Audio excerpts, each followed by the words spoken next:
guess you want to get a cup of coffee or use the restroom?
Okay, good morning. We're going to go ahead and get started. If you want to take your seats, I'll turn it over to Stephen Ingram, Senior Staff Counsel and Tribal Liaison for the California Department of Fish and Wildlife.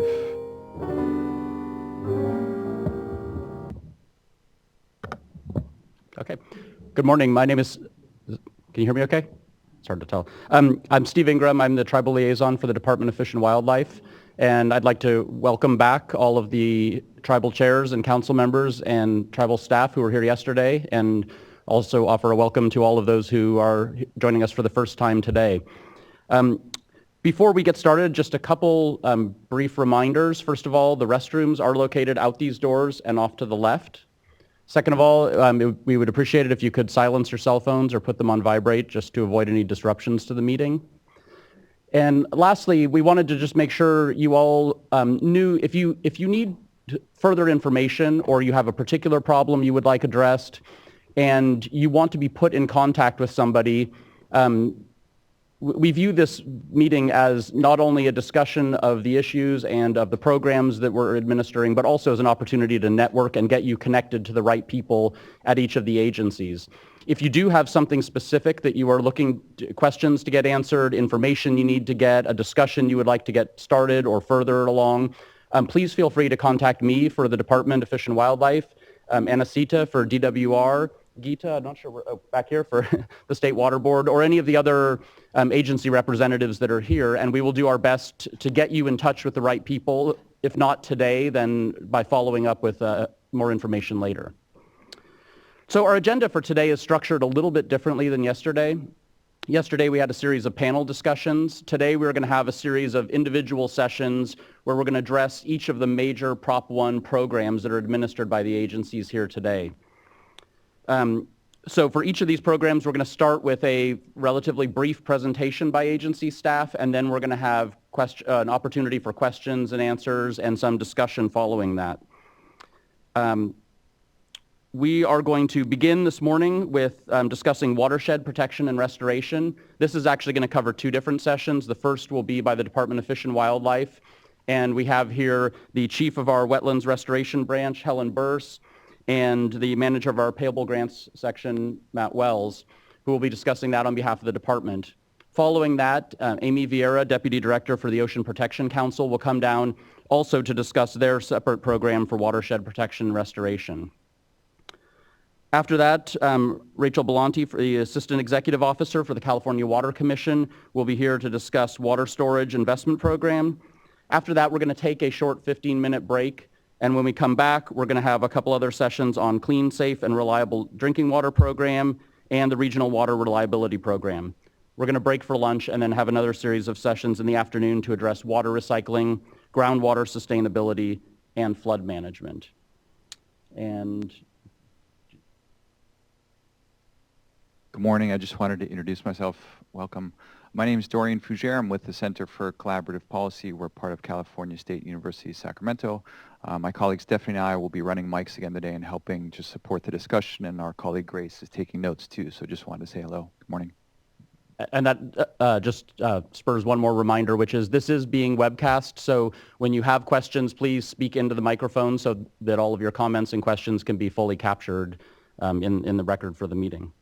So with that, I'd like to bring up Helen Burse.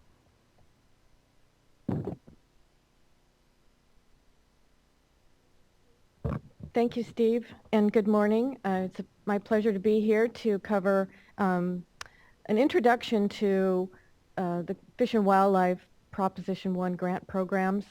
Matt will cover specifics on, more details on the grant program and the application process that will help you through getting funding through this program. So I also wanted to mention that the Department of Fish and Wildlife has a new branch. It's called the Wetlands Restoration Branch that is combining several different grant programs in the department so that we can get more out of the programs and projects and have good positive results over time and on the ground. So I just wanted to cover that there's other grant programs in the department that you might be interested in. So just for your information, this is all on our website. We've got the Fisheries Restoration Grant Program that you're probably familiar with, the Interagency Ecological Program that is mostly focusing on fish in the Delta. And then there's also the Ecosystem Restoration Program. And then in addition to that, we have two new programs. One is the Cap and Trade Program, which is greenhouse gas reductions and co-benefits, and then the Proposition 1 programs that we will cover today. So I just wanted to provide that background information. So really, really quickly, because I don't want to duplicate things that happened yesterday, but the Proposition 1 was passed by voters November of 2014 and provides funding to implement the 3 objectives of the California Water Action Plan: more reliable water supplies, restoration of important species and habitat, more resilient, sustainably managed water resource systems. For Department of Fish and Wildlife, Chapter 6, there's 2 programs and 2 pots of funding. One is $285 million for Watershed Restoration Grant Program, focusing on statewide watershed protection and restoration outside of the Sacramento-San Joaquin Delta. The second pot is $87.5 million, and that's focusing specifically on Delta Water Quality and Ecosystem Restoration Grant Program for water quality, ecosystem restoration, and fish protection facilities that benefit the Delta. These are competitive grant programs for multi-benefit ecosystem and watershed protection restoration projects. In addition, I just want to mention that we have another part of the department is the Wildlife Conservation Board, and they have a pot of $200 million for enhanced stream flows, and we have Peter Perrine here in the audience that would be glad to go over any of their processes and procedures for applications. And just so you know that they just yesterday, or was it the day before yesterday, posted their draft solicitation online. It's available online. We're going to be implementing this program over 10 years, so on average, there's going to be about $31 million available for both grant programs on an annual basis. So these funds that are going to be invested in projects to provide multiple benefits that address critical statewide needs and priorities, cost-effective outcomes, utilize best available science, are innovative, and work with willing landowners. So I already mentioned WCB has $200 million. There's other conservancies that have several $1 million that they're going to be distributing through their grant programs. I just want you to take a look at Proposition 1 and the list of the conservancies. One that I do know that is here today is the Sierra Nevada Conservancy, and Julie Griffith-Flatter is here. Is she here? Well, I'm sure she's going to be here later, and if you have any questions, that she will be here to answer any questions about process and procedure also. With that, I'm going to turn this over to Matt, who will go over more specifics on the programs.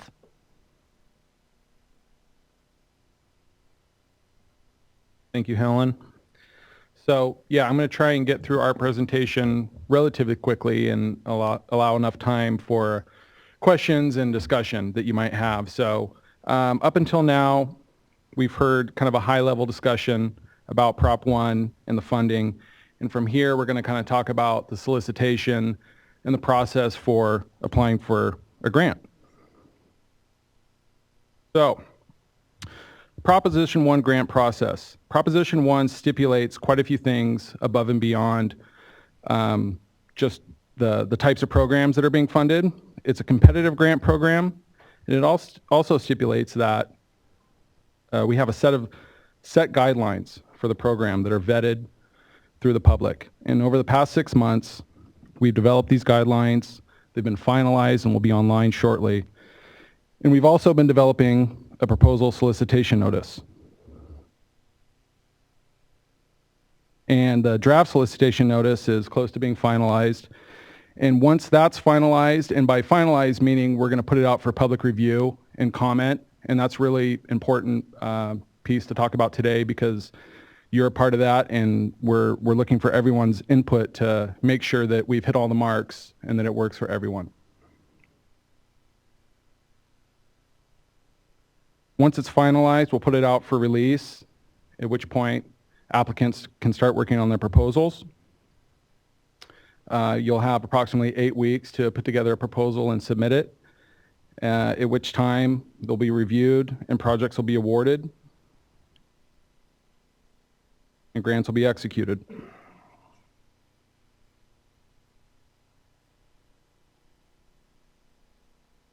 So,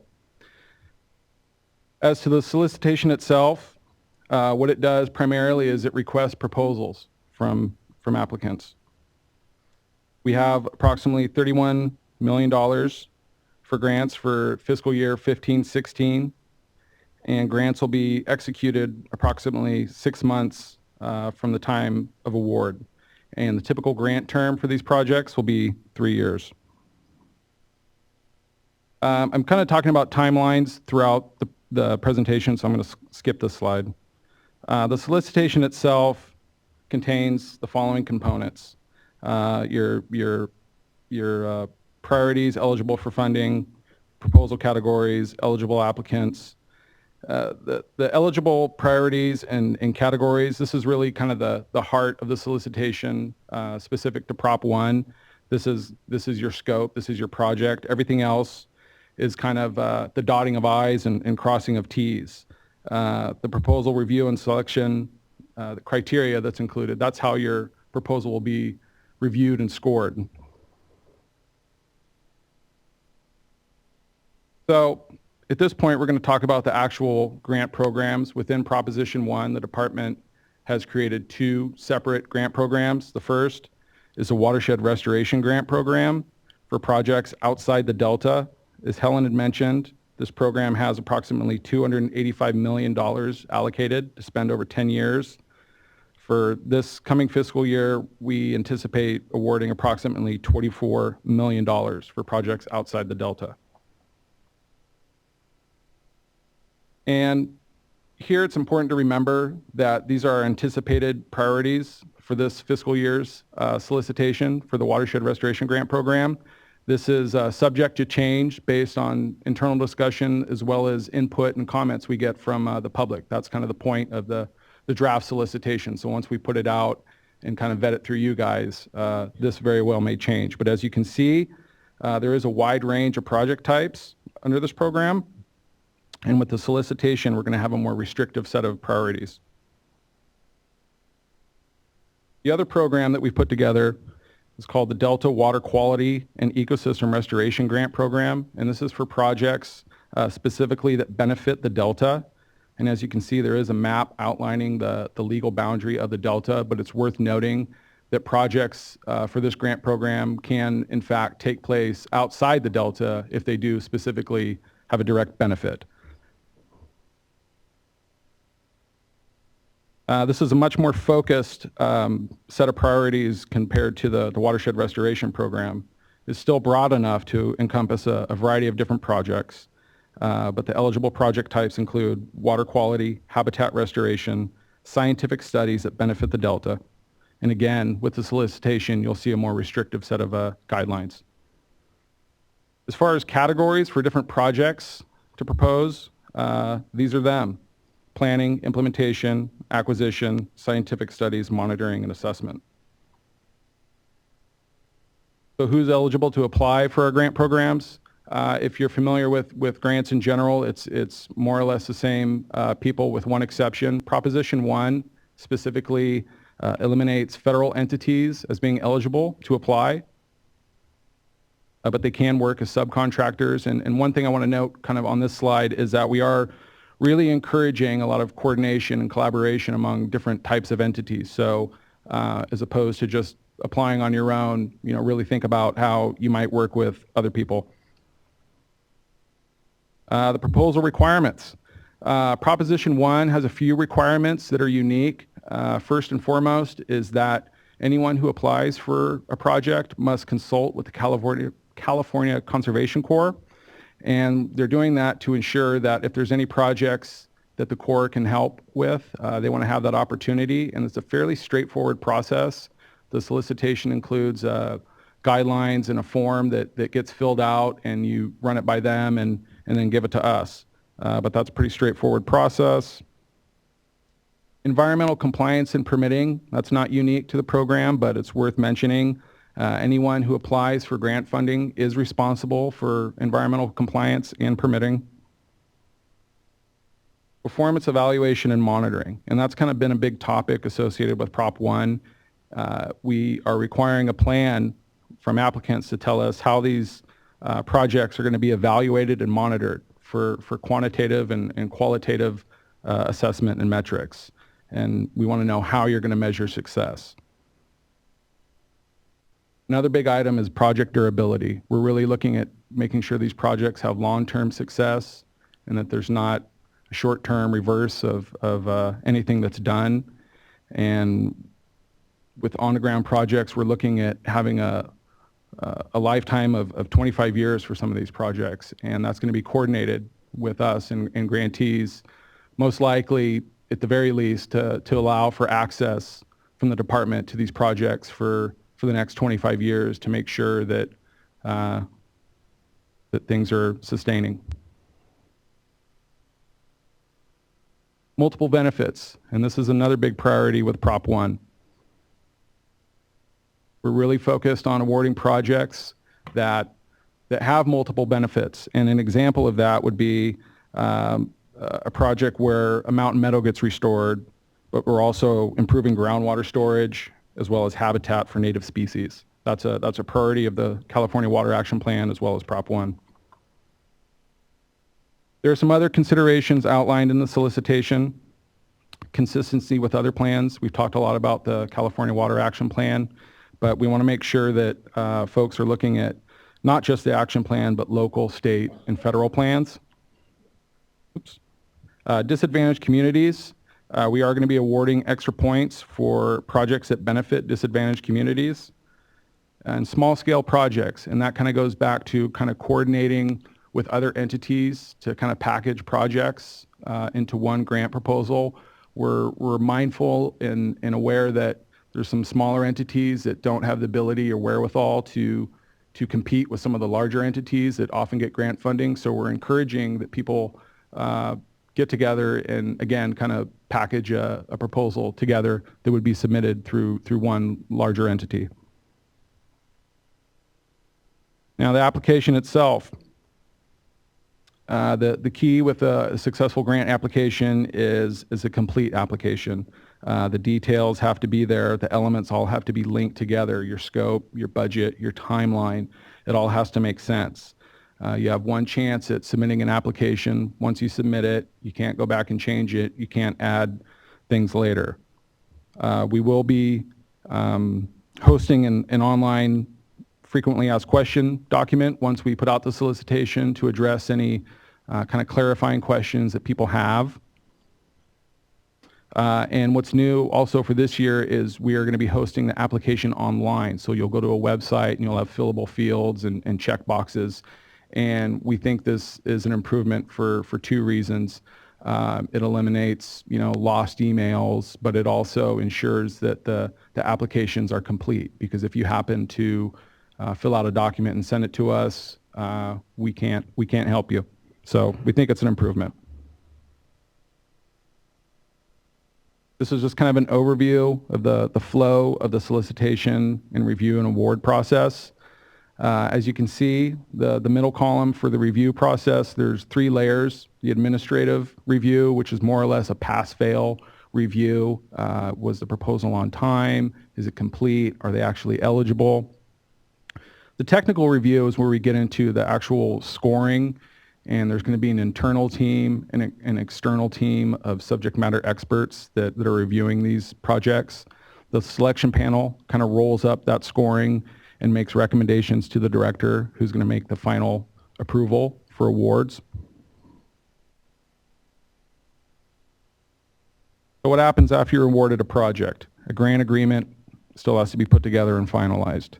At that point, a grant manager is assigned to the project, and you guys will work together to negotiate a grant agreement. There's a standard set of provisions that have to be met as part of the grant agreement. Any work done prior to the execution of a grant agreement cannot be reimbursed So funding for the grant agreement starts when it's signed. We can only pay in arrears. We can't make advance payments. That's kind of the nutshell of how to apply for a grant. I know I kind of rushed through it, but I wanted to leave time for questions and comments. I encourage anyone who's halfway interested in submitting an application to take the time to ask questions, voice your concerns and comments beforehand, because once the solicitation's out, we can't really offer a lot of assistance. So we really want to invite as much input and questions as possible. So thank you. Thank you, Matt. And Stephen let me know he had one piece to add. Go ahead, Stephen, and then we'll go to the queue. I got John and then Gary in the queue. Go ahead, Stephen. Okay, thank you. I just wanted to add one clarification. And I'm not only the announcer for this portion of the presentation, but also the tribal liaison for the department. Matt mentioned a couple times the public process for reviewing the draft solicitation and looking through all that. And I do want to clarify, Matt was not here yesterday, didn't benefit from the discussion that we had yesterday. I do want to clarify there is a public process. Running parallel to that, there is the process of tribal consultation. We do view that as a separate process. It is not part of the general public review process. That will be running parallel to it. This is the first step in that process to try to provide you with information about what all the programs are, to give you the information you need to decide whether you have a project you might want to pursue that's within the scope of our programs under Prop 1. And then if you do have one of those programs and want to consult with the department, then we will just begin and engage in individual consultations with tribes at that point. So I just wanted to clarify that. A lot of tribal consultation is a new thing for a lot of state folks, and we're still working through the process. We're also still working through the terminology, but I did just want to clarify that we do view those as separate processes, and we are here available and happy to engage in tribal consultation with anybody who wants to apply for one of our grant programs as we go forward. Thank you. Okay, and I'll just call out for people. I got a big queue ready, which is great. I got John and then Gary. I got a comment card. I see, I believe it's Adam and this other woman, and then Sarah. Okay, sorry, let me say it again. John, Gary, comment card. We'll go with this woman, and then we'll come back around with the next woman, Adam, and then Sarah. Okay, John? Thank you. Question for Matt. Matt, you talked about 8 weeks to submit those proposals, I believe, after the guidelines have been completed. Is there any technical assistance funding within that Prop 1 to help tribes put their proposals together? Not from the department.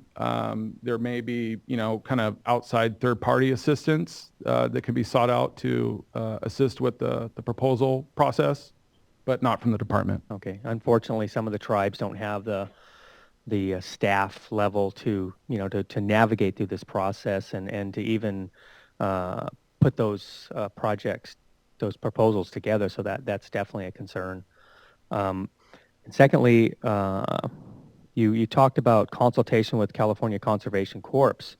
Now, there's an 8-week timeline to get these projects submitted. Right. However, you may be sitting on the waiting list with the Cal Conservation Corps. So is there going to be any flexibility there? I mean, if I'm speaking specifically for the tribe, or if a tribe submits a project, I should say, what if they get hung up in that What if they get hung up in that process with going through the California Conservation Corps and they're delayed? Is there going to be any flexibility, any time extensions? I think that's a great question. I think that's a concern a lot of people are going to be having because we're adding this step.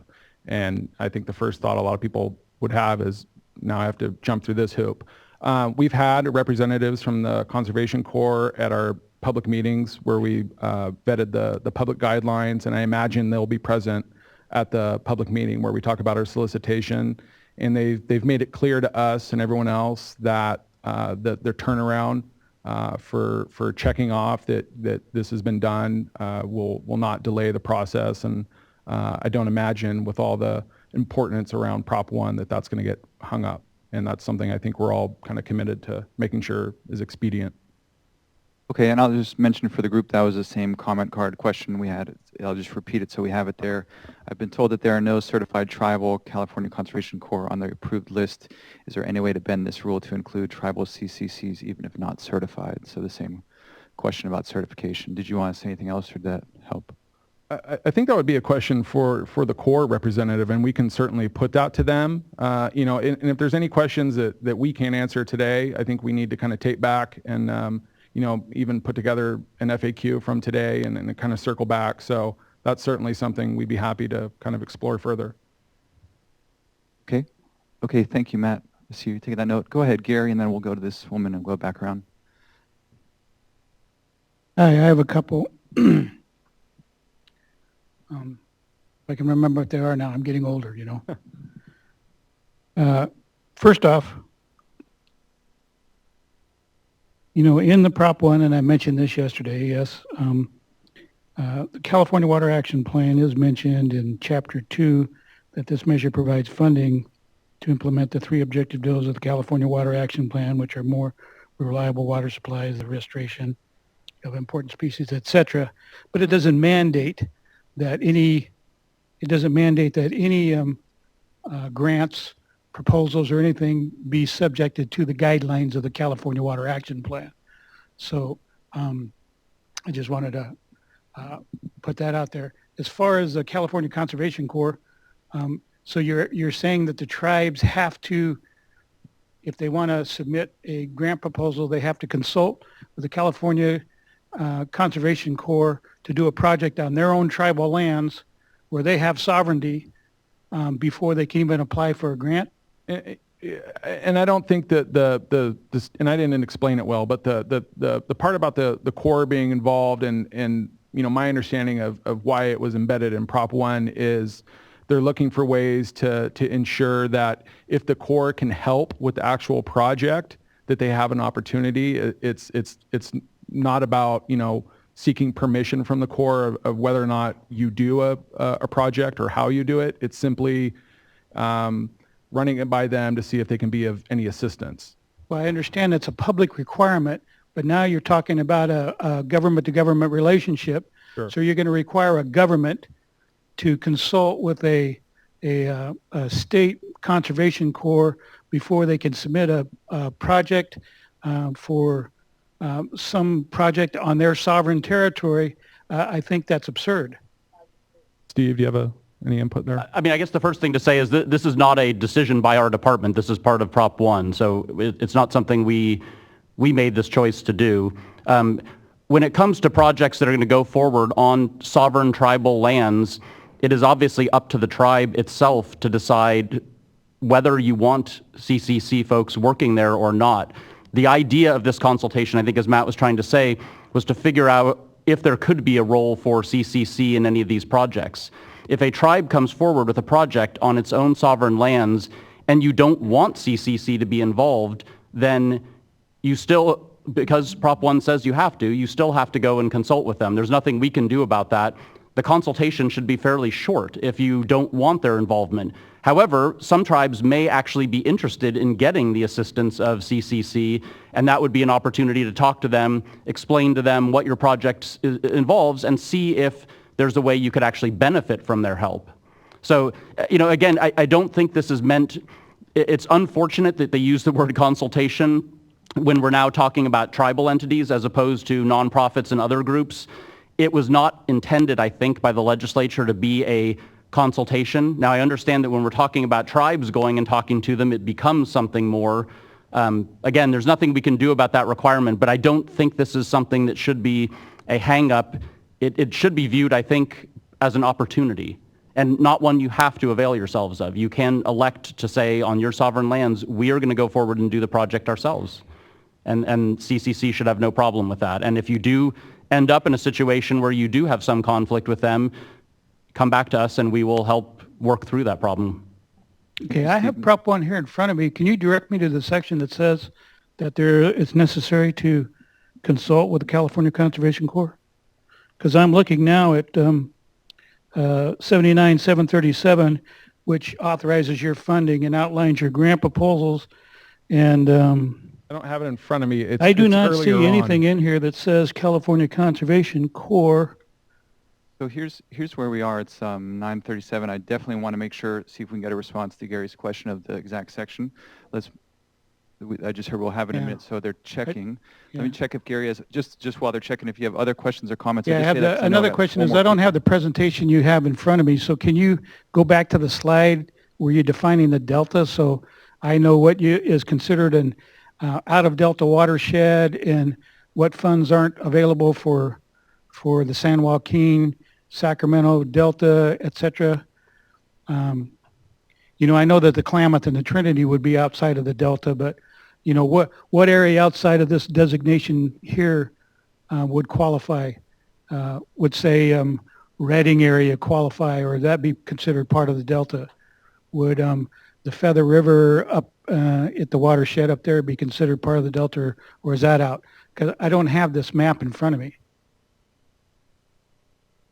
Go ahead, Stephen. I can address that at least initially, which the delta for purposes of Prop 1, it's the same definition of the delta that's used for other purposes, and that's contained in Section 85058 of the Water Code, and that's the legal definition of the delta. It does not extend up as far as Feather River.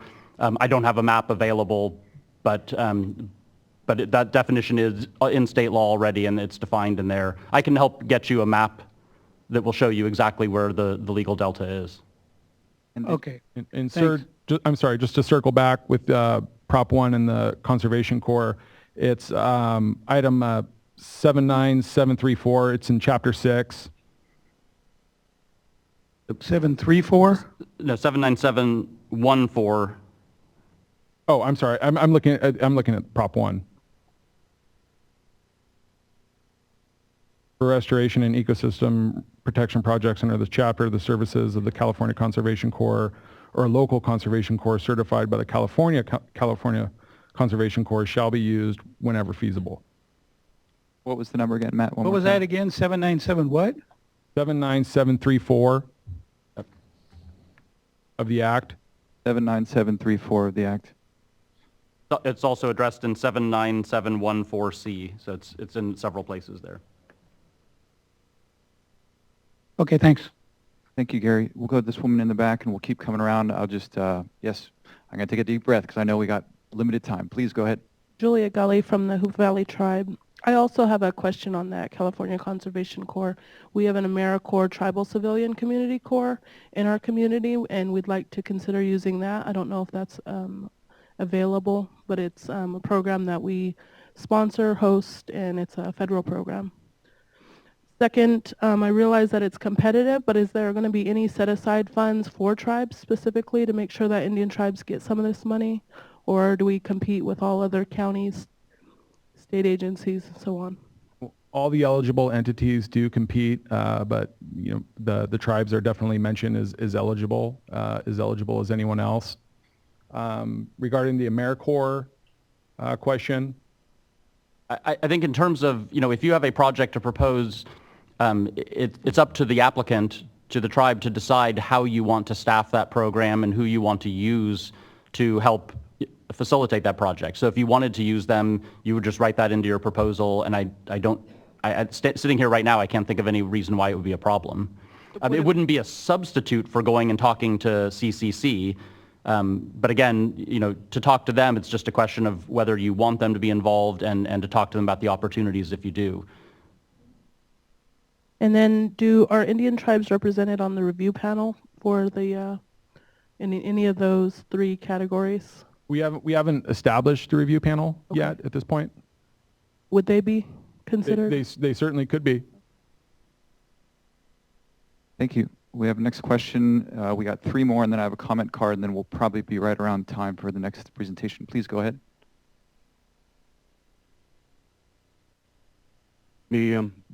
My name is Secretary Adam Geisler from the La Jolla Band of Listeño Indians. Good morning, Mr. Wells. With regards to the selection panel discussion, you stole my question. No, I think it's a great question, and my recommendation would be that your list of eligible entities, I don't know what slide that is, you'd mentioned subject matter experts, and I sure hope that as you develop that selection panel, since I'm viewing this as a dialogue between my government and the state government, that you would consider having subject matter experts from each of those eligible applicants' subject matter experts. think- And moreover, when you look at tribal entities specifically within the state, I think that you need to break it down between having representation from the north, the central, and the southern parts of the state, because I think you're going to find not only with tribal representation, but just statewide, the water interests are very different. There's similarities, but there's also vast differences in the way that we're approaching what we're trying to accomplish with the legislation. Thank you. Thank you for your question and comment. Thank you. Okay, I think we have two more. I think there's this woman right next to you. And then we have Sarah and a comment card. Go ahead. Thank you. I'm also Sarah Schaefer from Quartz Valley Indian Reservation. I'm wondering if collaborative programs are, like if tribes wanted to work with state biologists, would that kind of collaboration be encouraged, and will state biologists be available for consultation, and not tribal government to government consultation, but technical consultation with these projects? And will that be considered bonus points, I guess? Thank you, Sarah. Helen? Try to answer that question. We encourage you, before the solicitation comes out, to work with any folks that you need to work with. So if it's fish and wildlife folks in the region that can provide some technical advice on proposals and such, we encourage you to do that. But you won't be getting additional points for working with, like, Department of Fish and Wildlife biologists. That's not part of this solicitation. And then I'm not sure, did that answer your question, or?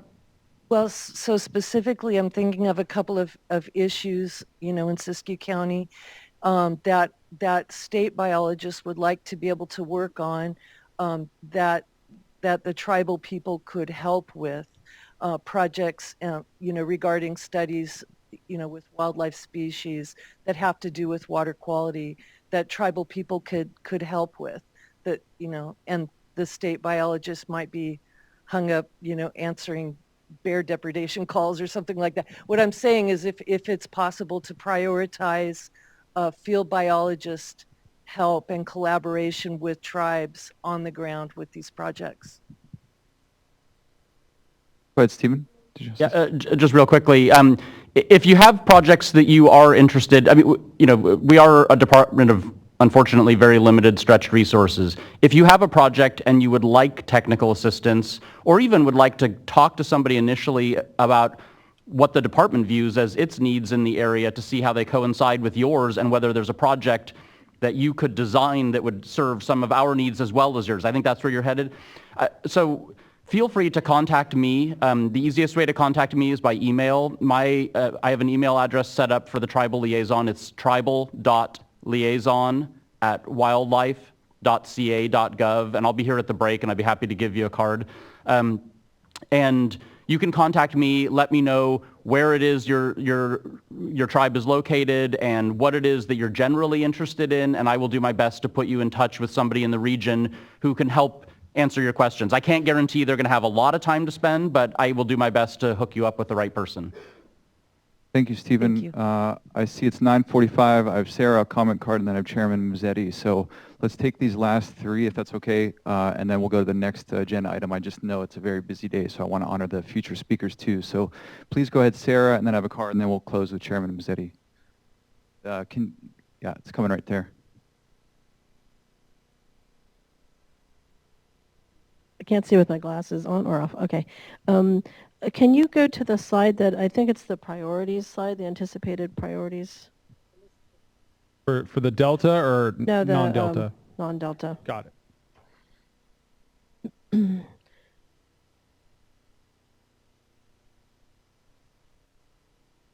One? Okay, so, yeah, I think that's it.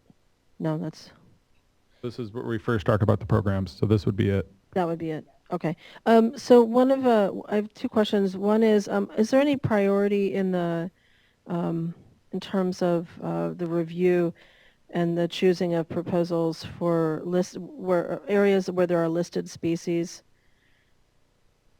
So if one of the priorities of the California Water Action Plan is restoration of important species and habitat, would there be extra points if there is a listed species in the area and the enhanced fish migration? We've got the Clear Lake Hitch in Lake County that has is now on the state is a state listed species, and it's on the way to being a federally listed species. So I'm wondering about that, and also for water bodies with TMDLs, whether that would be make it more of a priority in terms of the funding.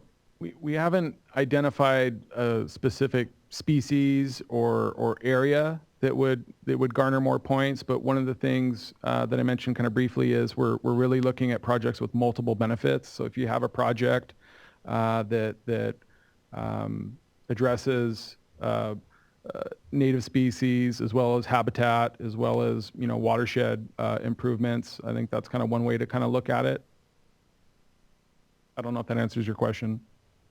Is there going to, do you think that it'll actually be identified that, is there going to be a point system that will be? Yes, the solicitation will include a very detailed as well as a more kind of general rolled up overview of how these projects will be rated with a numerical system. So it's pretty straightforward and scientific. Okay. Okay. Thanks, Sarah.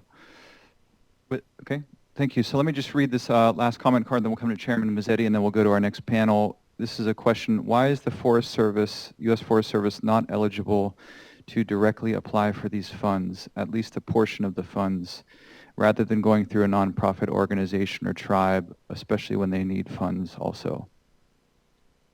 Good question. I can't speak to the intent of Prop 1. I just know that it was written specifically to focus on state, local government, as well as tribes and nonprofits. Okay, and there was a part 2. It's very similar. I'll just read it so we have it all there.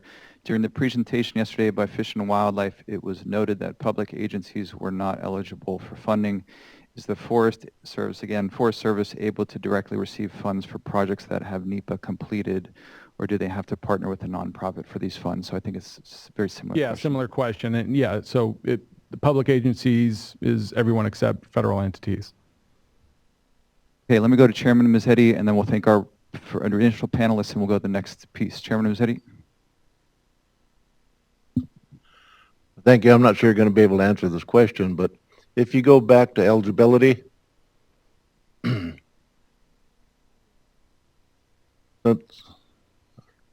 eligibility entities, yeah. Okay. This is a tribal government to state government consultation.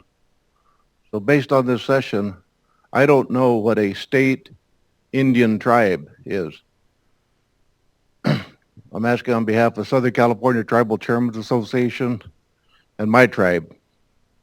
So if the state can't recognize tribes. Only the federal government can. Sorry. So I don't understand, maybe you're, maybe that's not a question for you to answer, but I don't understand that. Okay. And if you're on a list, then do you have land? Do you have water rights? Do you have any of the rights of federally recognized tribes? If you don't, then what are you applying for? Or are you going to use this process? This may be a little loaded for you. I'm sorry. That's okay. But I don't understand that state Indian tribes. No such thing. Right, and that's a comment that we should take into consideration is how we, write this. We're not, always totally aware, but I would defer that question. Well, first of all, the eligibility categories were not created by us. They were created by the proposition. My understanding is that the intent here was to cover both federally recognized tribes and non-federally recognized tribes. But as everybody knows, it's sometimes difficult to determine for the non-federally recognized tribes, it's sometimes difficult to determine which ones are tribes, which ones are some other sort of entity. There are a lot of issues that come with non-federally recognized tribes, and just understanding that landscape. I think what the legislature was trying to do here is take this and put some kind of bookends on it by simply saying the Native American Heritage Commission has a list that they maintain of non-federally recognized tribes, and rather than open it up to anybody who comes forward and asserts that they represent a non-federally recognized tribe, we're going to work with that list.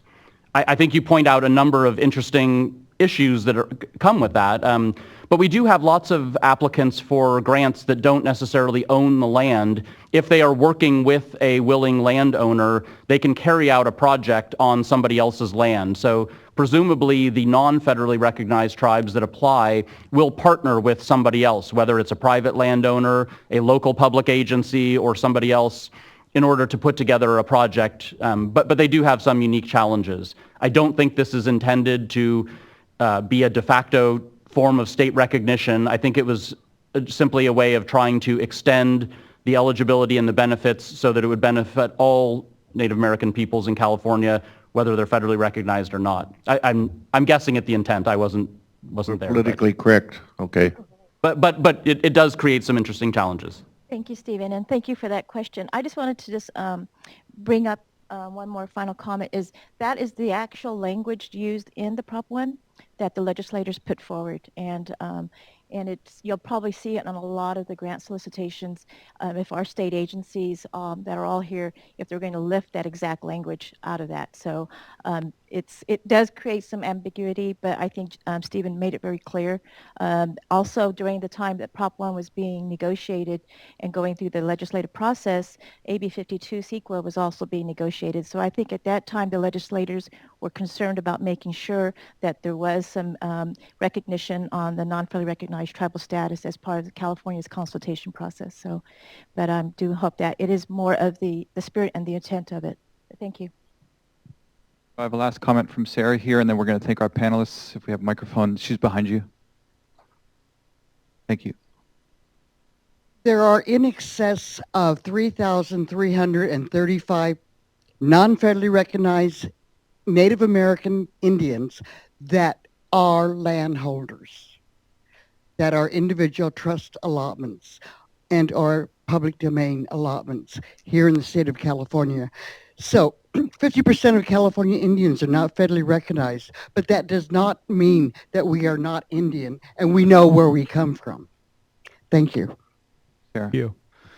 Okay, let's thank our first panelists.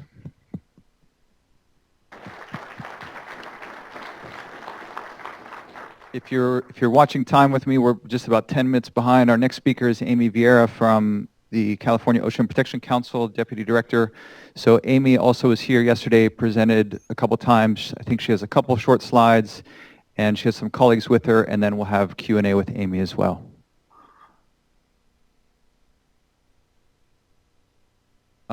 I'd rather hold it until we get back in the queue, but we can start with you.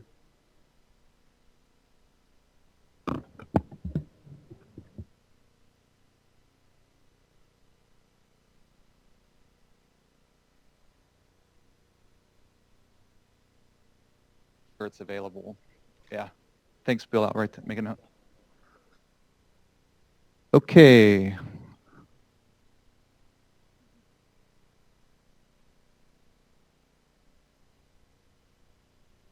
Thank you. My colleague Stephanie reminded me that in your large program booklet on page 31, you do have contact information for the different tribal liaisons. It's a couple pages of contacts.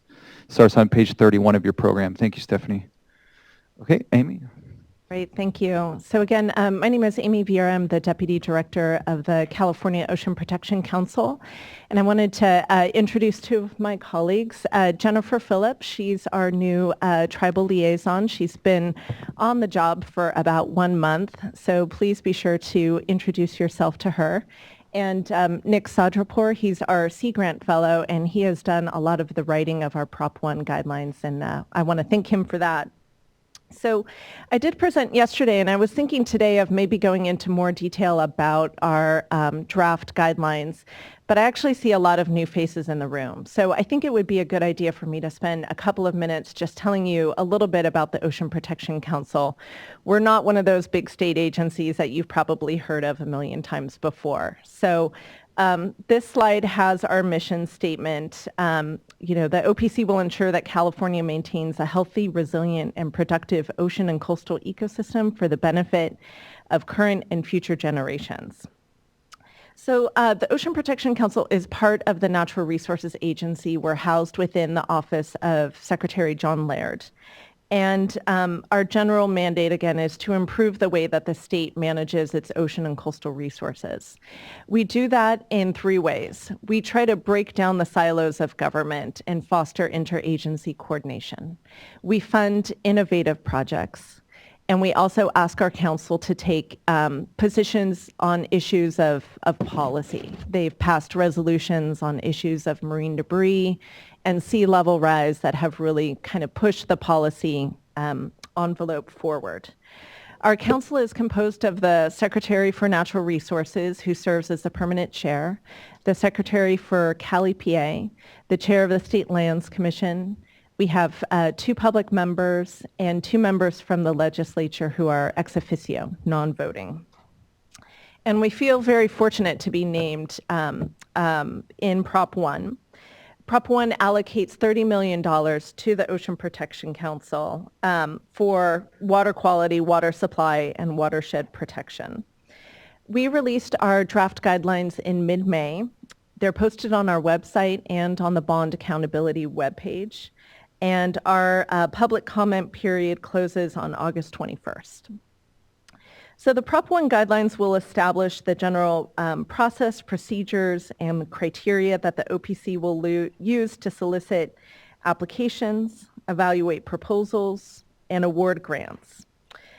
These guidelines will identify the additional project requirements and evaluation processes applicable to Prop 1 funded projects, and they may be updated periodically. Our guidelines require council approval, and we anticipate bringing that forward in late September. We anticipate having about 2 to 3 solicitations per year. And then we anticipate being appropriated from the legislature about $10 million in the next fiscal year, an additional $10 million in FY 17-18, and our last $10 million in FY 19-20. Within Chapter 6 of Prop 1 exist 13 specific purposes, which the OPC will be using to gauge applications. And then we also have some priorities that the OPC would like to direct its funding to. So they include marine managed areas. This is a rather general term in state law that encompasses both marine protected areas that were designated under the Marine Life Protection Act, as well as other types of areas. You may be familiar with areas of special biological significance, or ASBSs, that the State Water Resources Control Board manages. We want to reduce pollution and contaminants entering ocean and coastal ecosystems. We want to reduce the amount of marine debris or trash entering the ocean. We want to fund innovative fishery management practices, both marine and estuarine and anadromous. We also work quite a bit on sea level rise. So we want to reduce risk of the built environment. We also work on ocean acidification and hypoxia. And we've been doing some work to try to reduce the stressors, other stressors in the marine environment that can exacerbate ocean acidification.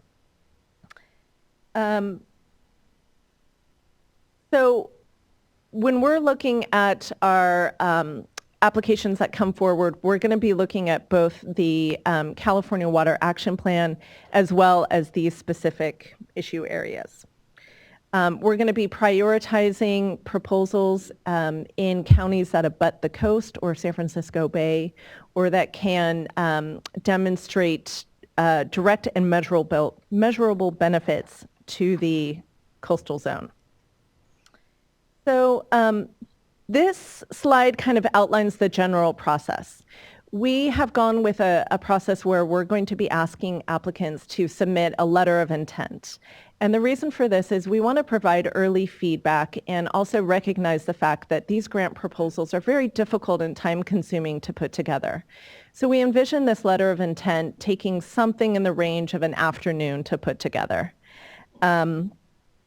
The letters of intent will first be screened for the basic requirements of Prop 1, such as is the applicant eligible to receive funding? There's two questions that kind of go above and beyond the basic requirements of Prop 1, which is we'll be asking the applicant to demonstrate how their project relates to those priorities that I just went over. As well as we're going to be asking the applicants if their project is in an area that is vulnerable to flooding, and in particular we're having sea level rise in mind here, we want the applicant to demonstrate that you have done planning to minimize that risk to be consistent with state policy on that issue. So these criteria are answered generally on a yes-no basis, and any projects that don't meet that criteria are basically eliminated from the process at that point. And we do hope to give applicants feedback. Any application, any letter of intent that goes beyond that point would then go through a more rigorous scoring criteria. And this is on page 8 of our draft grant guidelines. The purpose of this section is really to evaluate the extent to which the project meets the goals of Prop 1 as well as OPC's goals. And so some of these issues that we're looking at are, does the project provide co-benefits? Is it an innovative model that can be applied to other regions of the state? There's also 3 opportunities for bonus points. One being, does the project advance the state's management of marine managed areas? Does it help the state manage fisheries in the face of climate change? And also whether the project benefits disadvantaged communities. The letters of intent that pass this threshold score will then be asked to submit a full proposal. And the full proposal will, of course, contain a much more detailed scope of work, budget, things of that nature. By that point, once we've received all the full proposals, well, all those proposals will have been vetted for its applicability to Prop 1 as well as OPC priorities. So at that stage in the process, we're really looking at whether the project will be successful. And so things that we're looking at that stage are, resumes of the folks involved. Are they the right people that can make this a successful project? Is the budget adequate? Is it a well thought through project? Does it have community support? The full proposals will be reviewed by a panel of experts as well as OPC staff. And then our council, we first must take the projects to our council in order to receive authorization to enter into those grant awards. And you would then be assigned a grant manager who would work with you on that grant agreement. So I'll try to wrap up quickly here, but on July 7th, we are holding a webinar specifically for tribal governments. I want to just reiterate, as others have said, that this webinar we envision as being an opportunity for information sharing. We don't envision this as being consultation.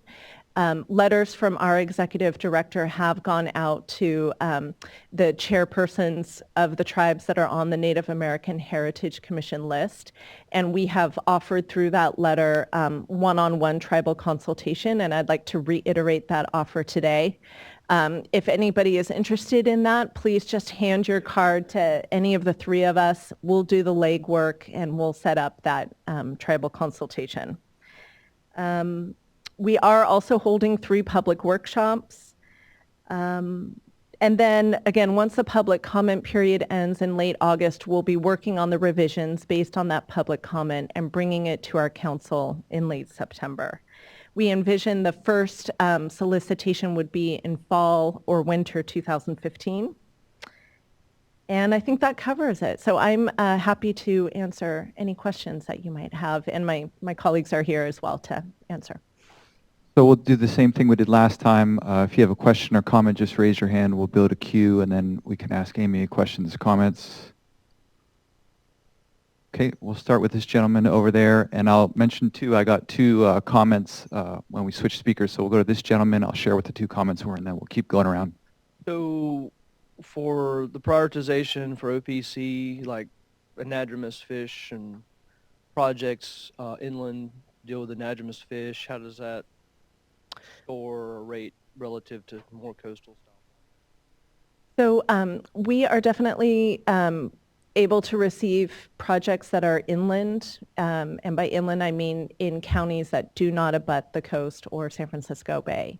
In our scoring criteria, we do give additional points for projects that are, again, in counties that abut the coast or can demonstrate that they supply direct benefits to the coastal zone. So yes, the short answer is yes, you can definitely still apply. You know, you'll have to demonstrate and make the argument that the project benefits the coastal zone. So. An example of that? I think maybe an anadromous fish project in the headwaters of a river. You know, if there's a project that is going to help salmon stocks during that part of their life cycle, that's going to benefit the ocean as well. Okay, let me share briefly the two comments that I had during the switch, and then I'll come to Sarah.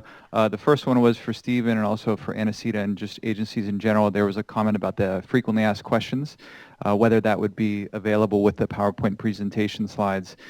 Since those documents are not complete, I don't think they'll be available at the same time, but I know there is a commitment to share that information, certainly with everyone that was on the list of invitations for today and RSVP'd and came. So. Thank you, Bill. And then there was also a comment question. This is a general one, so it's not specific to you guys, but maybe you can answer, or Anacita. How much of Proposition 1 funds are federal and how much are state funds? My understanding is none of them are federal funds. And I see Anacita nodding her funds. head. Okay, let's go back and see if there are other questions. Oh, sorry, I had Sarah, and then I see this woman, so we'll go Sarah and then this woman afterwards.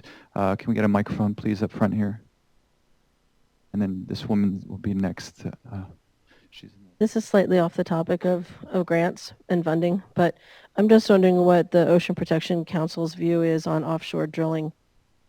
Because if it's about managing ocean resources, how does that jive if you support that? Well, our position is the position of the administration.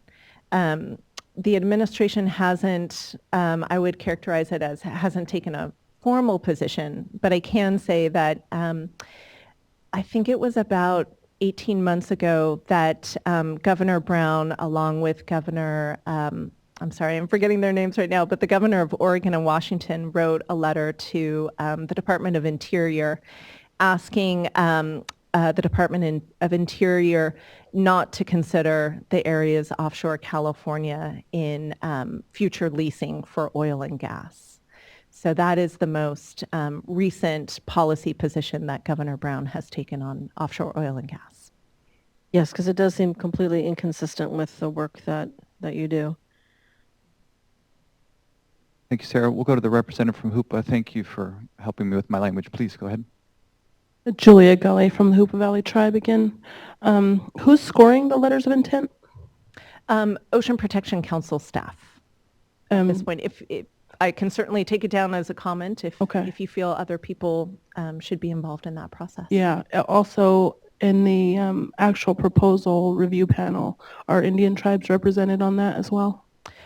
We have not articulated that yet so far, but I can take that down as a comment. Okay. Yeah. Great. Thank you. Okay, any other questions for Amy or her colleagues at this time? Very much. One more up here. We got one more, sorry, Amy. Thank you, Dorian. With regards to the letter of intent process, if an applicant submits a letter of intent and after the review of OPC staff, it's defined that their project doesn't meet specific criteria, can the applicant resubmit another letter of intent based on your comments or your review of the original? The short answer is yes. I don't know, and by short answer, I mean we would definitely encourage anybody who doesn't make it through the letter of intent screening to apply in the future.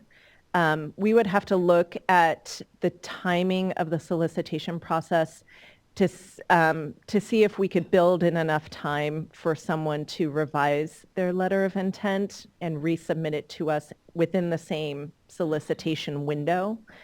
That may be a little difficult just because of timing. But again, we intend to have 2 to 3 solicitation processes per year. So there would be another opportunity to come back within a relatively short amount of time. What is the time? For the actual... Yeah, what's the time frame for the submission, the review, comments back to the applicant? I mean, in other words, is it like a do or die process, or do you submit comments back and ask them to revise their letter of intent, or is it just like a one chance deal and you're done?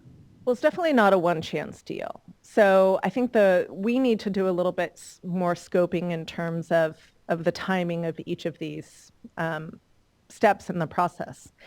But it's definitely not a do or die in terms of, like, let's say in our first solicitation round, which I envision happening in November, December, if the council approves our guidelines in late September.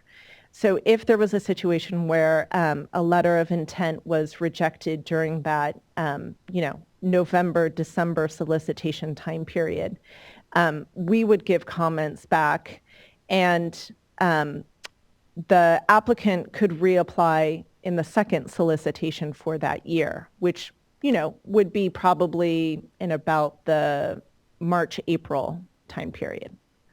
That's fair enough. And I agree with the earlier comment that when you're putting these panels together to review your letter of intents, if the tribes are a beneficiary of Prop 1, then the tribes need to be included in those panels, at least some type of tribal representation, not just from the state's eyes, but it needs a set of eyes from the tribal organizations also, in all fairness. I have noted Thank you as for a your comment. time. Thank you. We got one last comment. We'll thank our panelists and go next one. Please go ahead, this gentleman. Ayuki. My name is Josh Saxon. I'm a Cuddick Tribal Council member. Much of our project area may be on Forest Service land. Can you speak to a couple of things? One would be landowner access agreements. Also, how does CEQA and NEPA get resolved? And if it is Forest Service wanting NEPA, can we use the funds to pay for that? My understanding, I've had some brief conversation with our legal counsel about this issue, and my rudimentary understanding, although I would like to double check and get back to you for sure, is that we can use NEPA, and my understanding is that we can use the grant funds to pay for environmental documents. With respect to your first question, again, could you say it again, landowner access? When we receive FRGB funds, they require a landowner access agreement with if we were to do work on private land, federal land, BLM, whatever land we're on, FRGB funds require a landowner access agreement. Are these requirements also going to be on Prop 1 funds? I am not familiar with the processes that you're talking about, but I will check with our legal counsel and get back to you. Maybe we can exchange cards. Can I actually ask a follow-up question to some of the comments that were made about having tribal representatives on some of the review panels? If anybody has suggestions on how that person is chosen, I would really appreciate that. I don't have a lot of experience working with tribes, and I guess I would just appreciate a better understanding of were the council choose to do that, how would we go about finding that right person? I understand that each tribe maintains its own sovereignty, maintains its own ability to represent itself. So I wouldn't know how to go about choosing, the appropriate number of people to be on that review committee. Obviously, we can't have every tribe from the state of California be on that review committee. So any help in that regard would be appreciated. Since I have the microphone, I guess I'll go first. I think that there's a gentleman that spoke earlier about the differences between North, Central, and South, and I think that that's a good place to start. So does the, So and maybe I'm... let me just say a little bit, Amy, just because I have a little bit of experience. I'll also defer to Anacita or Stephanie. I think this is a very big, very important issue. It's very complex. I don't want to rush it. I think there probably are half the room would have input. So let me just check with you. Do you want to be available at the break and at lunch to talk with people? Is that okay? I mean, or do people have a burning comment now? I just know that this is not a simple topic. So I'm looking for some direction on... Please do. You'll be here at the break and at lunch and stuff? Is that okay with people if you have input? I bet a lot of people do. That's why I don't want to rush it. Is it okay to find Amy at the break? Anybody have a problem with that proposal?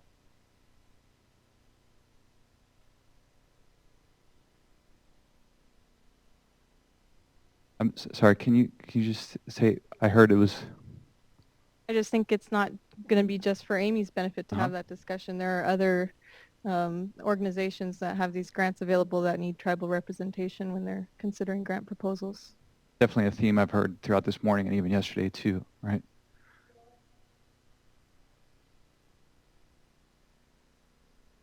Sure.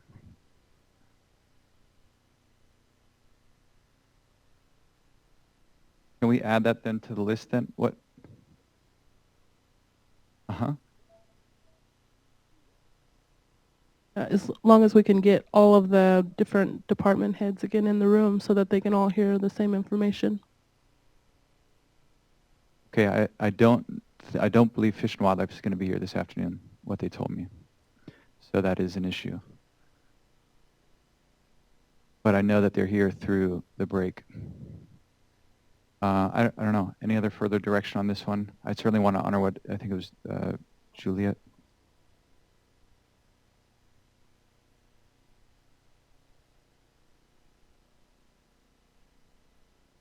So Stephanie's suggestion, I'm sorry if you can't hear the mic, thank you Stephanie, was if there's anybody that right now, you definitely have an idea already that you want to share, let's go take 1 or 2 or 3 comments right now. Sure, we'll do it so we're all here together, like the suggestion we got, and then we'll go ahead and move forward. I know it's not a simple piece. So I'll just go with the first 3 hands. I'll start with, did you have something you want to say on that?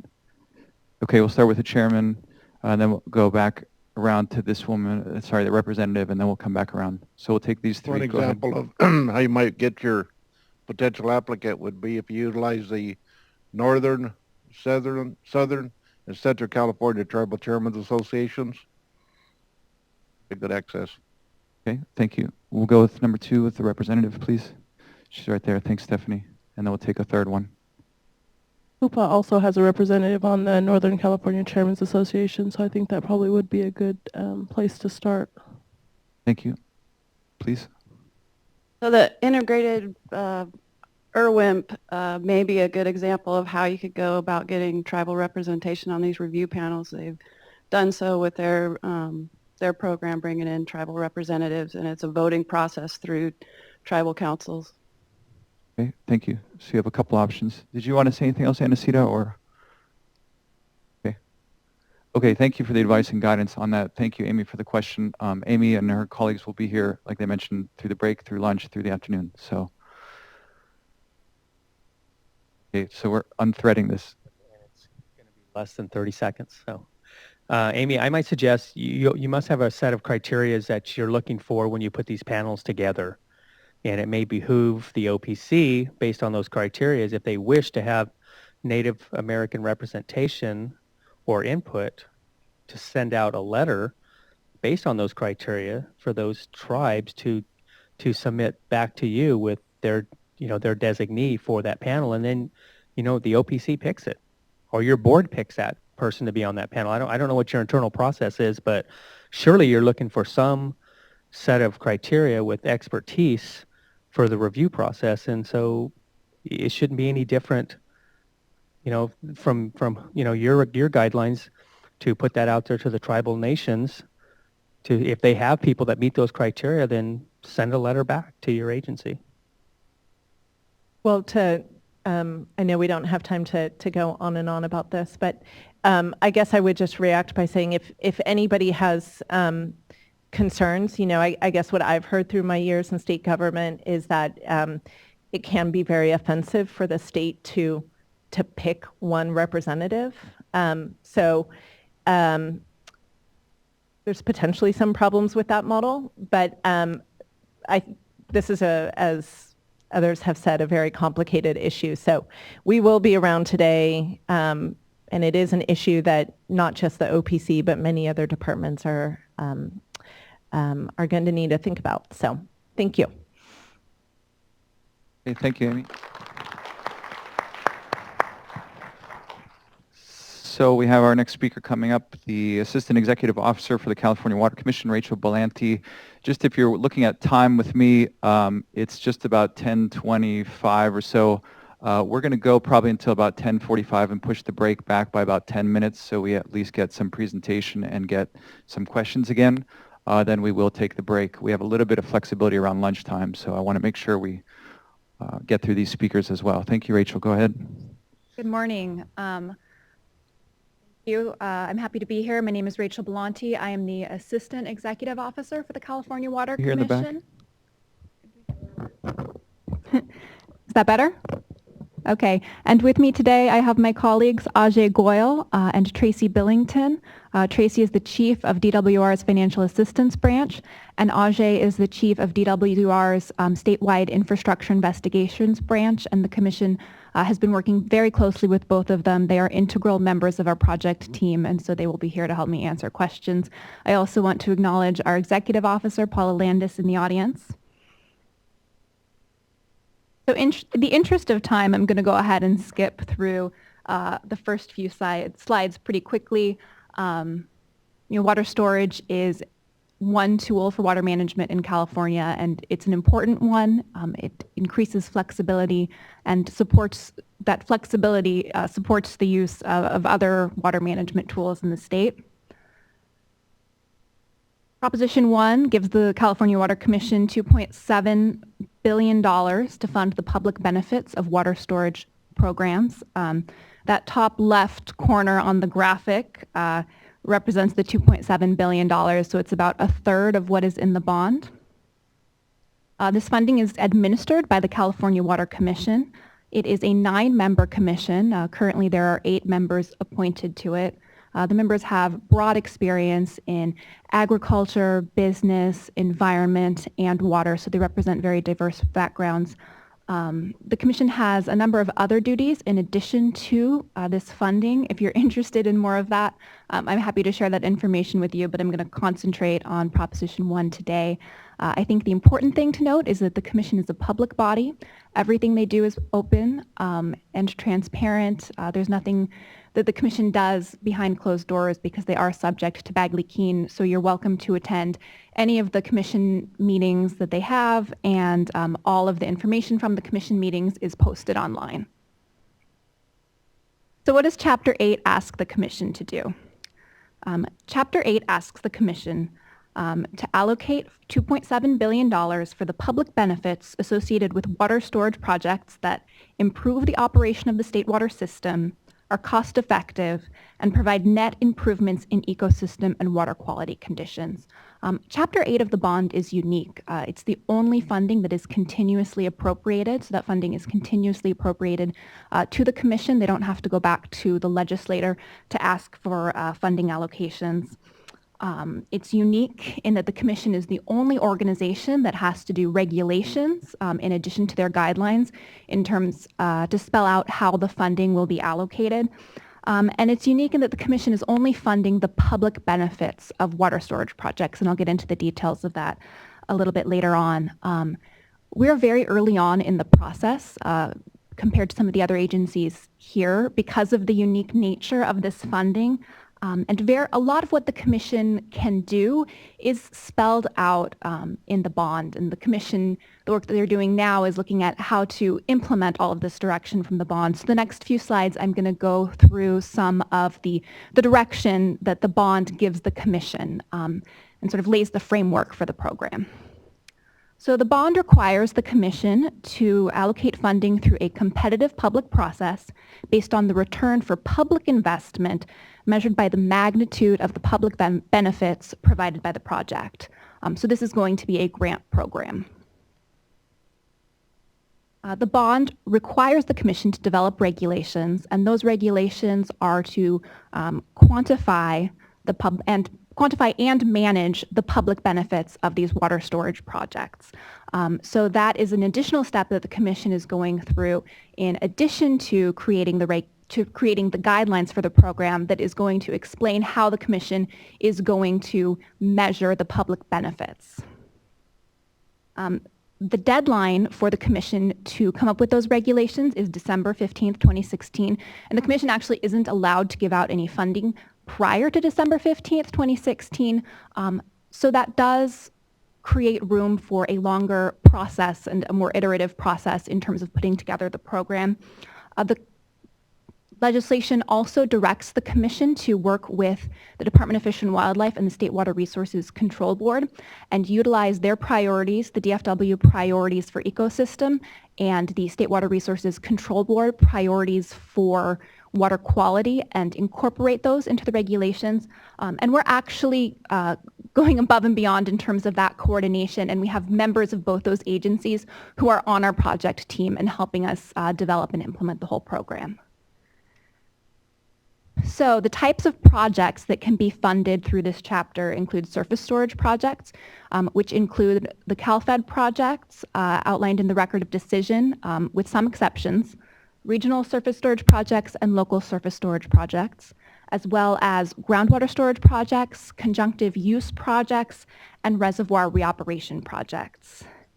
And the public benefits that can be funded by the program are also outlined in the legislation. So those are ecosystem, water quality, flood control, emergency response, and recreation. And one of the things that the Commission is doing right now is looking at exactly how to define those different types of priorities, because the bond gives some direction, but there's additional clarification that is needed on those.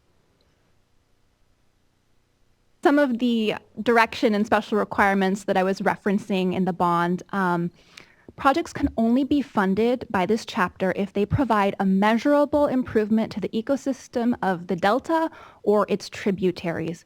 This does not mean that projects have to be located within the watersheds of the delta or its tributaries necessarily, but they have to be able to quantify and prove how they could provide ecosystem benefits to that area. And not all of the ecosystem benefits have to be to the delta, but some of them do. Of the public benefits that the Commission is going to fund, at least 50% of those have to be ecosystem benefits. So the most a Commission can fund for a project is 50%. So if the Commission funded the full 50% of the project, then ecosystem benefits would have to account for 25%. If your ecosystem benefits aren't 25%, it doesn't mean your project can't be funded, but it would have to be funded at a proportional level. So some ways that water storage projects could improve ecosystems include changing the timing of water diversions, improving flow conditions, and improving temperature. So with this program, the Commission is committed to improving the overall health of the state's water system, conducting this process in an open and transparent manner, creating the greatest benefits to the state and to the people of the state, and giving special consideration to projects that leverage funding and create the greatest overall investment. And so some of these principles, as well as others that are guiding the program, are outlined in our draft principles, objectives, goals, objectives, and principles document. That's a draft. It is on our website, and the commission is actually going to be finalizing that in July. So if you're interested in having input on sort of the foundations of this process and this program, feel free to make comments on that. The next slide is our timeline. And on this one, I'm actually going to point you towards a handout that you were given. It's a one-page water storage investment program timeline for project planning. And this provides a little bit more detail. So right now, the commission has convened its stakeholder advisory committee. The stakeholder advisory committee does include representatives from the Northern, Central, and Southern Tribal Chairmen's Associations, and so that process is ongoing. Right now, staff is hard at work developing content for the regulations and guidelines. We're conducting public meetings across the state, and we hope to have an initial draft of the regulations and guidelines to the commission in September for an administrative review draft. We are hoping to take that to the Office of Administrative Law for a formal rulemaking process, and this is what's different than other programs. And that would begin in the beginning of 2016. That process can take up to a year. We're hoping that it takes less time than that, but assuming that it did take that full year, and we did run up against the deadline of December 2016 for the rulemaking, we would expect to put out a PSP in January 2017 and solicit applications during 2017. I'm going to try to move through this quickly again in the interest of time. I just wanted to let you know that we did do a scoping survey. It came out in February. This was to gauge just initial interest in the program. We received 162 responses. The survey actually closed May 31st because we'd stopped receiving responses. But we received 3 responses from tribes with potential projects. This is not in any way limiting who can apply to the program. It was just to gauge initial interest. And the results of that scoping survey are available online. So if you want to go online, you can see who in your area is thinking about potentially submitting projects to the commission and what projects they're thinking about submitting. The project types that were submitted were fairly balanced between groundwater storage and remediation projects and then other types of projects. And I do want to point out, we asked project applicants to provide us project costs. And so we added up the project costs that of all the potential applications that came in, and it was over $12 billion. So the commission has $2.7 billion. We can provide up to 50% of a project cost. So if we provided the maximum cost share, it still wouldn't come near meeting the needs of all of the potential water storage projects that are out there that are interested in funding. So based off of this survey, we realized that we need to get better information out about this program. And let's see. So 2 of the key requirements of the program are that you provide ecosystem benefits and that you provide ecosystem benefits specifically to the Delta. And of the 160-something potential applicants, only a handful, maybe of 20 of those projects indicated that they met those requirements. So we want to work with potential applicants, get the information out so that you can formulate your projects so that they can be eligible. And also, we found out from this that the timelines for project development fit pretty well with our timeline that I showed you in terms of when we're going to get the money out. So participation is critical. I had the pleasure of being here yesterday.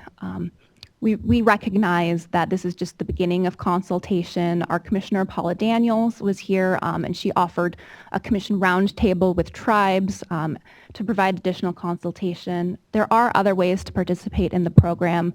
I do have a handout that's in the back behind the front door, and it shows all of the different ways that people can participate in this program.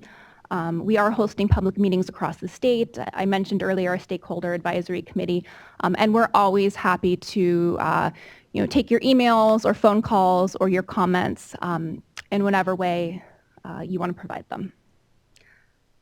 So Before we move on, I also just want to point out one other handout that we provided.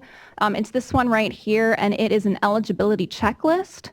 And so the first part of that eligibility checklist is to determine whether or not you're an eligible applicant. Tribes.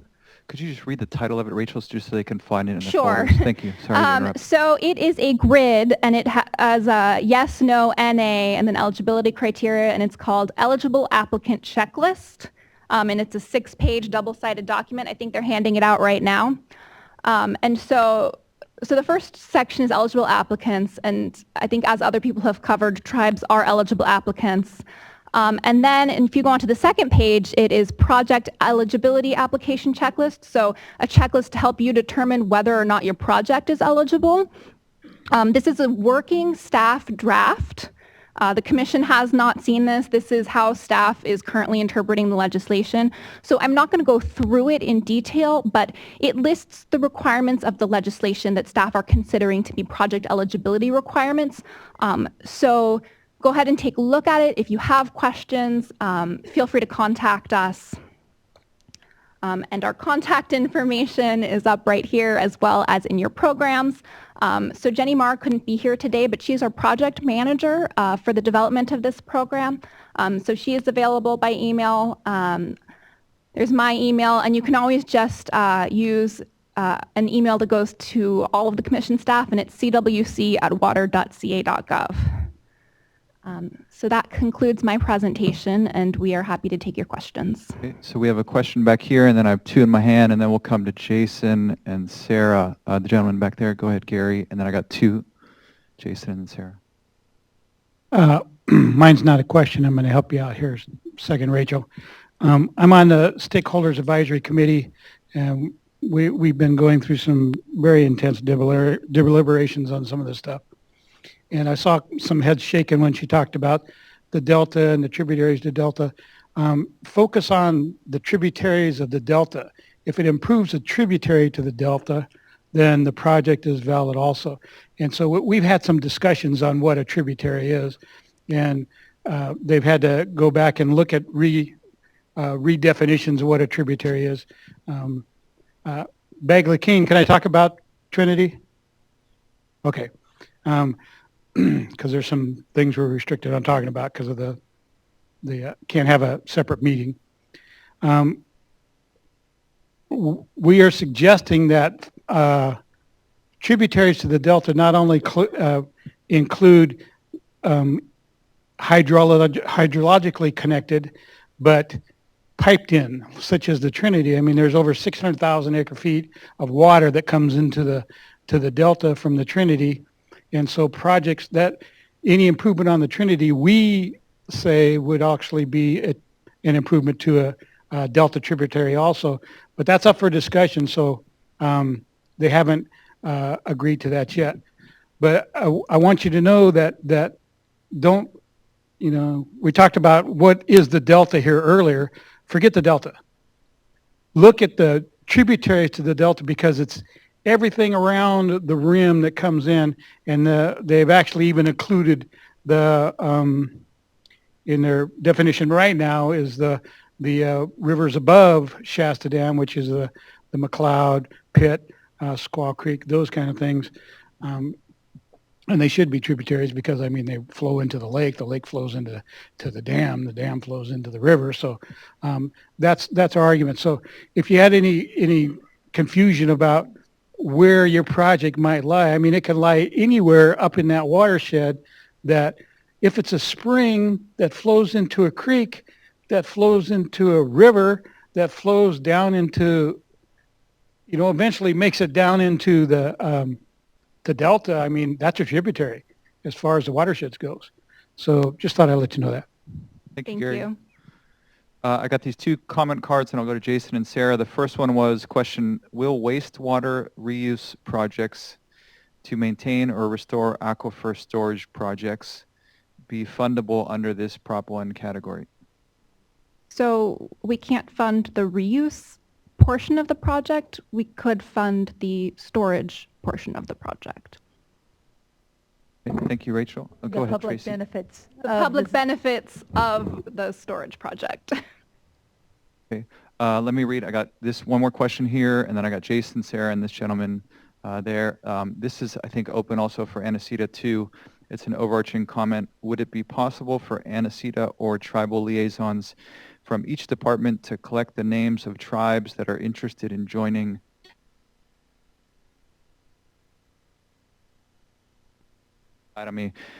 collect the names of tribes that are interested in joining regional or tribal projects? Can liaisons facilitate networking and packaging of smaller projects into regional or, quote, tribal proposals, projects, and applications? If not, is there another mechanism to do this? It just came up, so I'll defer to the two of you. Please go ahead. So Anacita, as the commission is part of DWR, Anacita is our tribal liaison, so I would defer to her for that question.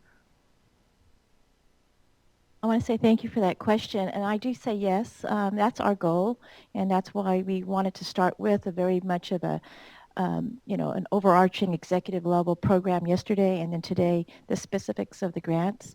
We're willing to do that, and if a multi-agency approach is the best, we're willing to do that, or based on just by chapter. So Stephen, who's still in the back there, and Geeta and myself, we're very happy to do that and do our best. So we can also put that into open discussions for later, because that also assists us with even the suggestions on the panel review, which I'm thinking of. And what I'd like to just point out is that, as you can see, we're very much in the early engagement of a lot of these programs. So these comments, this direction is really where we want to be as state agencies with this kind of directions from the tribal communities and your tribal government. So thanks for bringing that up, and yes. Thank you, Anacita. I'll just point out time for people. I have Jason, Sarah, this gentleman, and John, and then we'll see where we are. We're just about getting close. Jason? Jason Camp, Tibble for United Auburn Indian Community. I just have two questions. And has the commission identified geographical areas where it will start water storage? And when will we see a difference, and what year you think? So the commission is not identifying projects. The commission has identified areas that they are considering tributary to the Delta, but as I said earlier, areas outside of that geographical area can be applicants if they can show a benefit to that area. And I think one of the key issues on how they're selecting the projects are the return on investment as measurable benefits to the ecosystem, right? So it's not necessarily the location, but it's the measurable benefits that would be the key indicator on the decision making and the selection. I would just add that, there are a broad variety of projects that are eligible. So, as I showed in our timeline, we're going to be soliciting projects in 2017. The application review process for this type of project takes a while. But at the point where projects are selected and we're getting funding out the door, some of these smaller projects may be able to be implemented very quickly. Some of the larger surface storage projects may take years to complete, but that is on the project proponent in terms of how long that takes. Thank you, Rachel. We got about 5 minutes left, so I'll go Sarah, and then this gentleman, and then I'll come back up front to John. Go ahead, Sarah. You mentioned that Sarah Ryan, Environmental Director of Big Valley Rancheria, and you mentioned that the Stakeholder Advisory Committee has members from the Central California Chairman's Association, and there is no such organization at this point, so just want to point that out. Question for you about, can you go back to the slide that has it was an ecosystem slide that says changing timing of water diversions and improving flow conditions. Oh, perfect. Just wondering, because it has to show a benefit to the Delta, are you going to be listing or some details on how to reach that criteria? Yes. Well, basically, we're going to be, so what we're looking at is priorities established for ecosystem benefits through the fish and wildlife. And we'll be having, it's going to be long, detailed, and specific. So we'll be identifying what are the priorities, how would you identify whether they're measurable, and the assurances that the benefits would be provided. But this is going to be probably one of the most complex and detailed applications just because of the authorizing legislation is very complex. So I know I'm not giving you a very good or specific answer, but this is going to be a journey and we're working on that exactly. How would we present the benefits? How do we measure them? What are the priorities? How do we value the benefits? So those are all the type of things that have to go into the regulation package and the associated guidelines. Okay, because obviously in many areas the projects would benefit local, conditions. But in our case, the Upper Cache Creek watershed where Clear Lake is and its tributaries are, that does flow to the Sac River eventually. So it sounds like we would be eligible, but the things that if we have a conjunctive use project or something like that, it's going to actually have to show measurable benefits in the delta. That's what you're saying. Or its tributaries. Okay. Or the tributaries. Right. And then it's the magnitude of the benefits that is the driving factor on the selection. So you could have a small project with very localized benefits that may not score well, or you could have a small project with large benefits that could score well. So it really depends on what we have. Okay, we're just about time, so we'll take these last two questions. Please go ahead and then we'll come up front. What is the administration's current thinking for how this plugs into this twin tunnels plan? And I have to say, I feel like this right here is why the Prop 1 was written, was for this piece, is what I think. And, Could you hold the mic a bit closer? Sorry, I can't hear you. I think this portion of Prop 1 is really why the whole Prop 1 was crafted and written. And I do think we're very concerned that this is going to further expedite the movement of Northern California's water south. And so I think we are very interested in somehow ensuring that tribes, even if we're not in the Delta, we want to defend our turf. And, the more water you're drawing out of the Trinity, which is probably the second biggest tributary to the Sacramento River, the more concern you're going to get from Northern California Indian tribes. But I am interested in knowing what is the administration's expectation for how this $2.7 billion plugs into this twin tunnels concept. I am not aware of any expectation. This component of the bond is going to go forward and provide benefits regardless of what happens with the California Water Fix. I'm sorry, I wanted to call it BDCP. It's California Water Fix now. So.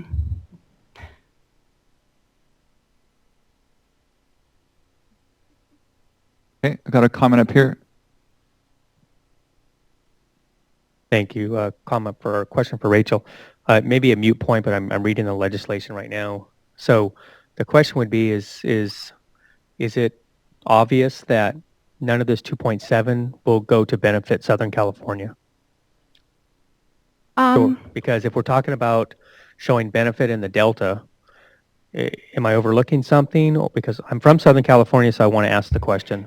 So my understanding is that a project in Southern California could argue that they provide benefits to the Delta if they provide water,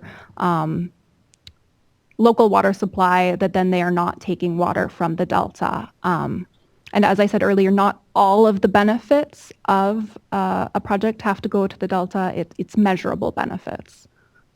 So I don't think Southern California is excluded. State water project, and we might be eligible. Right, and I think it's the way your question, it's not obvious that it won't go to Southern California. I think there is a bigger lift for projects in Southern California to be able to demonstrate the benefits. And that's the challenge to the Southern California projects, is to show the measurable benefits to the Delta or its tributaries. Exactly what I wanted to hear. Thank you. Okay, it's 10:50. We're going to take a short 15-minute break. Let's thank our speakers, and then we'll take a break and be back. If you could be back and ready to go at 5 past the hour, that would be greatly appreciated. There's coffee in the back. We'll see you soon.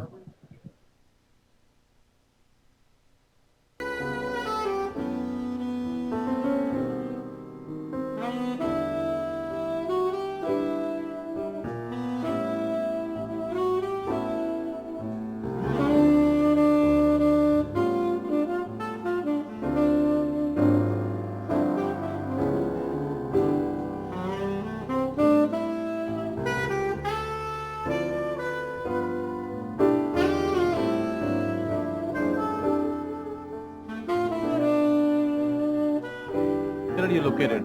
If it's located on a tributary to the delta. It's not. Where is that river?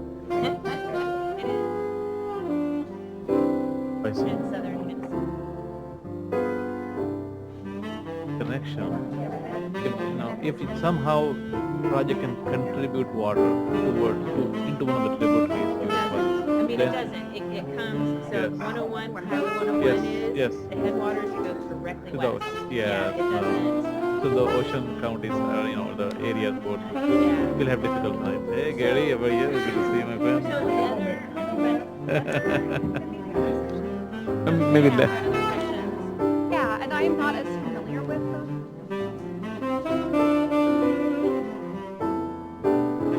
Included under the IRWM funding. Yes. Do you know?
They're good for that.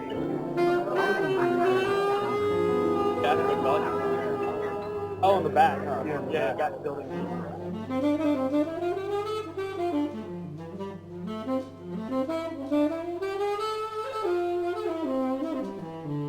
Oh, she was, I know, 'cause I was actually taking a,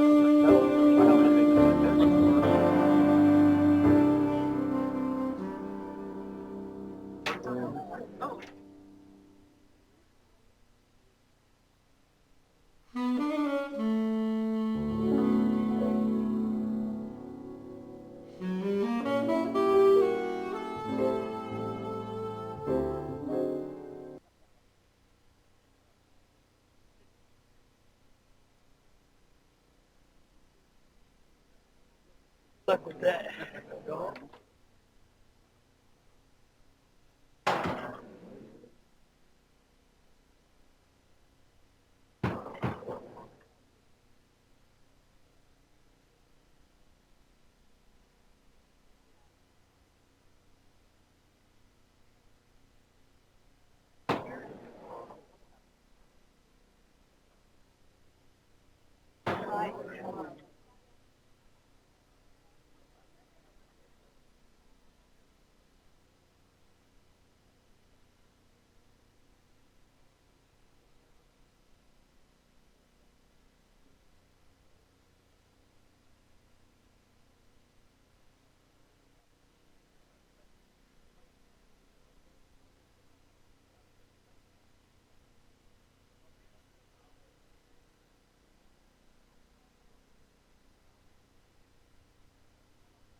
We'll start again in about 2 or 3 minutes in case you need to use the restroom or grab a cup of coffee. We'll start again in about 2, 3 minutes.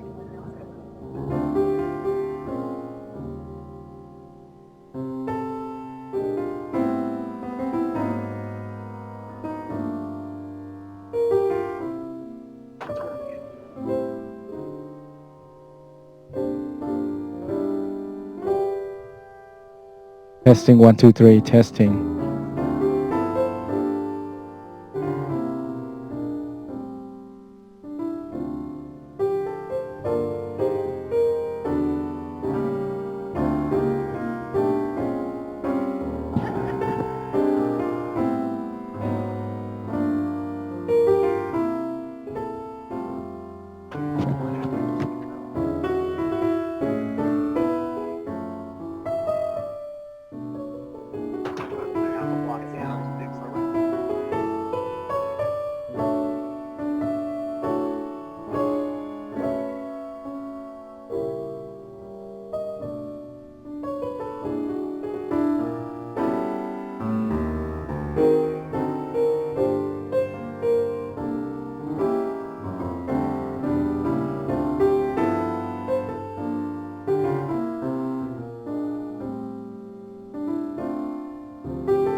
That's a good brand.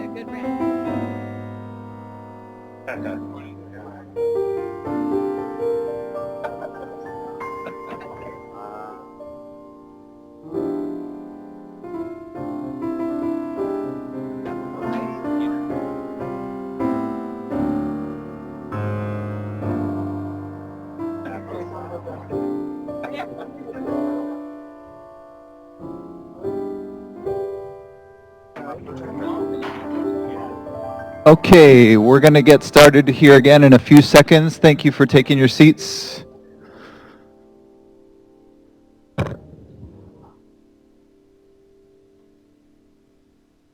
Okay, we're going to go ahead and get started. Thank you for rejoining us so promptly. Let me turn it over to our next speaker, Dat Tran. Gita, did you want to say anything? Sorry. So Dat is with the Water Board. He's he's the chief of the Drinking Water Technical Assistance Program in our Division of Financial Assistance. So Dat. Thank you. Thank you so much. Welcome. Welcome back, actually. So I'm going to, I was told that I need to shorten my presentation so we have more time to engage, and I will try to do that. So I promise you I won't read everything that was presented here. I mean, that's in the handout. So if you can pull out a handout and just mark on certain part that you may want to ask me about after our presentation. I did want to make a clarification. So the packets were prepared before an update. If your drinking water insert has June the 9th at the top of it, it is the correct version. If not, there will be more at the back. On the top corner, it said June 9th. So I'll just say what Gita said. Emily's walking around. If it says June 5th in the top right-hand corner, it's outdated. Yours should say 6/9. So if you want to hold it up, Emily's coming around. She has copies. We'll get you a new copy. Just hold it for one moment. She'll get right around. Thanks. Okay. Sorry to interrupt that. Go ahead. Okay. So thank you. Thank you. So if you notice, the newer version have a little bonus on the back, and that's somebody else's presentation that I thought you may want to hear about. And that's on the wastewater. Yes, the wastewater, small community wastewater, that's the other part of Chapter 5. It's a section 79723. And so that part of it, you can have it for reference. Okay. And the contact is on there for Megan. My presentation, I'm assuming you would be more interested in because it's drinking water, right? We cannot live without clean drinking water for more than, 7 days. I've tried that. So without further ado, I'm going to go ahead and tell you topic for the day. We are going to be talking about the Proposition 1, Chapter 5 in particular, and the application requirements, eligibilities, the priorities, and fundings and grant loans, all the good stuff. Okay, so I'm going to go to the next slide real quick here. So $260 million is what we get. And we're planning to get this money to you out there in 3-4 years. And it will be available in terms of grant and loans. And so the way we are making this available to you really fast is that we kind of marry this up with the existing drinking water SRF. Yeah, SRF program that we have already. So we have currently right now the draft, so all the criteria and stuff is written in the IUP. So the draft 2015-16 intended use plan have the Prop 1 funding criteria in there. Okay, so and that is being available on our website for public comments right now. So if you want detailed information on the presentation and what's Prop 1 have to offer, it's in there, and we welcome comments all the way until I think June June 30th, noon of June 30th. So end of the month. Okay, next slide, please. And the nice things about marrying this thing up, and we're not creating a new process here. So the application process is the same and is open months ago. So you can actually apply for this money using our fast application process right now. Okay, and when you apply, we're gonna have project managers working with you. So I would encourage you, if this is something for you, definitely go on our website there and apply. And one of the things I want to touch on is part of the funding.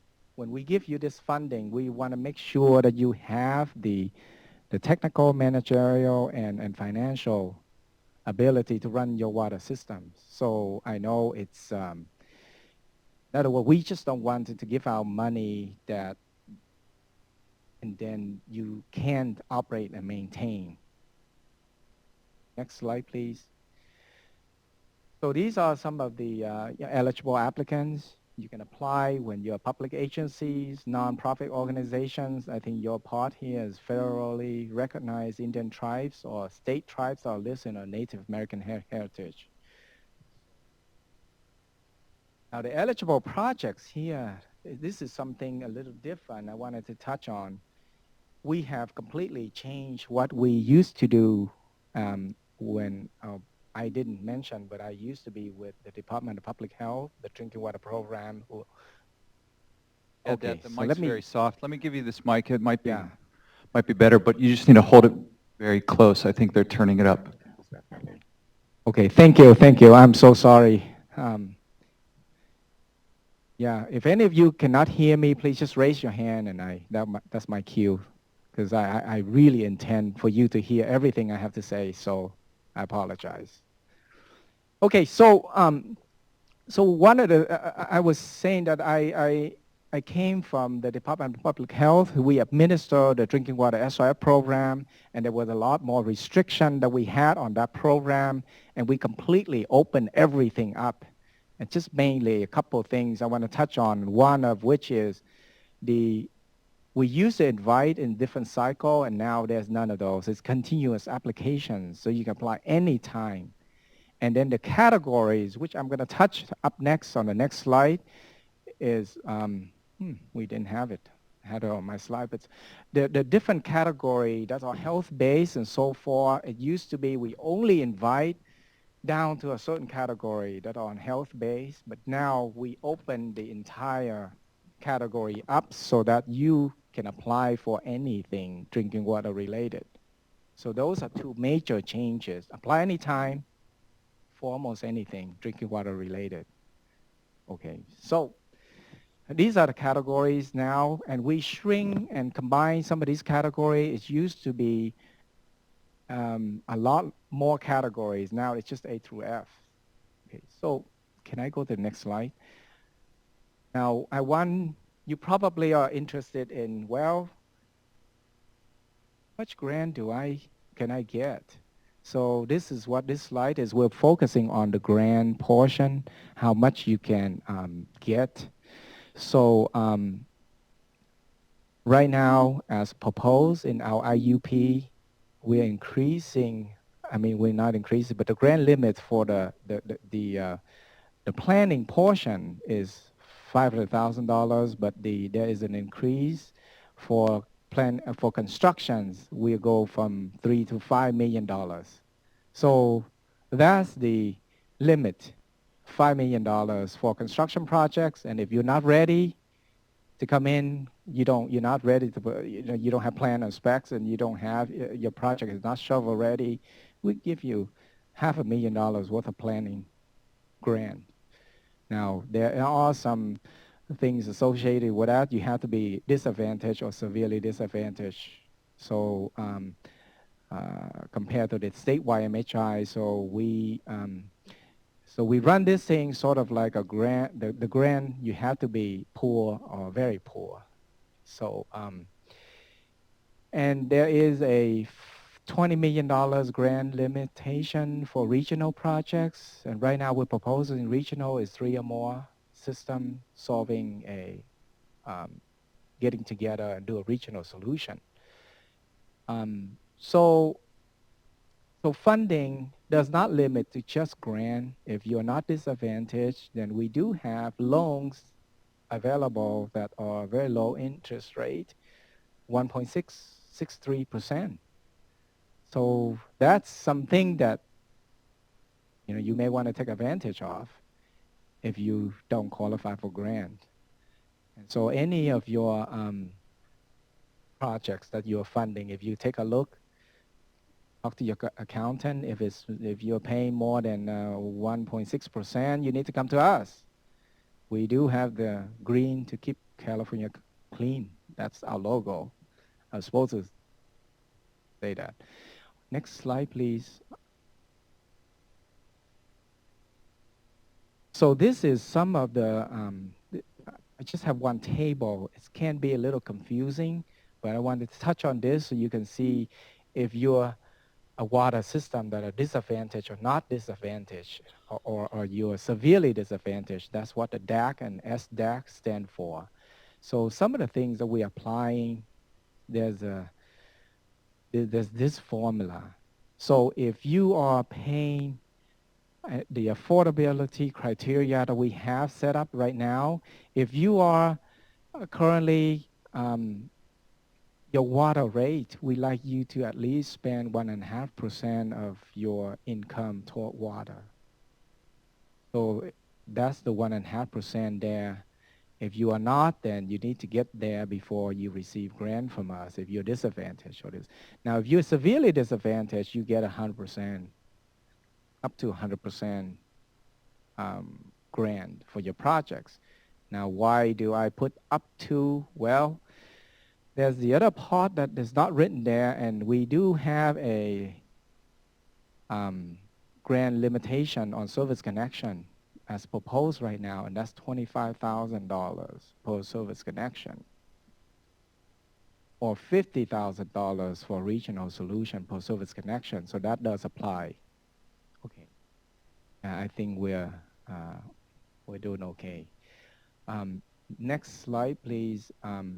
So this is what I touched on earlier. How we came up with the 1.663% is always the previous year's bond, half of the previous year's bond sales. So that's where it come from. And also, if you're disadvantaged, we can go up to 30% financing. And of course, if you're disadvantaged, you don't have to pay the interest. It's just going to be 0% interest beyond what we're able to give you in grant. So right at the, so these things, I expect more questions coming out of this because it can be very confusing. But as you come in and we look at your financial situation and we'll work with you. And our goal is to come up with the best possible financial package for your situation. So, yeah, and let me see, can I, slide please?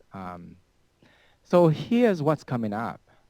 With the IUP that I mentioned, intended use plan, which is something that we have to do every year. When we get the federal money for the drinking water SRF, we have to show EPA what are we intended to use the money for.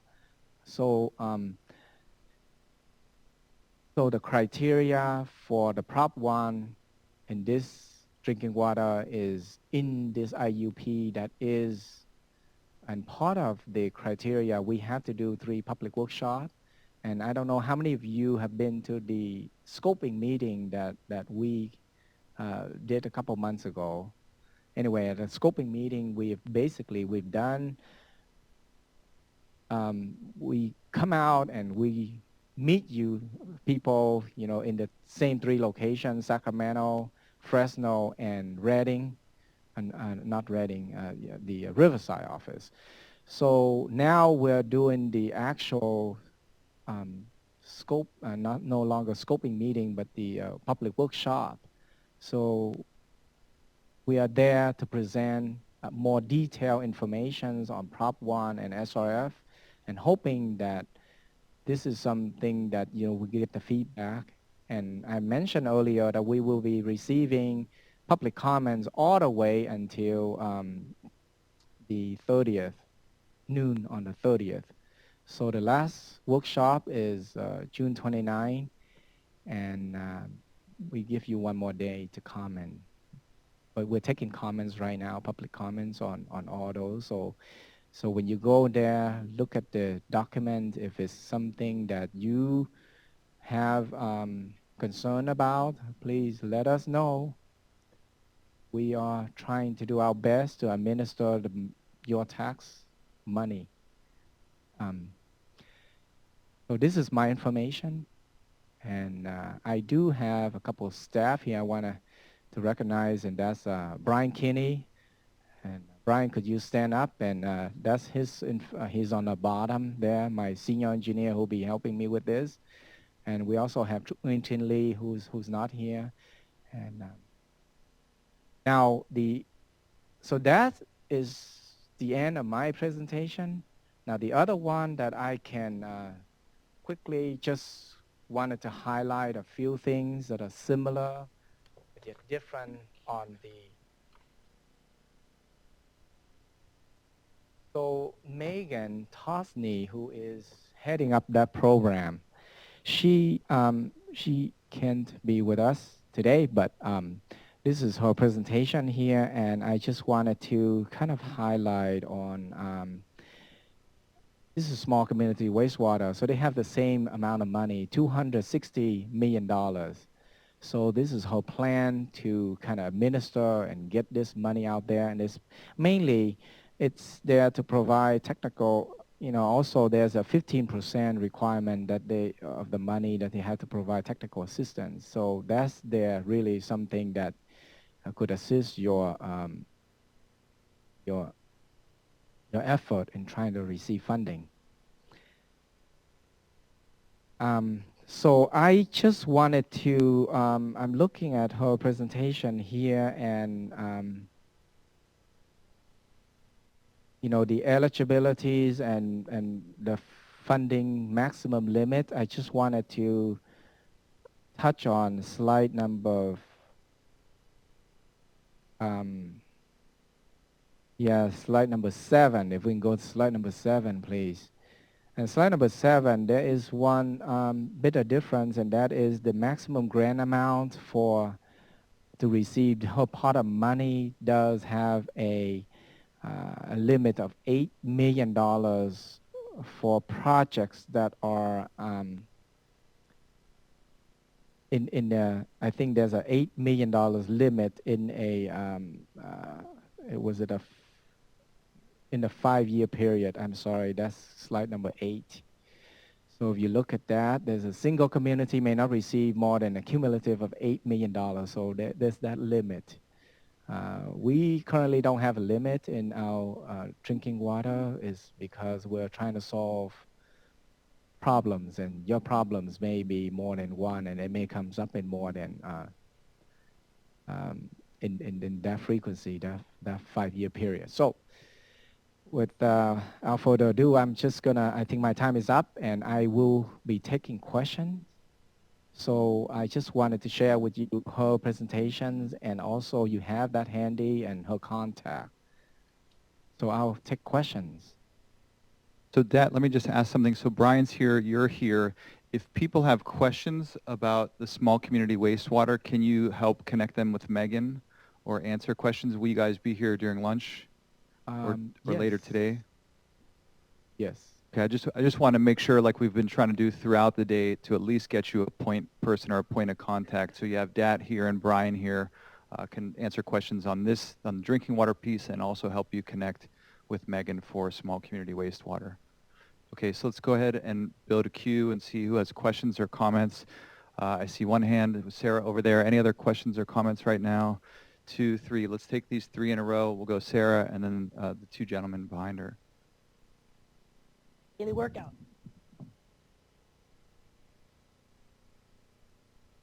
Hi, I'm Sarah Ryan, Environmental Director at Big Valley Bend Napomo Indians.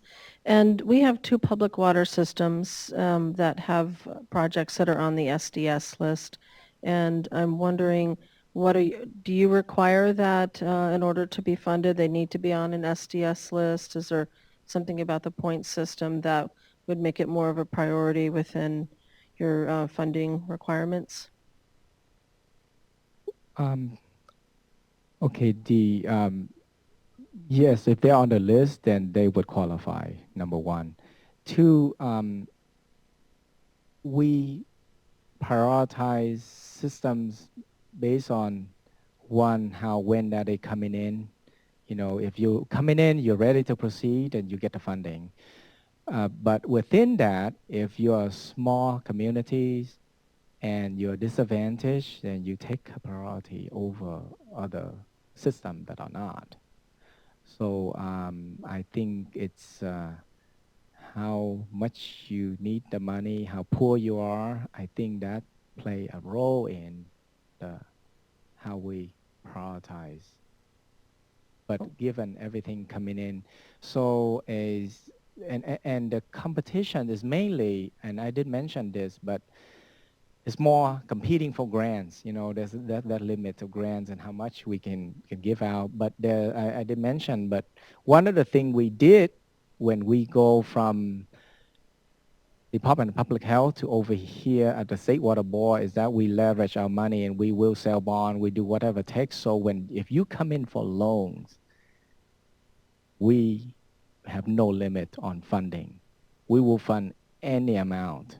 We will do everything we can to fund it. So that's just, so the competition is more on grants, you know, because with the federal money, if we get, like this year, we get about $83 million from the Fed, and we can only give out $25 million as grants, for instance. Yes, and Prop 1, we can give up to almost the whole thing.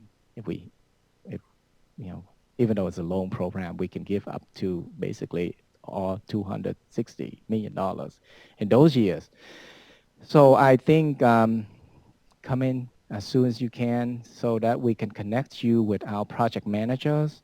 And I know we have some of our project managers here, like Malibu, and I think James Garrett, for instance. Raise your hands, guys. So that's what we do. We have a teams of project engineer who take the project from infancy to the end. So they work with you, so you submit the application through FAST. And there are 4 different applications. There's a general package, and then there's a technical package, the environmental, and the financial package. So we'll work with you on that. And just to clarify, so is the money available already, or it's going to be, I know a lot of the agencies, they can't fund projects until, you know, December 2016 type of thing.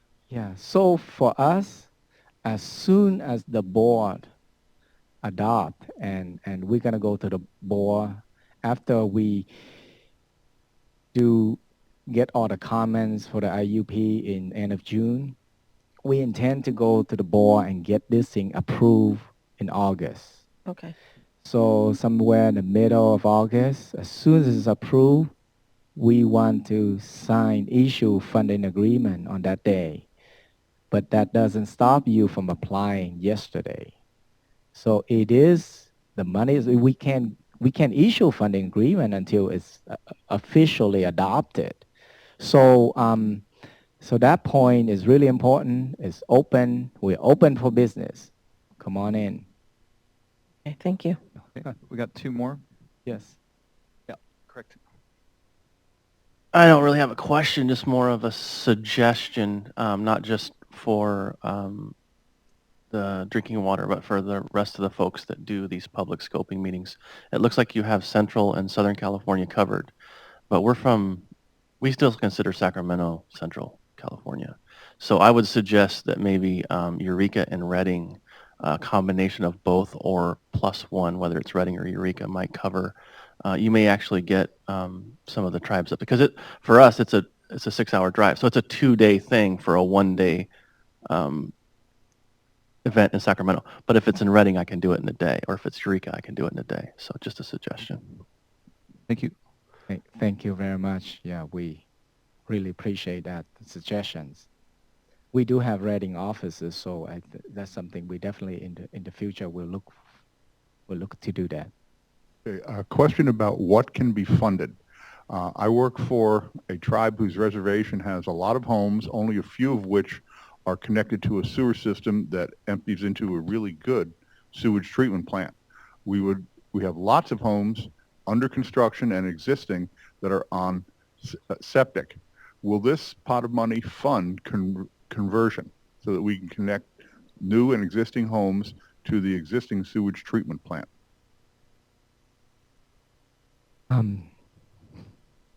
You know, I have Joe here, my colleagues, and he's saying yes. I'm hoping. Sure, no problem. Yeah. So I'm not sure, to be honest with you.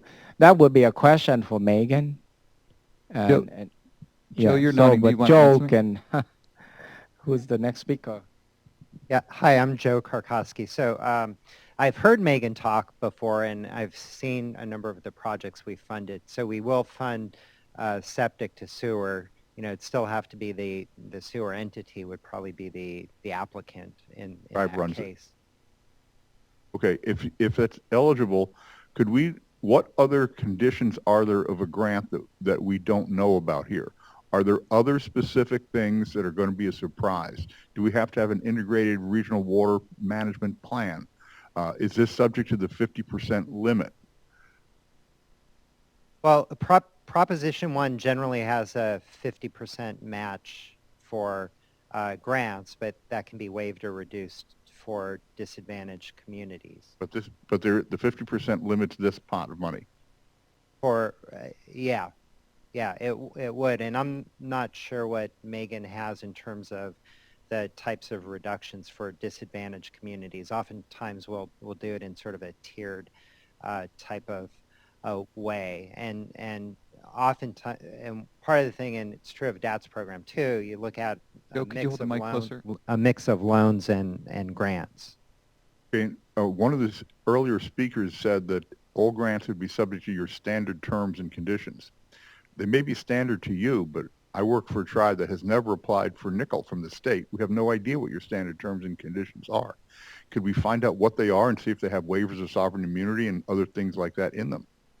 Yeah, so yes, and that's something that we will make sure we do. I mean, our attorneys have to work on some of the template language because it's not going to be exact. You could always look at some of the other older propositions where we actually ask people, we encourage people, look at the standard template language as part of your application, because if you aren't comfortable with the standard terms and conditions, we're probably not going to be able to fund you. Now, in terms of the waiver of sovereign immunity, I've been involved in a couple of grant agreements where there's a limited waiver of sovereign immunity, and I believe it's focused on allowing us to enforce the conditions of the grant. So, but there is sort of a limited waiver of sovereign immunity. I work for a tribal council that reads every line of every document.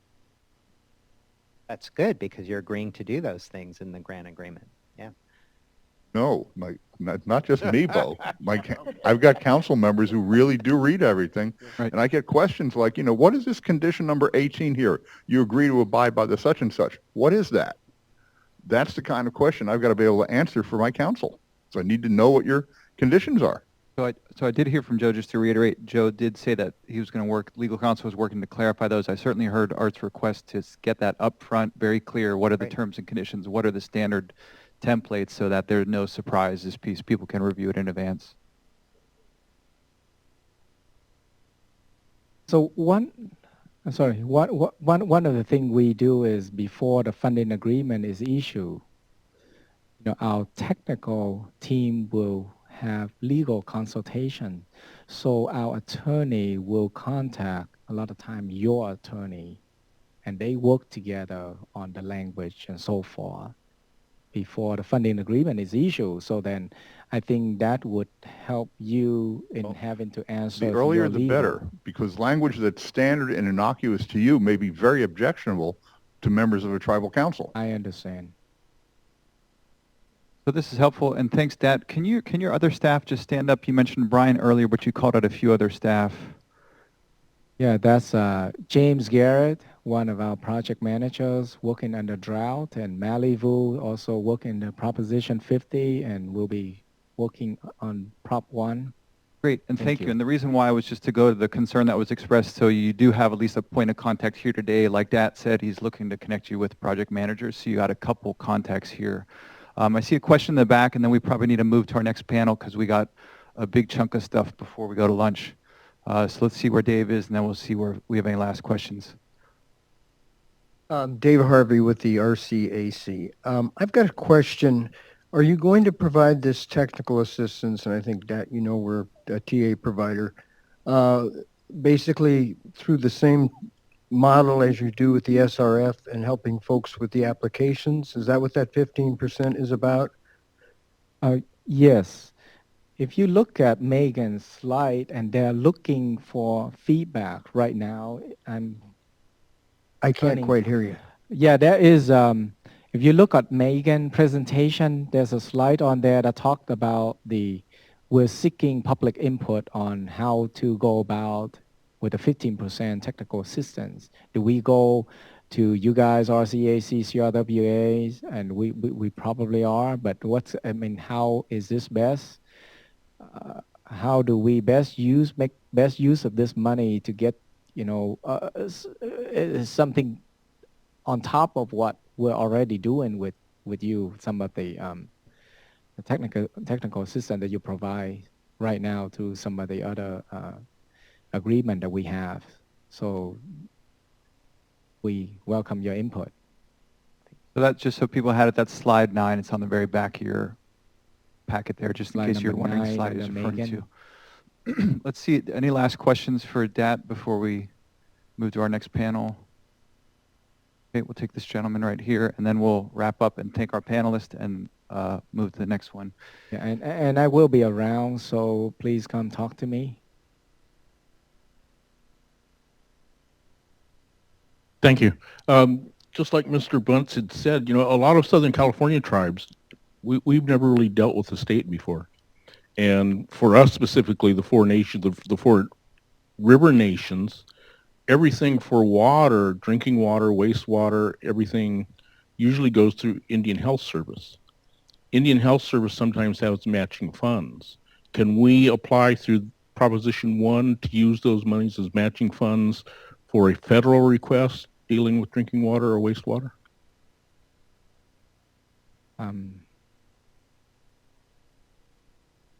I'm trying to make sure I understand the questions.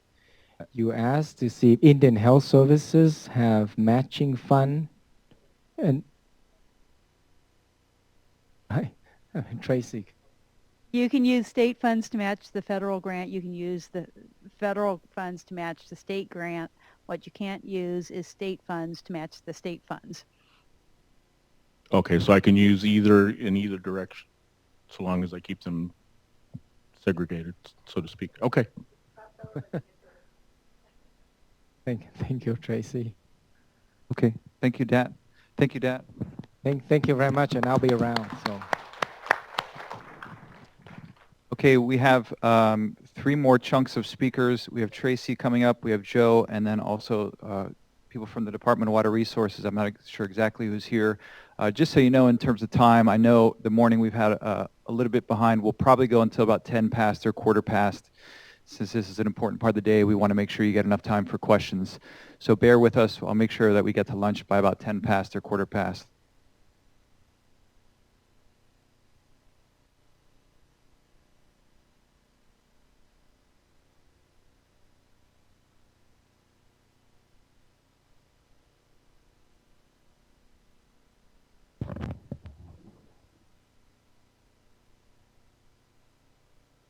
Do we have Diana Brooks? Okay, so Diana Brooks, Fethi Okay. Good. Peter Brostrom. Presenting, okay.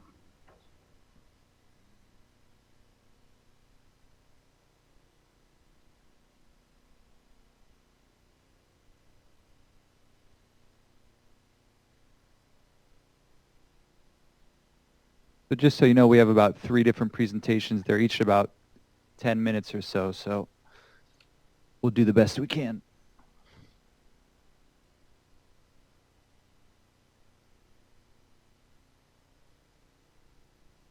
For my panel now, covering Chapter 7, Regional Water Reliability, I have Tracy Billington, Chief of Financial Assistance Branch of Department of Water Resources, Joe Karkowski, Supervising Water Resource Control Engineer from our Division of Financial Assistance Bond Section here at the Water Board, and Diana Brooks, Chief of Water Use and Efficiency Branch at DWR. Go ahead, Tracy. All right, thanks, Geeta, and thanks for everyone for coming back again today. And before I get into the slides, which are a lot of them are repeats from, okay, sure. Thanks for coming again today. And before we get into the slides, I was going to just do a few things, and a lot of the slides are repeat. But for the comment about going to Reading, we'll go to Reading if people promise us to come to the meetings. We've been there and had 2 people show up or 3 people show up. So, yeah, we don't mind traveling, but we want to go to places where people will actually come to the meetings. So it's a useful experience for everyone.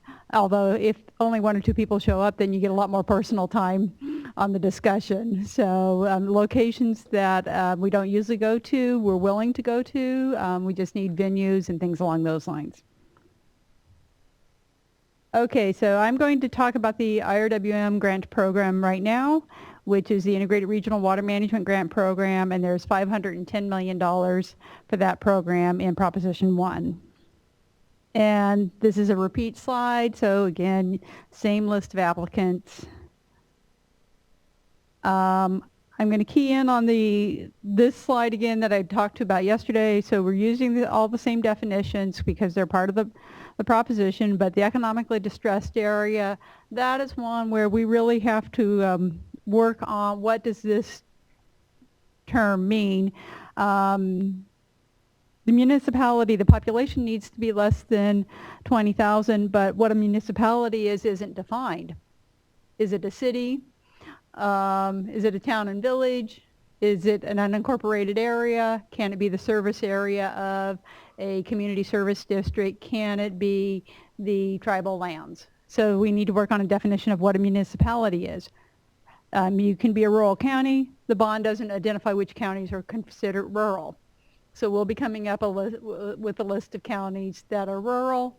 I think everybody has general opinions, and I think one of the things that will be interesting is something like LA County or San Bernardino County, where you may have a large metropolitan area and then a huge portion of the county, which if it wasn't for LA or San Bernardino, the rest of the county would be probably considered rural. Reasonably divisible and isolated segment.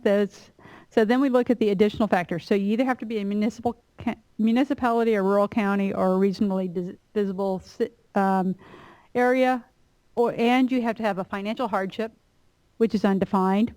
You have to have an unemployment rate at least 2% higher than the state average. So if we're looking at that as straight mathematical, it's a much lower bar than if we're looking at as it is the average plus 2%. And low population density, again, another thing that is undefined.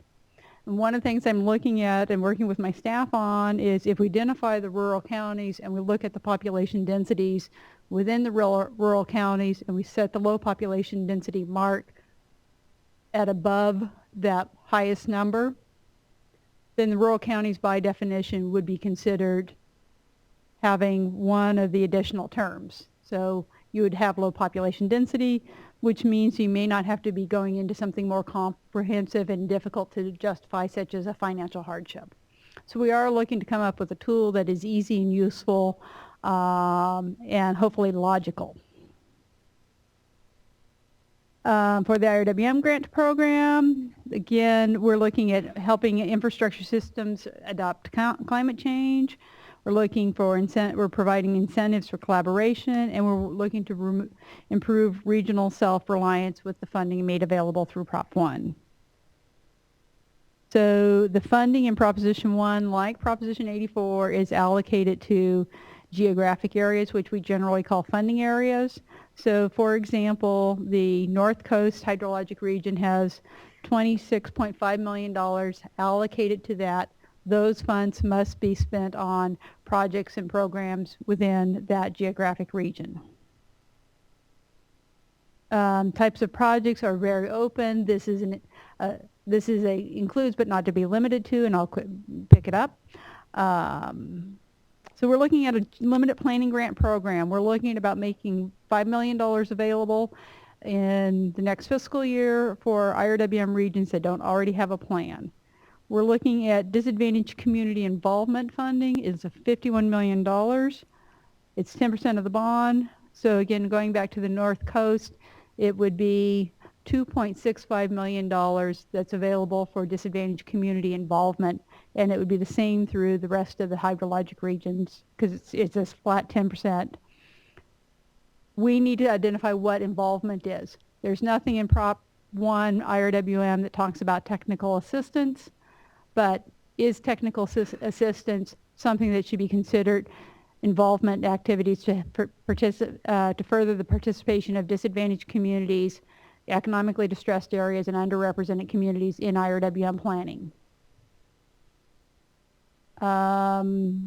We are going to have outreach efforts. We'll continue with any additional consultations that folks would like to have. Just let Anacita or myself know, and we'll schedule something. We're organizing a stakeholder engagement advisory committee. We will have the standard public meetings that are mandated by Proposition 1, and we'll welcome feedback in any venues. And we're hoping to administer the disadvantaged community funding in the first solicitation. For the appropriations, the way we're proposing to do this is single solicitations but appropriated over multiple years. So what's in the budget is a scheduled appropriation, but we're looking at, we would try to administer a solicitation for the entire $51 million for the involvement money. The next cycle we're looking at doing is the disadvantaged community projects, and then getting funding for implementation and construction projects, and that's further out because we're finishing up Prop 84. That said, the legislature could have different ideas either this budget cycle or the next budget cycle. And I'm actually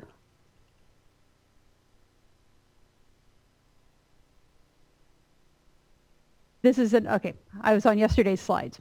So the other general requirements are groundwater management plan. You need to have your IRWM plan looking at climate change and special consideration for multi-benefit projects. I think that was the only other slide. Okay. So the disadvantaged communities, the cost share is waived, and we have the 10% for both the economically distressed areas and then for the projects we have 10%. And that is the end of my slides. So thank you. Okay, I know that was very quick. Thank you, Tracy. Go ahead, Joe. We got 2 more presentations, and then we're going to spend the rest of the time in Q&A before lunch. And the mic is pretty soft, if you can just have it close.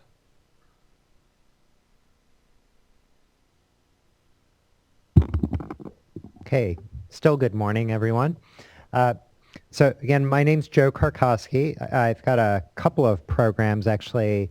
My colleague Robert Reeves will be talking to you later about the groundwater sustainability program. So I'll just give you a brief overview of our stormwater quality program.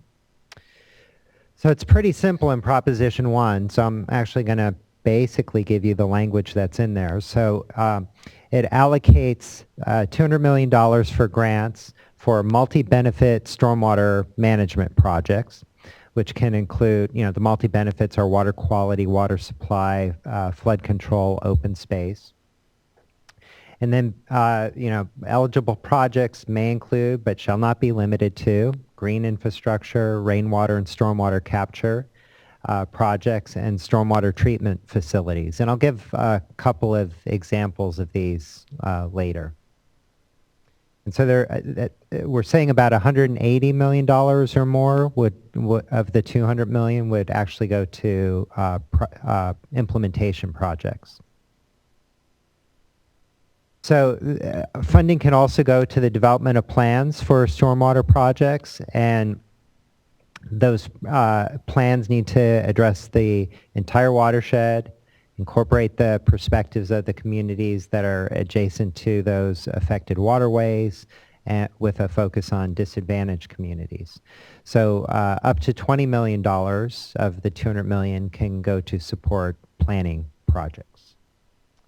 There are also provision that talks about decision support tools to help evaluate the project costs and benefits as well, so we can fund decision support tools. You know, again, like Tracy mentioned, 10% of the funds have to go to support projects for disadvantaged communities. There's a non-state cost share of 50%, which can be reduced or waived for disadvantaged communities. Now, I want to talk to you about a related law that's important. We're still trying to figure out how this applies in the context of providing funds for tribes. So there's a Senate Bill 985 that requires the development of stormwater resource plans for any stormwater projects that are funded by a bond act that's approved after January 2014, which includes Proposition 1. Now, the State Water Board is required to develop guidance for those stormwater resource plans by July of 2016. So we're in the Division of Financial Assistance, we're working with our colleagues in the Division of Water Quality, sort of going hand in hand. They're working on the guidelines for the resource plans. We're working on the funding guidelines. So those plans requirements include they have to be developed on a watershed basis. They identify and prioritize stormwater and dry weather runoff projects and provide for multi-benefit design.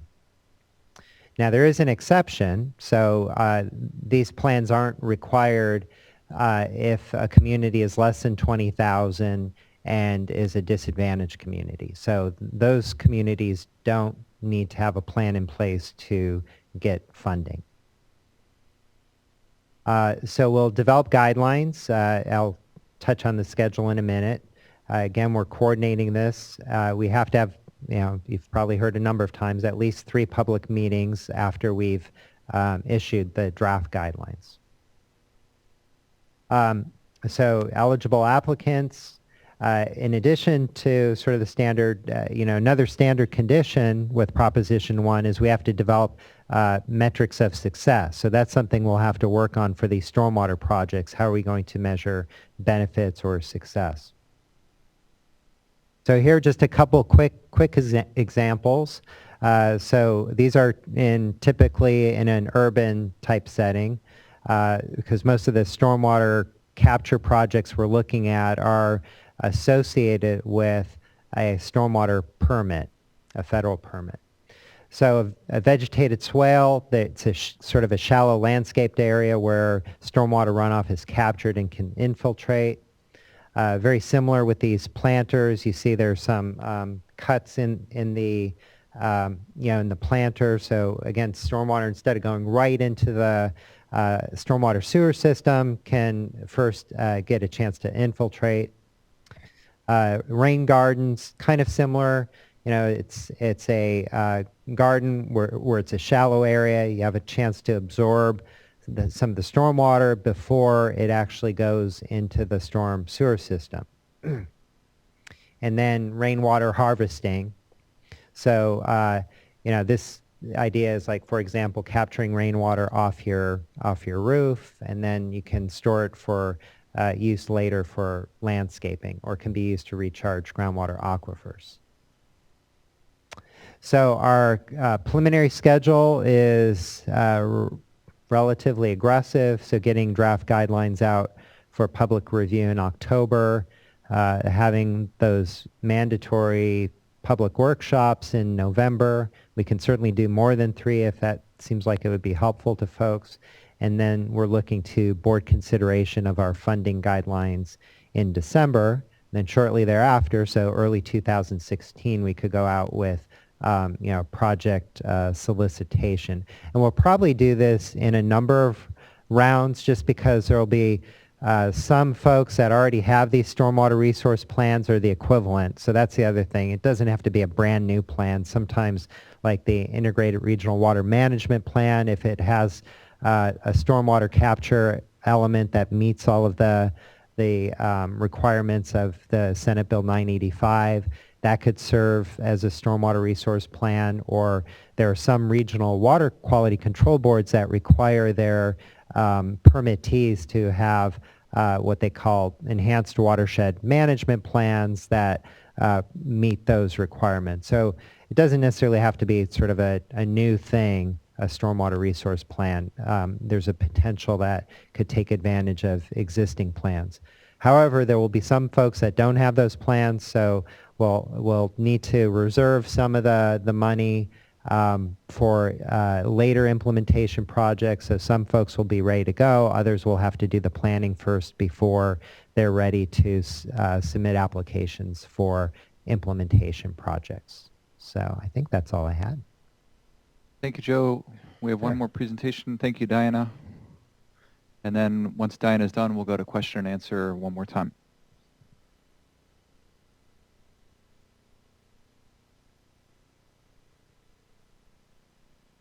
Hello, I'm Diana Brooks. I'm the chief of the Water Use and Efficiency Branch here at DWR. That's water conservation. We deal with both agricultural and urban water conservation, as well as desalination and recycled water, and measuring and estimating water use in California.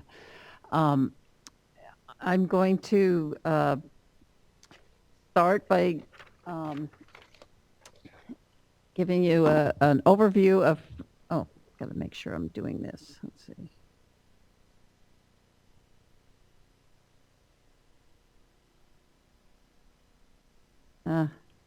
There.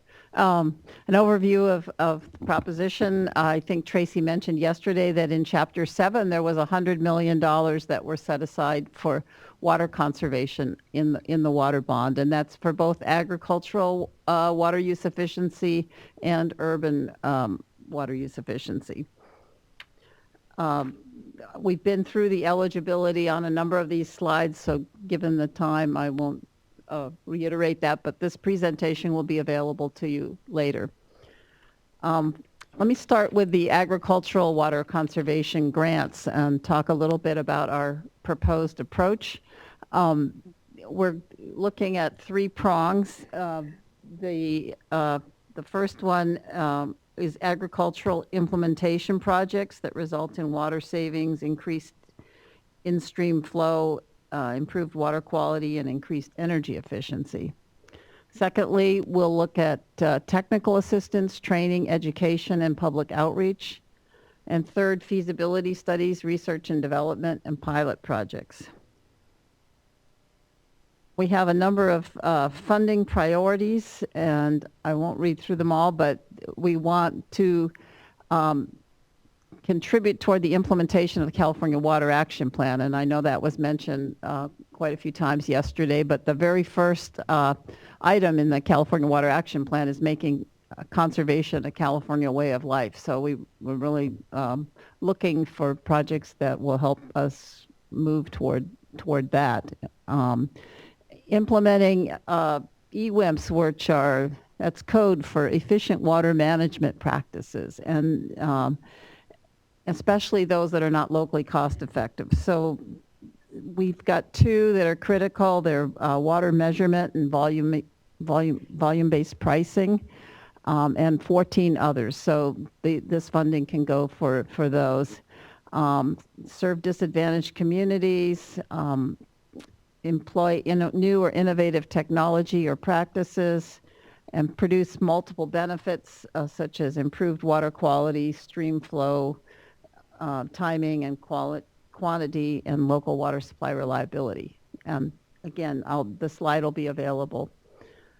Our anticipated schedule is to post our draft guidelines this summer, hopefully in July, and we'll also be posting the draft proposal solicitation package.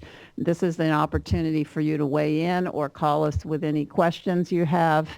There will be a public comment period, also chance for tribes or other agencies to weigh in and coordinate with us if you have comments.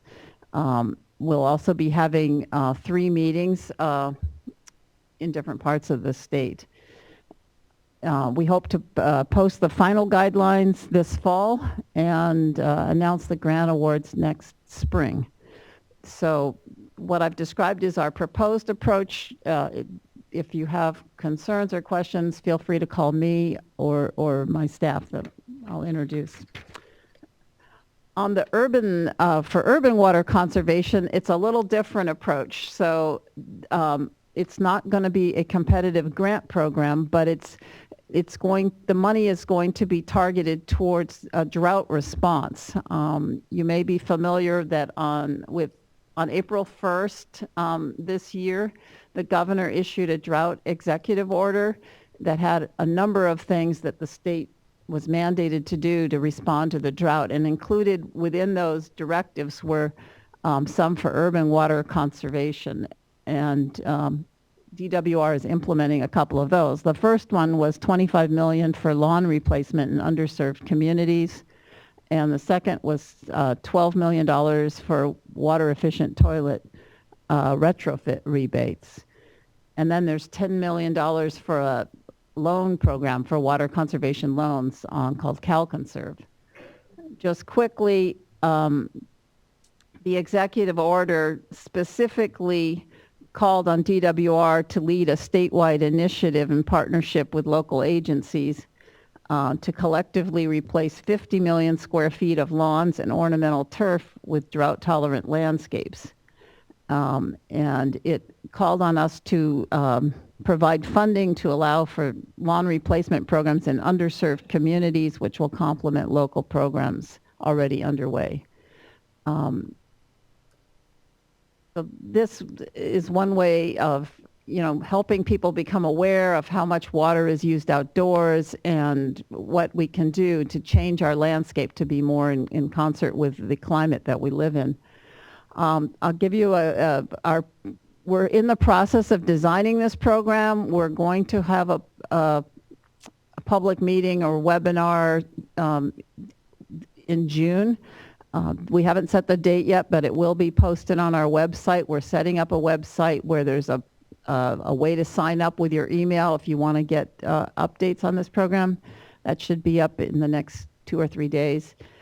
We're looking at a rebate that'll go directly to customers. So your agency or your tribe won't have to apply, but you can set up your own program and complement this program. But it'll be managed by a single contractor. The rebate amount, we're proposing $2 a square foot with a cap of 1,000 square feet per household. That would be a $2,000 rebate per residence. And we're going to focus the program, it's divided in 2 parts. One part is focusing on the underserved, severely impacted, drought-stricken communities in the San Joaquin Valley.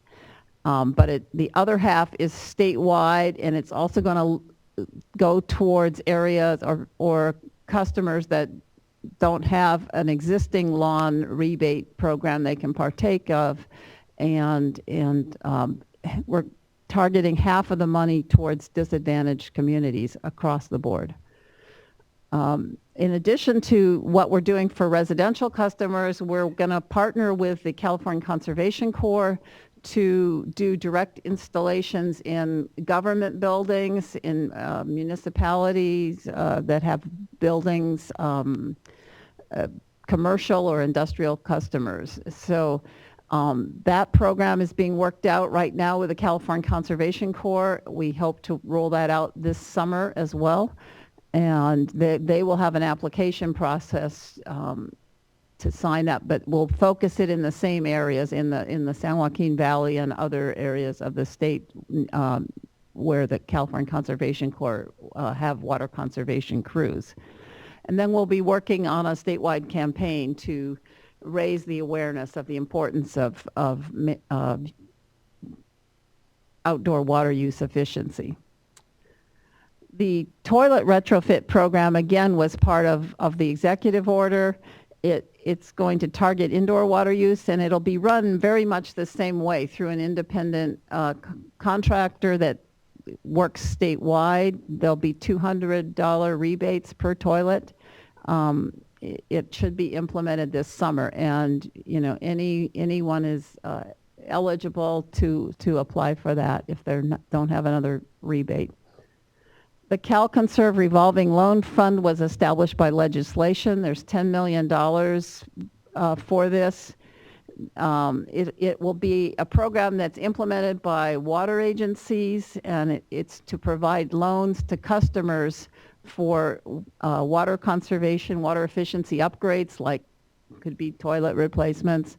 And then the customer would pay it back on their bill, but their bill should still be lower because they would be saving water. So it's sort of a win-win sort of situation.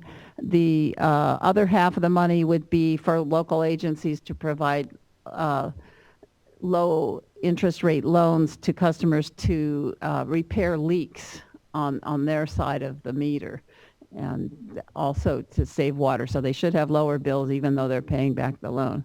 There's a cap of $3 million per project. This is a pilot project to see how this type of thing would work in the water conservation context. I've already said we intend to implement the lawn and the toilet retrofit program this summer. The CalConserve revolving loan program will be posting the draft guidelines and the proposal solicitation package this summer and taking input, and post the final guidelines this fall. If you have any questions, feel free to call me or email me. And I'd also like to introduce Fethi Benjema. He's the chief of the Agricultural Water Use Efficiency section and also handles a number of these grant programs for us. So feel free to talk with Fethi after this as well. Okay, thank you, Diana. So we got about 10 minutes. You have Tracy as a contact for Integrated Regional Water Management, Joe for Stormwater, and Diana for Water Use Efficiency. Let's build a queue and take some questions and answers, and then we have a little bit of instruction before we break for lunch. We'll start with this gentleman first. Anybody else want to get in the queue? Sarah, and then Bill. So I got 3. Okay, please go ahead. Apparently I'm on a learning curve that I didn't know existed. My question for Ms. Billington, in looking at this map that was provided, Chemehuevi is not included in an IRWM. None of the 4 river nations are included. Is there a reason for that? And I'm assuming it's because we fall under Bureau of Reclamation. And that would be in the southeastern corner of California? San Bernardino County. Yes, and that would be because no one has formed an IRWM region. It's basically formed by the, local, in general, we'll have folks that are invested in water management, whether it's the tribes, the counties, the water districts, that'll come together and form a regional water management effort group. We do not have 100% coverage of IRWM regions in California, and that is one of the areas in the state that they haven't had anyone form an IRWM. And you need an IRWM plan in order to come into the program. Then for us specifically, we'd be talking about the 4 river nations, the cities of Needles, California, Parker, Arizona. And I know the city of Needles has been talking to some of my staff. You need basically a minimum of 3 entities, 2 of which have statutory authority over water management. Okay. And I'm assuming that the four nations would say you have statutory authority over water management. Correct. And I've got some work to do when I get home. And please, feel free to talk to me. I have folks that are basically assigned to each of the areas of state, and I can get you staff to talk to. Go ahead, Sarah, and then Bill. I had a couple of questions. One for Tracy. This is my name is Sarah Ryan, Big Valley Rancheria. Do the definitions that you provided apply for all the Prop 1 funding or just DWRs? Those are from Chapter 4, so that applies to the entire bond. Okay. And then the next question about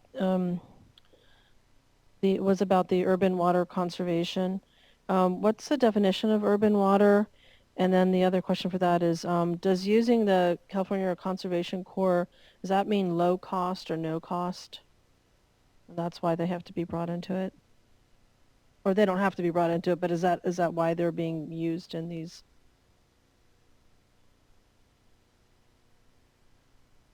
Yeah. Okay, the question is, what's the definition of urban water? And the second is, does using the California Conservation Corps mean that there's no cost or low cost to their labor? Can you hear me? Urban water would be water that's supplied by urban water suppliers or smaller water suppliers. Now, if you're going to the distinction between urban and rural, I think it's water, and I would have to double check on this, but I think it's water that, when we say urban in this context, we're talking about water that's going to customers for use, residential customers. So it can be in a rural area, but it's basically municipal. I believe so, yes. Domestic or from public water systems to customers, basically? Yes, I hadn't thought of that distinction before, but maybe, Feti, do you have anything? So Sarah, is your question whether they have to be the urban water supplier with 3,000 connections or more? That type of thing, yes. Yeah. Well, if there's a criteria, because if I don't it's a believe. grant program for urban water conservation, we're in a rural area, are we eligible? Well, go ahead. Doesn't have to be an urban supplier with 3,000 or whatever limit. We traditionally funded urban projects that are within rural areas for residential water types as well. So it doesn't have to be an urban supplier with the definition that the traditional definition, but as long as Why is it called urban then? use is for residential, it's eligible. Then your second question, and there may be two parts of this, but we're working with the California Conservation Corps. They have water conservation crews that were established last year to help respond to the drought. So they will provide the labor free of charge to participating municipalities or commercial, industrial, institutional entities that are working through that program. Okay, thank you. So, and then the other part of the question is from the prior discussion about the Conservation Corps. There is a general statement in the Chapter 4 of the bond that's the general requirements that apply to everything, that you're encouraged to consider using the Corps for your projects. So the Corps has a certain type of functions, and they're probably better fitted to the type projects that Fish and Wildlife would be funding, but it is an encouragement for the rest of the programs. No, it's two different things. I mean, we're working with the California Conservation, DWR is going to partner with the California Conservation Corps, and then we will have a program that's available that they will provide free labor, and it's not a grant program per se, but it's part of this campaign to remove 50 million square feet of turf under the drought executive order. So there are certain programs where the CCC would be free labor, Just for the removal of the lawn and converting it to drought-tolerant landscapes. That's the only thing that I'm speaking of. I'm not familiar with what they're doing on other competitive grant programs. Okay. And I can talk to you more about how to apply for that afterwards. So I can tell people are ready to go to lunch. I'm going to honor the 3 last people that we have in the queue. I have this gentleman. I believe we have one back there. Emily, is that correct? Was there someone back there or no? Okay, and then Adam. So we got 2 more. Okay, please go ahead. We got 2 more, and then we'll break for lunch. We got a little bit of instructions. Go ahead. For Ms. Brooks, I believe you mentioned that governmental facilities will be considered under that program for the change out of the landscaping. Will that include tribally designated governmental entities? I would have to check on that, but I think so. The California Conservation Corps had some enabling legislation as to where they could work, but I see no reason not to. I think that the concept there was that they can't do residential direct installs. So I would believe that the answer would be yes. It's wonderful. I've seen it operate the other way in other states. Thank you. Okay, we got a last question, and then we'll break for lunch. Good afternoon, or is it afternoon? It is. Secretary Adam Geiser, La Jolla Band of Indians. And I guess it's kind of more of a comment and a question. In my observations from yesterday and today, there looks like there's a lot of guidance being developed. And I'm really hoping that you're open to having tribal voices sitting through development of the guidance for each of the programs that you're rolling out, because that's something that I really haven't heard being discussed up to this point. So my first question is, are you open to having tribal voices at the table, subject matter experts for the varying programs that are being, various sections of the chapters that are being rolled out, for the guidance development? Because you're writing the rules, right? And the best way to have participation and be eligible for things is to be engaged in writing the rules for something. And the second piece is, any place where you're going to not only have tribal input for writing the rules, I'm really hoping that you'll be open to, on the review side, when these applications are coming in, having tribal subject matter experts participating in the review of these applications as they're coming in. So I guess it's twofold. It's kind of the same question. Are you open to having us at the table to write the guidance with you, and after the guidance is written, when the applications are in, and generally, are you open to having us sitting on the review panels? Thank you. Thank you. For the IRWM program, when I mentioned the Stakeholder Engagement Advisory Committee, we've already identified and included tribal representatives as part of that effort, and that'll be developing on the guidelines. I think on the review process, that's where it gets more complicated. Some folks may have a larger panel from a variety of interests. Some folks may just be looking at it in-house, so we would probably be making more a program-by-program basis on that, and also looking at what we're evaluating. On the IRWM proposals, there's a lot of input on the suite of projects that comes in from the IRWM group, and there's less technical review from my team, where on some of the individual project proposals there may be more technical review and less a need for different input on the individual projects. So I'll say yes for sure on the guidelines and not no on the review process.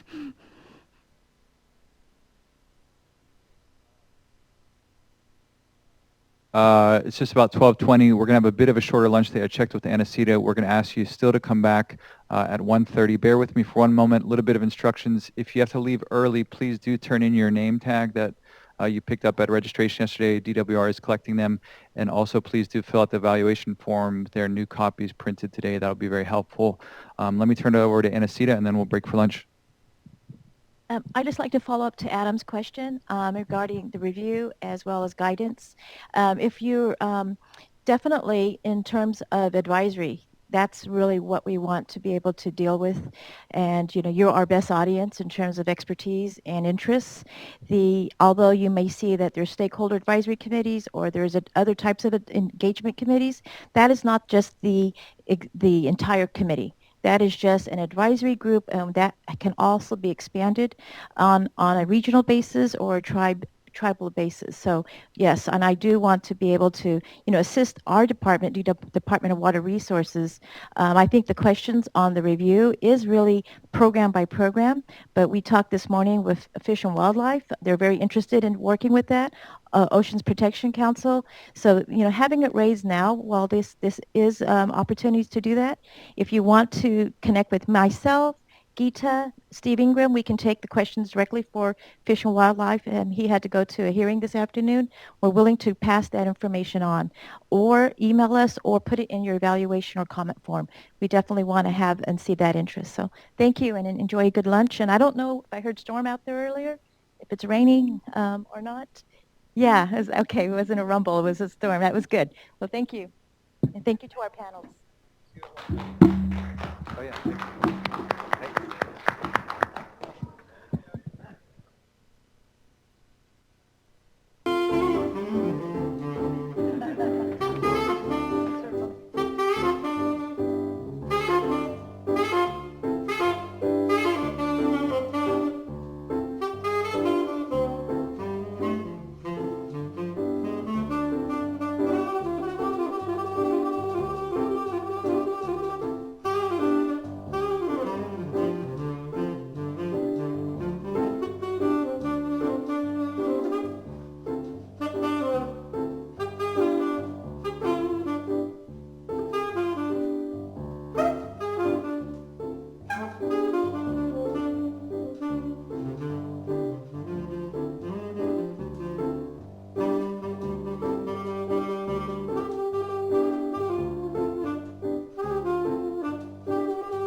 Okay, we will start in about 2-3 minutes in case you need to use the restroom or grab a cup of coffee.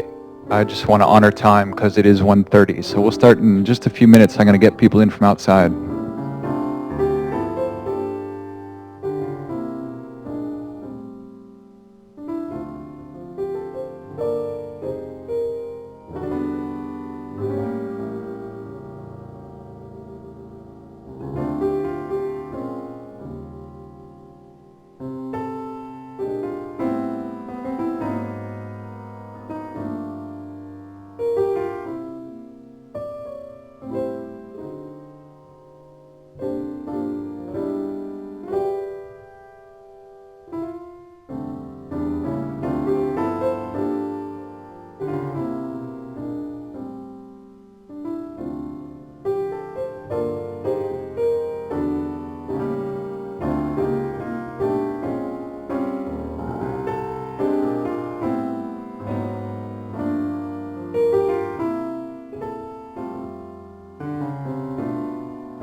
Okay, most people are inside. I'm going to give people 1 more minute and then we're going to get started since we have a full afternoon.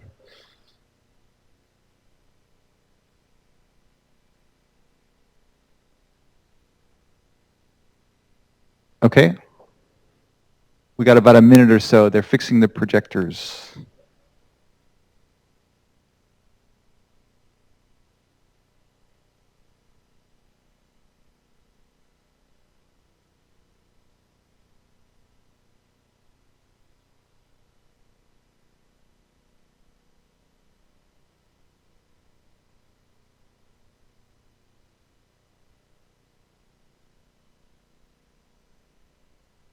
So while we're waiting, I'll just say if you're looking for hot, fresh coffee, they should be refreshing it at 2 p.m., which might help get you through a little bit more of the afternoon. And also, we did hear that many people had flights that were departing at 3:30, so we're probably going to look a bit emptier this afternoon.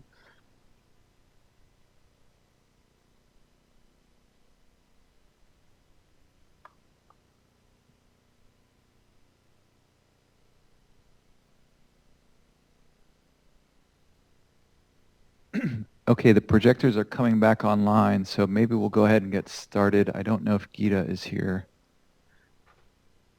Okay. Anacita, do you want to introduce Dan?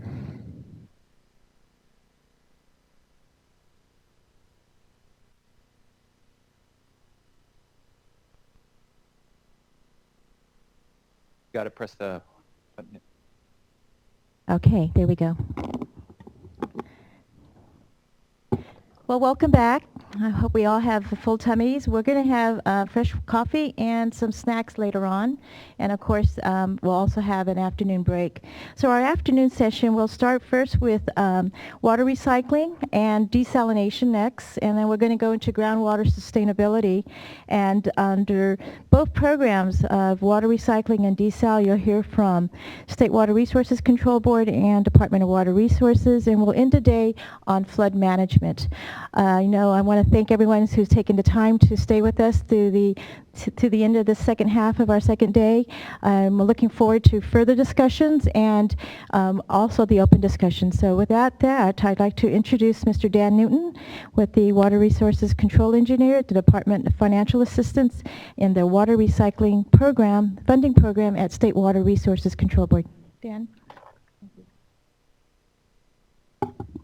Good afternoon. As mentioned, I'm Dan Newton, Program Manager for the Water Recycling Funding Program.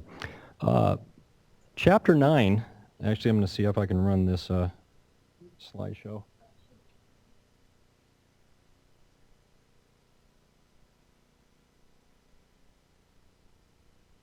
I can't see. Oh, it's upside down.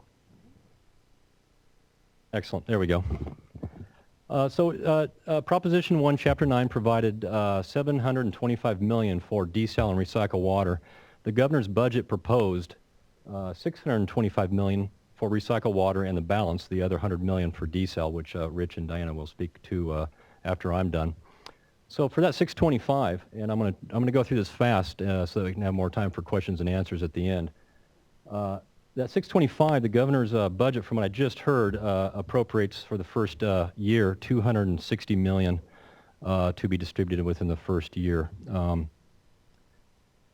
that 625, it will be allocated as half grant and half loan. And as you can see on the bottom bullet, that's $300 million in grant and $300 million in loan. It is also prescribed in Prop 1 that we follow the Prop 13 process. And what's neat about that is that Prop 13 is a continuous or revolving nature type process.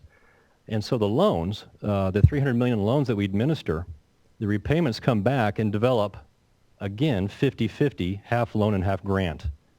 And so to sum it up, every dollar we loan out in that $300 million, 50 cents comes back as grant and 50 cents comes back as loan. So it has a long-term effect. It's a very fortunate setup for us to administer, and for those that apply for the grant. It's not a solicitation process where we go until we run out of money. This will go on for a very long time until we have diminishing returns. For example, Prop 13 back in 2000 was set up the same way, and we still have a little bit of grant funds left in that program. And so what's neat about this is it allows agencies or tribes to develop projects that best hit the ground, and they're not rushing to get projects in to get the money. We work at the pace that best suits the development of your recycled water project. Recycled water projects are a different animal than other projects, and so it takes a lot of monitoring, a lot of input, and a lot of user participation to endorse recycled water. And so that due diligence up front is very important. Again, Prop 1 is available for federally and state recognized tribes. So what we're proposing, and by the way, this is going to the board next Tuesday. And so we've done our outreach process for the past 6 months. We've had workshops throughout the state, been posted on the web, and had our feedback process. We've done a lot of outreach, and that's culminating this Tuesday at the State Water Board. We're going to recommend adoption of the guidelines. Now, those guidelines are proposing on a per project basis, and I'll go through this quickly, is some planning grant money. We have, we'll offer 50% match, not to exceed $75,000 for you to study a recycled water project. That study needs to result in a recommended project. On the construction side, on the construction side, we have financing, and that's the loan I mentioned. There's $300 million available for a low interest loan. That's a term of 30 years, up to 30 years, an interest rate at half the GO bond rate, the state's GO bond rate, most recent GO bond sale. Right now that's at 1.6% interest rate, fixed, which is a very good rate for money. The 30-year term, and by the way, it mirrors the state revolving fund. That's another funding source we have that can also fund recycled water and sewer treatment projects. And then continuing on the construction side, we have grants. We're going to offer, propose to offer 35% grant per project, but not to exceed $15 million. It has a $15 million cap. We definitely have agencies and projects out there that are very large that borrow about $200 to $300 million, and then we have recycled water projects that are fairly small. The cap keeps those large projects from taking all the grant money. We determine those limits based on the number of projects in the state and user feedback. There's a lot of need out there, and so we try to equitably distribute the grant funding, and that's how we came up with these terms. Also note that the 35% is, well, I have a graph, and I won't share it unless somebody needs to see that to try to save time, but 35% grant is right about where the interest rate for a low interest loan really starts kicking in and providing subsidy. And so if you marry a low interest loan with our grant money, both of those are maximized. You can receive up to roughly 40% grant equivalency when you combine that low interest loan with the grant money. So we leverage the funding sources. One application will work for all funding sources that we have that we can fit to your project. And I will talk about how we administer that, and we want to work with you when you develop your project. As I mentioned, we're going to the board this Tuesday, June 16th, to recommend adoption. A single application, as I mentioned. We've streamlined our process. How we work in the Division of Financial Assistance, and it may have been mentioned with previous speakers, is we have project managers. Those project managers are your point of contact. They represent your project, so to speak, and they work with you to develop a funding portfolio. We will try to utilize the funds that most maximize your subsidy with the various pots of money that we have. Now I'm focusing on Prop 1, but the State Revolving Fund for larger projects is very, has a lot of financial incentive with it. We'll combine that grant with a loan. Or you can just request loan. The bottom line is we'll work with you to try to maximize what best fits your situation through that single application. Again, I mentioned I've got some tables to talk about how the subsidy works, but I'm going to be moving a little quicker. And I can come back to this if there's questions along this line. How our funding process works is you'll submit an application. There's 4 packages. There's the general, the technical, the financial, and the environmental. Those 4 packages, when they're complete, we move forward to a funding agreement. That initial agreement is based on estimated construction costs, but allows us to disperse on soft costs. So we can go retroactively to pick up your planning and design costs for your project. Then when you've finished your design, you've gone out to bid, or you've signed a contractor and you've executed a construction contract, we amend our contract with you to match that actual value, and at that point we can disperse on hard costs. We also pick up contingencies. We'll pick up construction administration. And so it's a very, very powerful funding package, and we typically fund projects in whole. But we're more than willing to work with other sources of funding too. Certainly recognize the fact that there's other options available.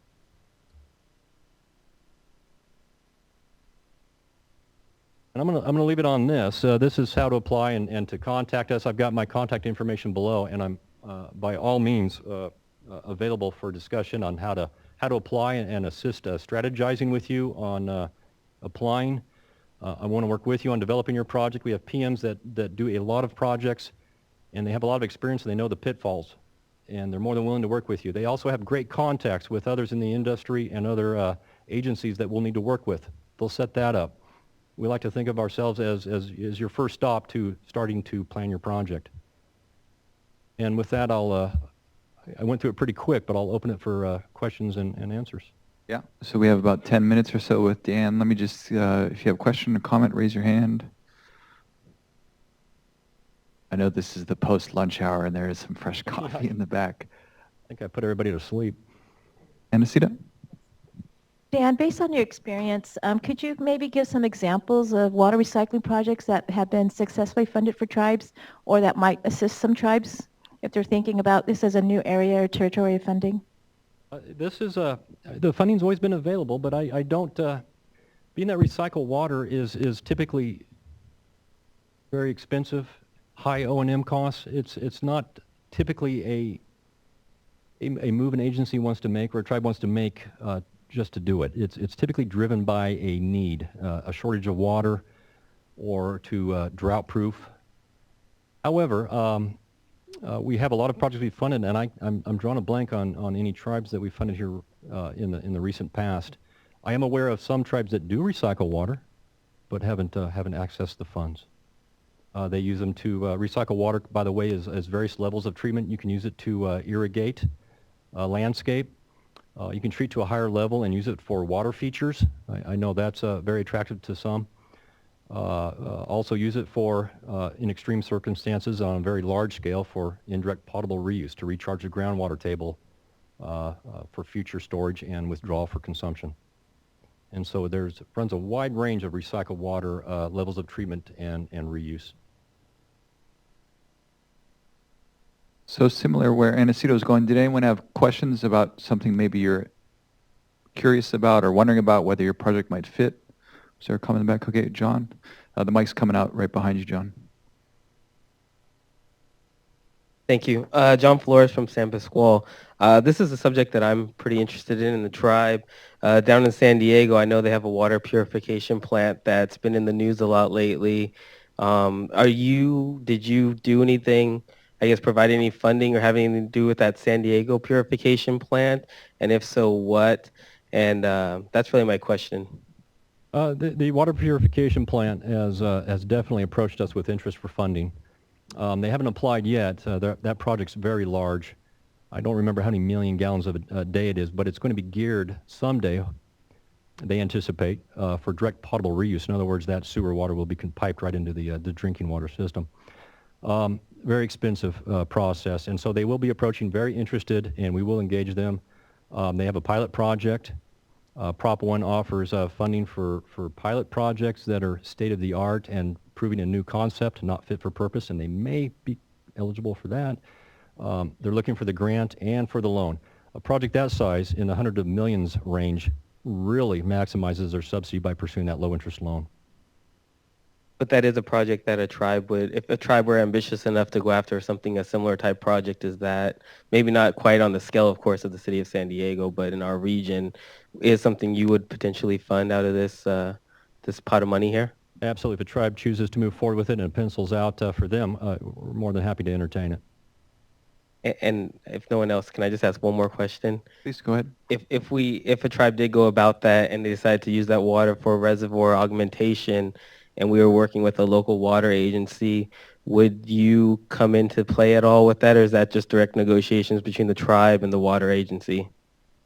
Now that the surface water augmentation is a different animal yet. Still working on working on that route.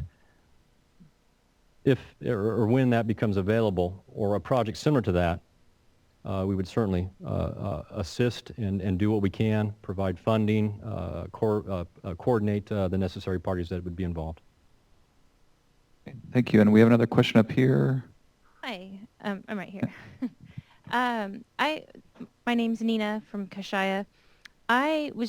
We were just having a little conversation back here on what exactly is the definition of recycled water, because yesterday we brought up questions in regards of having our homes in our community be able to take the gray water and reuse it, or to capture water from a treatment facility and reuse it, and wondering if those fall under that definition. Some of what you mentioned does. The gray water is a very new, well, I wouldn't say it's very new, but the interest in it is really starting to peak.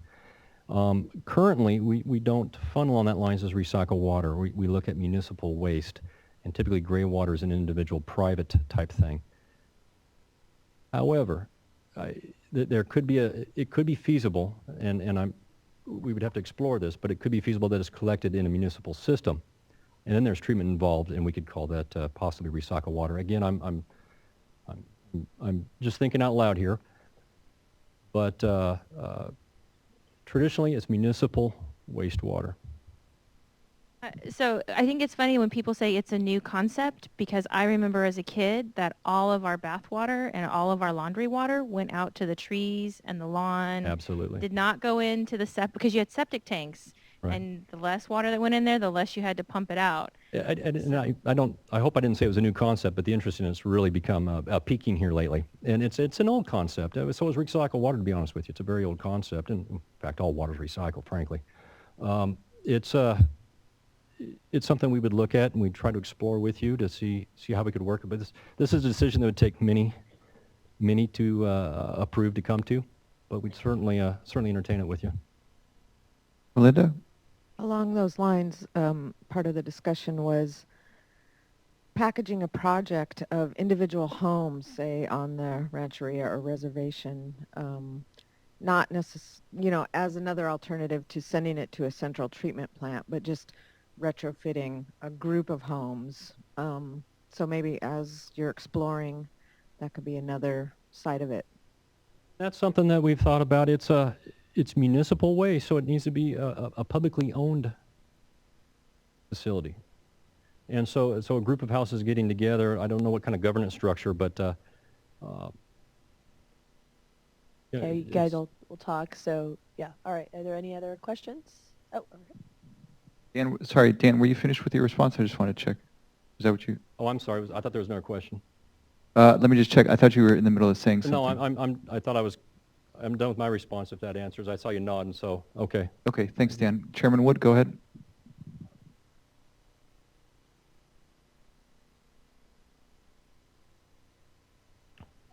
Or you can say it loud and I'll repeat it. I think I have green. I've got green. You just said a publicly owned municipal service. We operate our own water system, wastewater system, and everything. So in that context, we're not publicly owned, so we wouldn't be eligible? No, I think that's something we could work around. Okay. And it's a unique mesh of how you would operate and how the funding's geared, but that's something we'll have to discuss, and we could, I think some of these hurdles could be addressed, and there's some that would remain. But we'd have to get together and talk about your specific project and what we could do to move forward. Would it help us? We serve the tribal community. We have a community off reservation. Well, an arguable point, but we have a group of homes, and we wheel them water, and we've also attached them to our sewage system. Is that more beneficial to us? I don't know if I'm following the gist of your question, but typically the more waste you treat, the more economical per unit recycled water is. Okay, let's see if I think we have time for one more question. We'll go with Chairman Mazzetti, and then we'll thank our panelists, and we got another one coming up after Dan. Go ahead, Chairman Mazzetti. I guess following up with Chairman Wood there. Hold the mic a bit closer, please. Okay. Yeah. Would you not use the federal EPA definition of a public water system? That may be the answer to the tribal issue. It's state funding, and I think we would rely upon the state. The definition's all I'm talking about. Pardon if me? you could incorporate the federal definition, EPA federal definition. Oh, of yes, public water system. from the bureau, so to speak. Yeah, yeah, that's something we could certainly look at and see how that works. I'm not familiar with that definition, but could certainly look at that. But thank you. Okay, let's just check. We got another minute. So any last question for Dan? Okay, we'll take this last question. I know I said that twice, but that was a short question. Go ahead.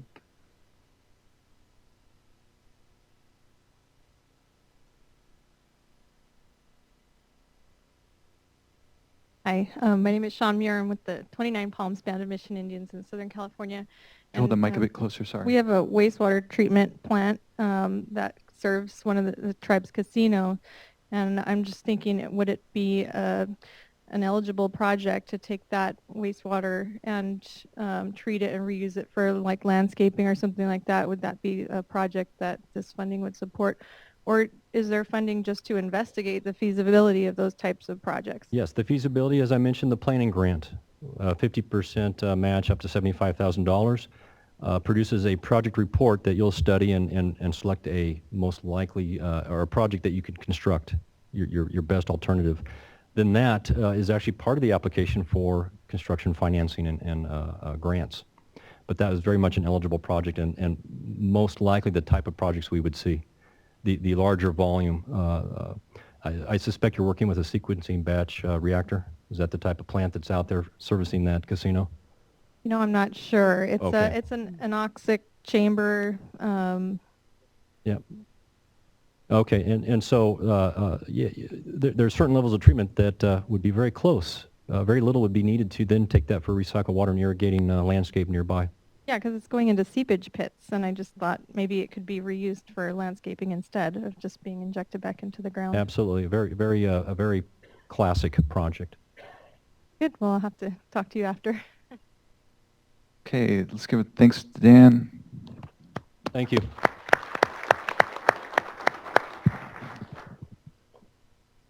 Next up, Anacita will introduce our next speaker, Diana Brooks again. And her colleague Rich Mills is going to join her.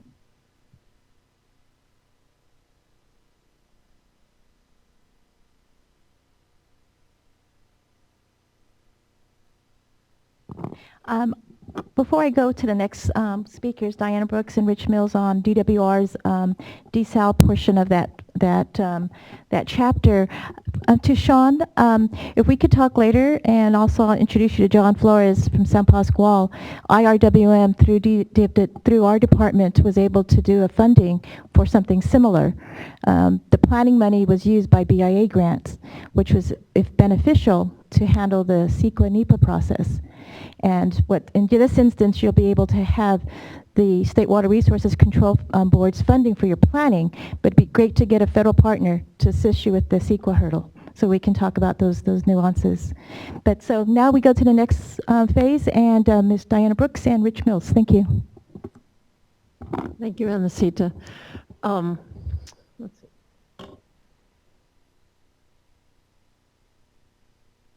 Never mind.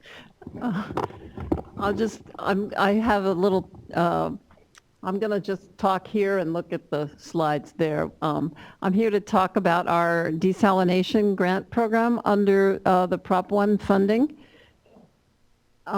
We're in the same chapter as the recycled water, $100 million tentative allocation for desalination.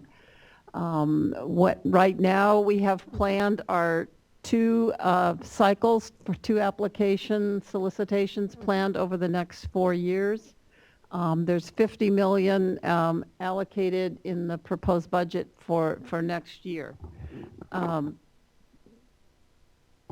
requirements are 50% local cost share, and there are exceptions for disadvantaged and economically distressed areas.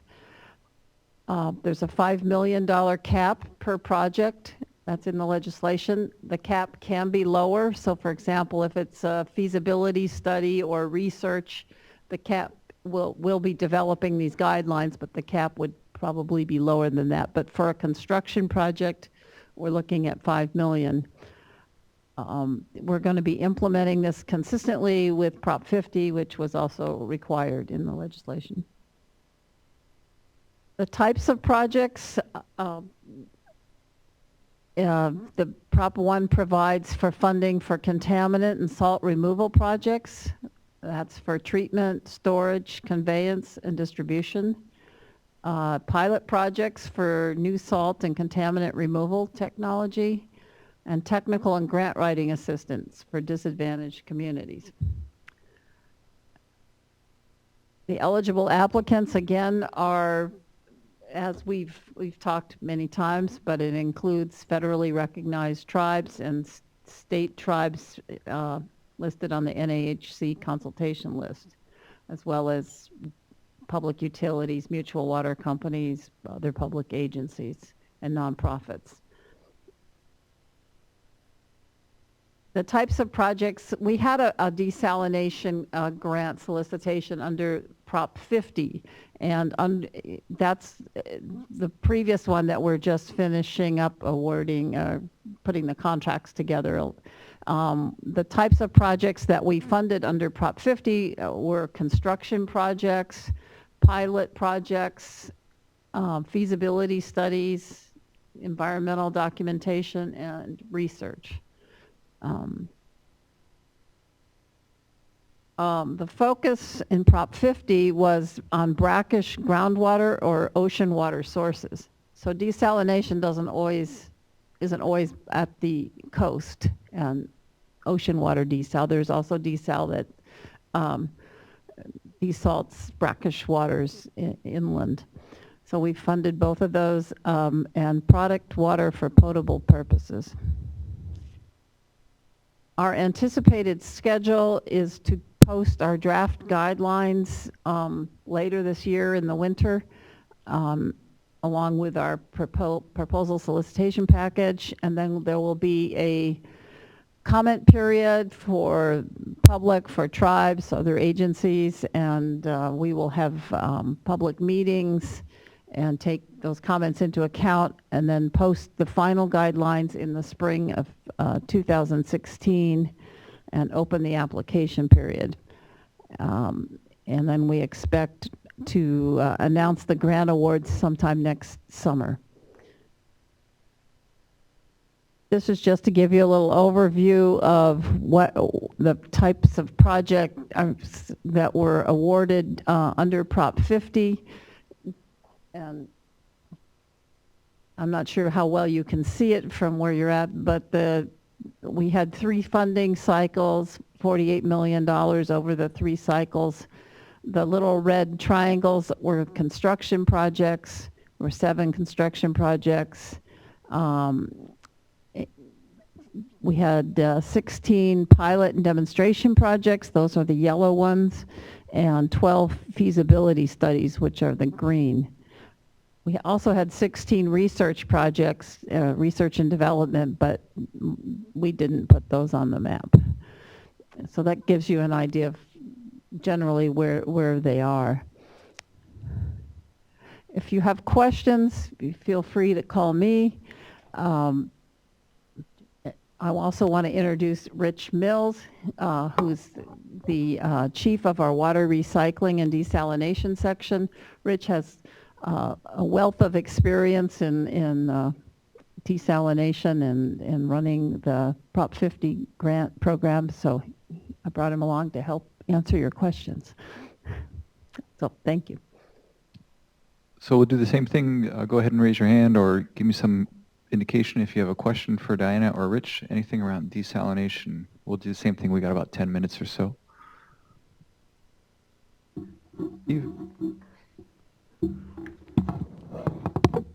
Thank you. I just had 2 here. Just recently they showed a dam in the Delta Lower Sacramento area to supposedly retard the tidal salt water from coming up. Did your agency fund that? And was that just a demonstration? We did not fund that. And as far as I know, that was done in conjunction with the operation of the state and federal water projects to help manage the salinity intrusion into the delta by guiding the freshwater flows through the various channels. So your desalination is restricted to potable water then, usage? Well, it is restricted to actually removing the salts. So like the dam, which would be managing water flows to manage salinity, wouldn't qualify, but projects that involve the treatment of water to actually remove salts are the gist of our program. Now, we haven't written guidelines yet for the Proposition 1, but for Proposition 50, and it may have been due to restrictive language in Prop 50, but we focused on projects that produced a product water for potable purposes. It's possible that we could have, or that we could fund under Prop 1 projects to desalinate water for an agricultural use. We haven't done that in the past, and we need to explore that and see what kind of public input would support that with our limited funds. But generally, it's something to remove the salts to make the water usable water. We do have a couple of tribes on the North Coast that are experiencing water shortages, just perhaps as a demonstration project or something that they might be eligible for at least R&D in that area. Well, certainly from the statistics that Diana just presented, most of our projects have not been for actual construction, but have been for research, just in looking at the viability of new technology or demonstrations that were kind of like pre-design, where you are planning a big project, but you need to do analytical studies in the field to test like intake structures for the ocean, or the design of wells for capturing seawater through subsurface wells. Basically, to develop design criteria, the feasibility for larger projects. So we funded a lot of different kinds of projects that weren't actually a full-scale construction project. Okay, we got a couple more minutes. Anyone have a last question? This gentleman? We'll take two more and then we'll see where we are with this gentleman in the yellow shirt and the gentleman from OPC. Hi, I'm Lee Shegg from RCAC, and I had a question about scalability. Are there any technologies you've looked at that would be applicable for small residential communities, such as tribal communities that are remote? Actually, there's some companies, one in particular I'm thinking of, that have compacted a treatment facility into like a trailer, that could be pulled behind even a pickup, and with capacities less than 300,000 gallons per day. So it could be maybe only 30,000 gallons per day, much smaller. So there are some like packaged facilities of much smaller scale that could be used in a more of a small community sort of context. If I contact you, can I get some information on that from you? Sure. Thank you. Please, go ahead. Hi, Nick Sajapur with the Ocean Protection Council. In reading the Prop 1 section, it makes other reference to other parts of the Public Resources Code with saying that maybe removing petroleum or metals or pharmaceuticals from water could be included. Is that your interpretation? Can you speak to that? Or is it just salt in brackish waters?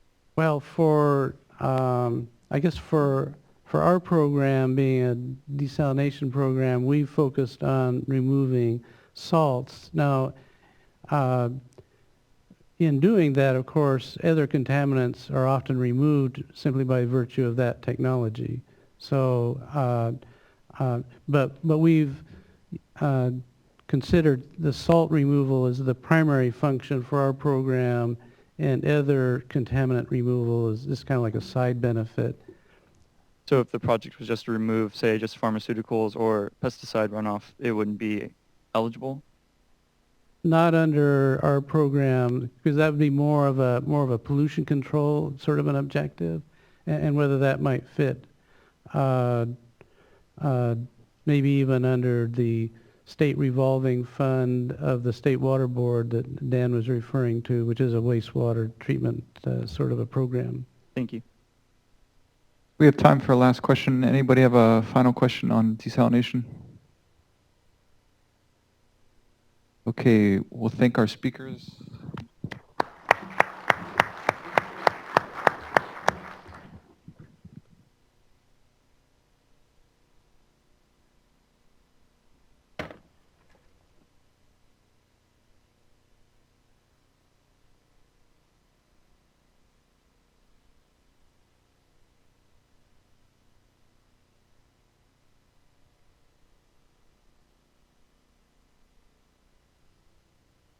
Thank you. Now we're going into our Chapter 10, and we're going to be discussing groundwater, which is a topic probably very near and dear to all of us. We'll start first from the State Water Resources Control Board, and then we'll go into Department of Water Resources portion of that funding. Thank you, Robert. Thank you very much. I'm really happy to be here today because this meeting actually comes at a really good point. We just completed 4 scoping meetings for the Groundwater Sustainability Grant Program, or the Future Program. Over the last 2 weeks, we had a meeting here in Sacramento. We had one in Fresno. Can everybody hear me? Yep, okay.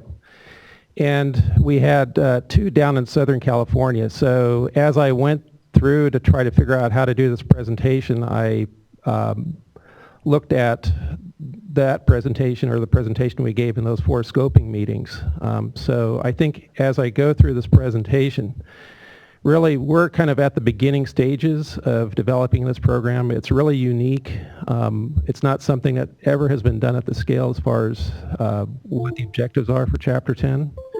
And so what I'm hoping to do is kind of re-transform this presentation and more into a scoping meeting if I can in the short period of time I have. So as I go through this, at the end, if I have time, I'm going to ask a couple of the questions that we asked in those scoping meetings, and to prompt some discussion and some questions.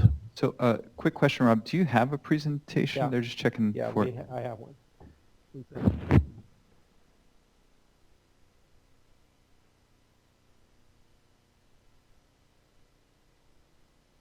All right. So again, just until this gets put up here, I think, like I said, we're kind of at the beginning stages. We have not developed our guidelines yet. And if you read through Chapter 10, I think you'll realize that there are, it's much more vague, I think, than some of the other programs. There isn't really like a split for funding like in some of the other programs. Like some of the others I heard about today have specific allocations for certain counties. We don't have that. So we also provided a copy of the Chapter 10 section as a reading material for this. So I don't know if you've gone through that, but if you did, then you'll maybe realize that when you go through it. Okay. So I'm going to go through the statute, and that's really all we have to go on for a lot of this. Again, this groundwater cleanup funding really has never been done at this scale, so we're really trying to get information on what the stakeholders would want us to do with the guidelines that we're going to develop. How does this work?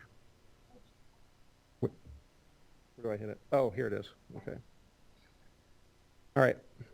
So really, when you read Chapter 10, it says at the beginning $900 million in Chapter 10, right? So today I'm only going to be talking about the $800 million, and DWR is going to be speaking after this with regard to the $100 million for planning and monitoring. So as far as the cleanup is concerned, cleanup fund grant program, it's really just $800 million.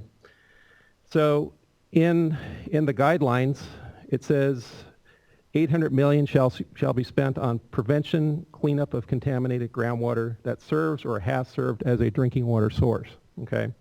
And then there's another clause in the statute that says treatment and remediation of groundwater that serves as a drinking water source. So there's a distinction there, present tense distinction. So unlike some of the other programs you heard about today, there is no grant loan split established in Proposition 1 under Chapter 10, so we're trying to figure that out, and I actually had some really good responses. We actually had this as a scoping question. What should the grant loan split be? Our thought is that we would like to make this program more sustainable, and we would love to have part of this money go out for loans so that we have money beyond the 6 years that this money has to be allocated. I think it's 6 years. So you've seen this already. Eligible applicants are, there's a provision at the beginning of Prop 1, and this really covers every grant program that you've heard about today as far as eligible applicants. Eligible projects. So this is again, how do you define this? Basically it says prevent or clean up contamination of groundwater that serves or has served as a drinking water source. So it's very broad. The priorities are based on these 5 criteria: threat posed by groundwater contamination and drinking water supply, potential for groundwater contamination to spread or impair, potential of projects to recharge vulnerable high-use areas or basins, and projects with no viable responsible parties. And just to let you know, that 5th point was really something that we received a lot of feedback on from in our scoping meetings.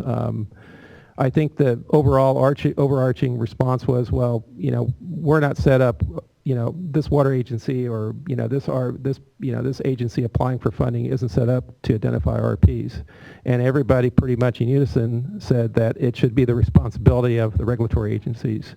But this is what the statute says, so this is what we have to go on. So, we ask for input with regard to this particular aspect in developing priorities. Funding criteria, this is also pretty similar to the other programs. At least 10% of the projects serving severely disadvantaged communities and at least 50% of the cost share can be reduced or waived for disadvantaged communities. I mean, that's all very similar, and you've already heard about the other definition of economically distressed areas. And that was another thing that we received comments on. And I think that as we develop our criteria, maybe one thing that we want to do is look at how DWR is addressing how they define economically distressed areas. I heard that today, and that kind of gave me an idea that maybe we should solicit their input. Other funding available. So as I go through this, again, I want to reiterate, we're bringing up points that are perhaps unclear in Chapter 10. So here's one thing that you can find under funding available: cannot be used to pay responsible party costs. Added consideration is given to projects that leverage private, federal, or local funding. So that could be a lot of different things, right? So that, that might be an area where you folks want to help us out. Maybe there's some other funding sources that are providing some kind of cleanup somewhere that could be leveraged with Proposition 1 funding. Ability to pay. So there's two parts to that. Consideration given to the responsible party's willingness and ability to pay for total cost of cleanup. That was one of our scoping questions. How do you define that? Parties receiving funding make reasonable efforts to recover costs from responsible parties. Reasonable efforts. What constitutes reasonable efforts? So we had a scoping meeting in Orange County yesterday, and Orange County, the water district, spent millions of dollars to try to identify the RPs. And they ended up suing the responsible parties in court and lost, the court case. And they spent, I don't know how much money. So, is that reasonable, or, is there maybe some other lower threshold that's reasonable? I don't know. So these are contaminants that we find at a lot of cleanup sites. It's pretty broad. It's not encompassing of all contaminants in the universe, obviously, that pollute our drinking water. It's pretty broad, so it's both natural and human-made contaminants. So you can conceivably clean up an arsenic plume if it's not human-made, for instance. So this timeline was a timeline we had last week, and when I submitted my slides for this presentation, but these dates have all been moved up 6 months. So if you see April draft guidelines, it's actually October 2016 when we're going to have draft guidelines out. So we'll revise it in the, I think these slides are all going to be on a website somewhere. So we'll revise those dates. Okay, so we're also working with another program called Site Cleanup Subaccount, which is funding for groundwater cleanup sites. It's a much smaller funding program. It's only 19.5 million, but it's basically self-sustaining because they're going to put money in this account every year. Next year, maybe 40 million. So what we attempted to do was try to put together a one-stop shop for these kind of sites. And so we're working with the UST Cleanup Fund, who's kind of directing this. And we're trying to, we came up with a pre-application, which we're still working on, and we want to have comments for this pre-application form by June 30th. So then the other thing is, and this is something that I guess I want to emphasize here, is that we are going to have some kind of technical assistance program, and so we haven't formulated how we're going to do this, but it will be part of what we'll have out to to develop projects. So I kind of went over that already. So I don't know how many folks are familiar with FAST. I wasn't. I worked in Region 5 for over 20 years in the regional board, and I didn't know this program even existed. So, but a lot of folks are familiar with it. They've worked in the grant world.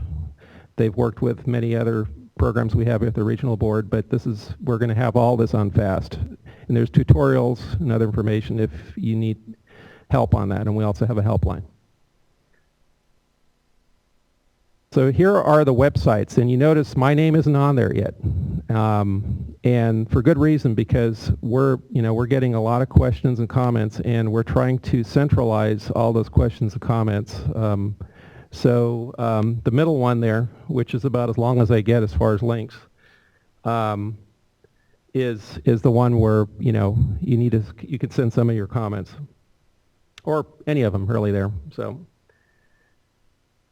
okay, so I'm going to ask 2 scoping questions, and I don't know, how much time do I still have? Am I out of time? We have about 8 minutes. Okay, so I'm going to ask 2 scoping questions that I think might sort of be the ones that I would want to ask this particular stakeholder group. And since I have 800 million, do I get more time? Because all the others were smaller than my grant program. No? Okay. All right.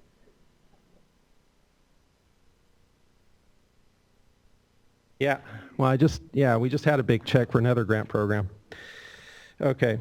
So here's the first one. Actually, there's 3 that I wanted to ask, but I'll just ask 2. When considering a potential project funded under this program, should any of the contaminants listed, remember that big list, listed in Proposition 1, or other contaminants not listed, be given higher priority? So that was one. And the other one, and think about that one, and you know, we had these scoping meetings. I don't think anybody really went to a meeting like this before, and a lot of blank faces, and you know, and then they kind of had to think about it. Took them a couple of minutes, but then they came up with comments.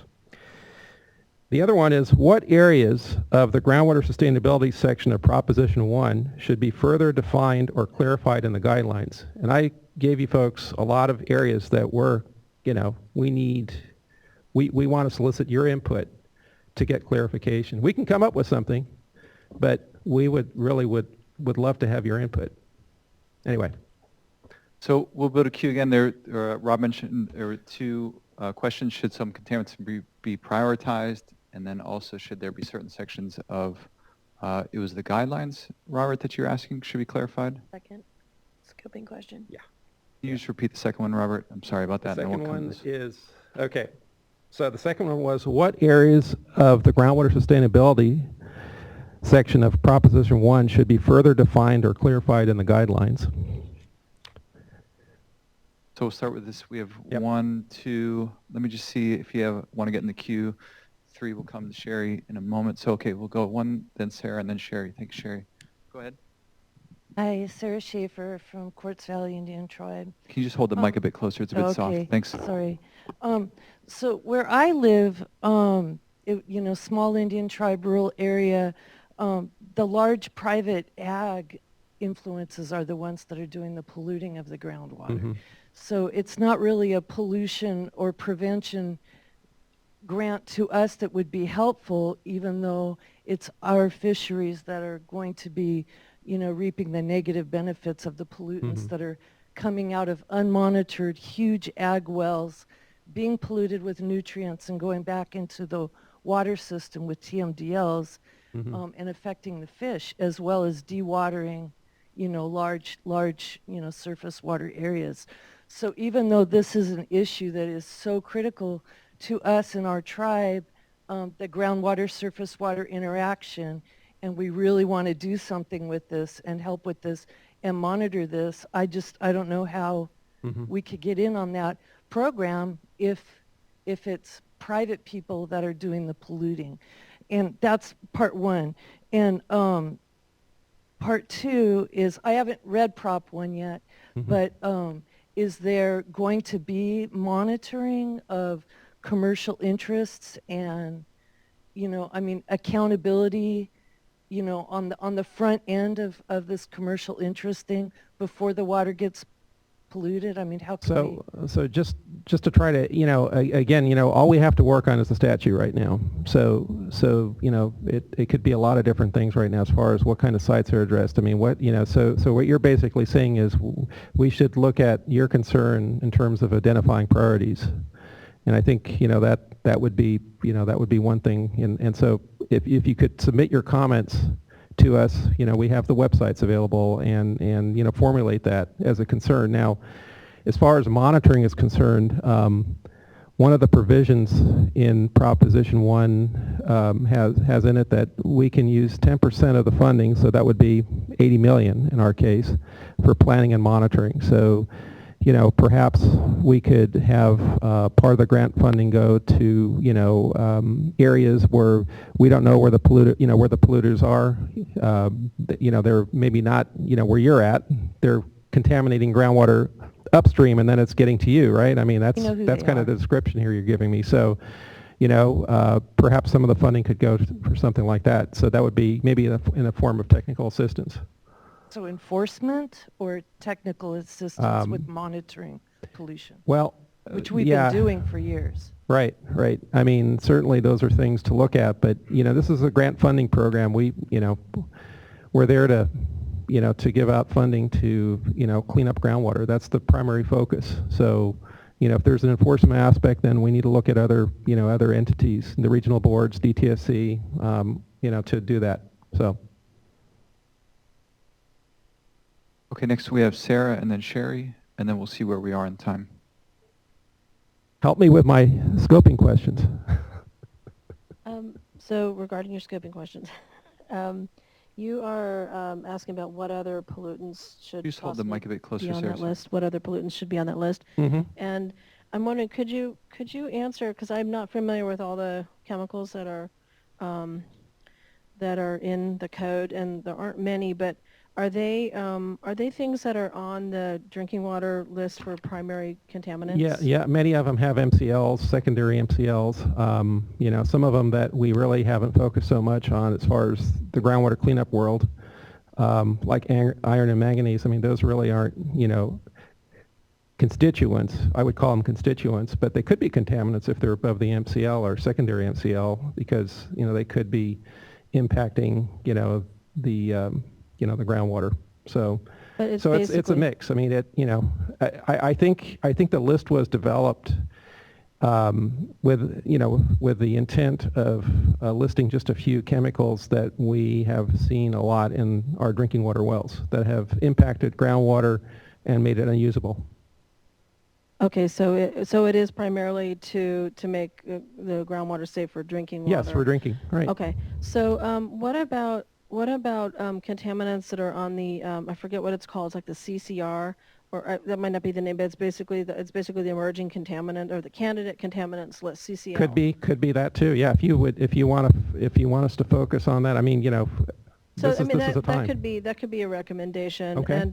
And also pharmaceuticals. We've actually done. I heard that. Yeah. Yeah, done some general testing of groundwater in our area. Just, you know, these aren't regulated, but it's extremely disturbing to see pharmaceuticals in the groundwater. Yes.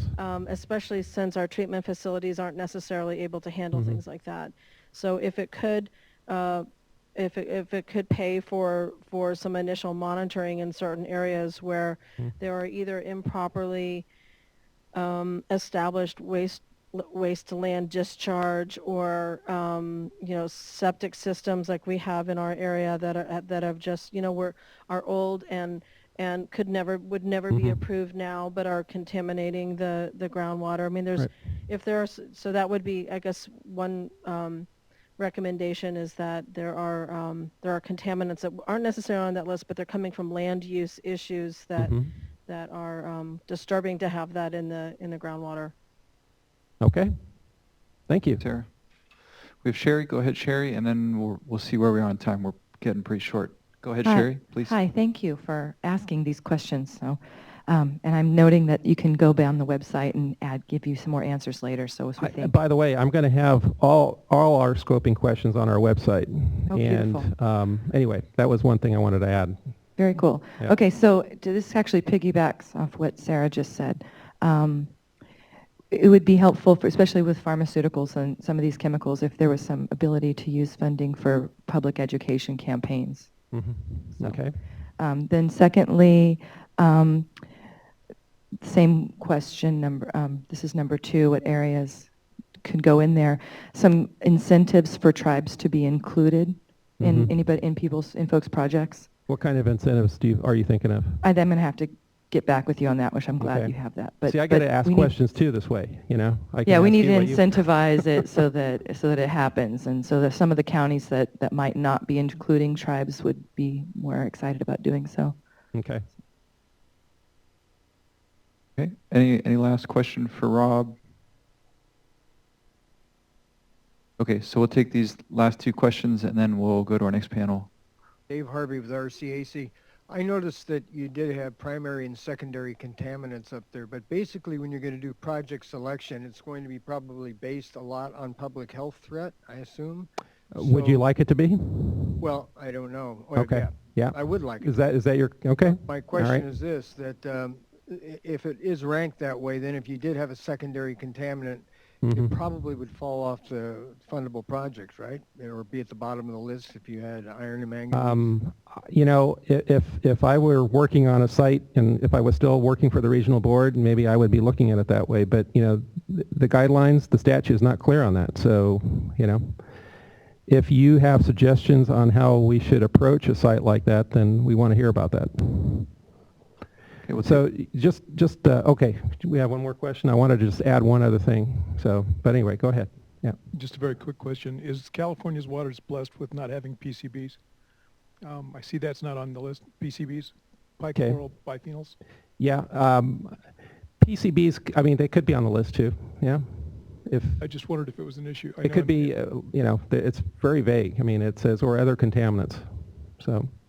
I know well, home for me is far from here, but that was the major issue there, and stuff was being transported 600-700 miles away to be deposited because of its potential for harm. So I just thought perhaps that would be something appropriate to add to the list. Yeah. And I'm going to just say that PCBs usually have not, you know, my experience, been much of a groundwater problem, more of a surface water problem. But anyway, so I just moved over from the stormwater grant program that Joe spoke about. You know, we have Prop 1 funding for that too, and we just had a grant program called DROPS, Drought Response Outreach Program for Schools, and we just awarded $30 million in grants, and we only had one tribe apply for funding, and unfortunately they didn't rank very high. And one lesson learned I think here today is that maybe what we need to do is we made a lot of effort to try to get more tribes to apply for funding. We really did. I mean, I personally called several people and didn't get any responses at all. So what I do want to say is that, you know, maybe what we could do on our end is try to provide, you know, more clear-cut technical assistance. But at the same time, I think it's a two-way street. You know, we need to get your feedback as well. And if you're interested in applying for these grant funds, you need to be proactive. So, you know, out of 49 applicants, only one. I really would like to see that, you know, that percentage go up this time around. So. Okay, thank you for Rob for that presentation.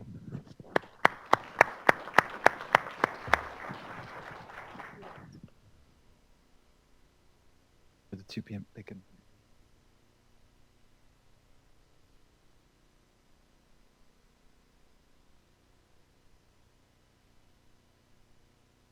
Right now? Okay. So I was told there actually are some cookies outside, and that there's a little bit of difficulty with this next set of slides. So if you're desperately seeking a cookie,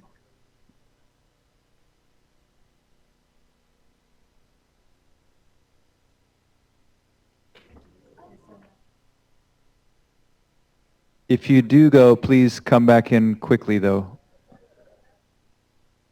You can bring the cookies with you. I probably will get in trouble for that, but you can bring the cookies with you.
We're going to start again in just about a minute. If you're missing a colleague outside, I don't know what to advise. They're probably still getting cookies.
Okay, if you want to take your seats, we'll get started in just a few seconds. A lot of people are still coming back in.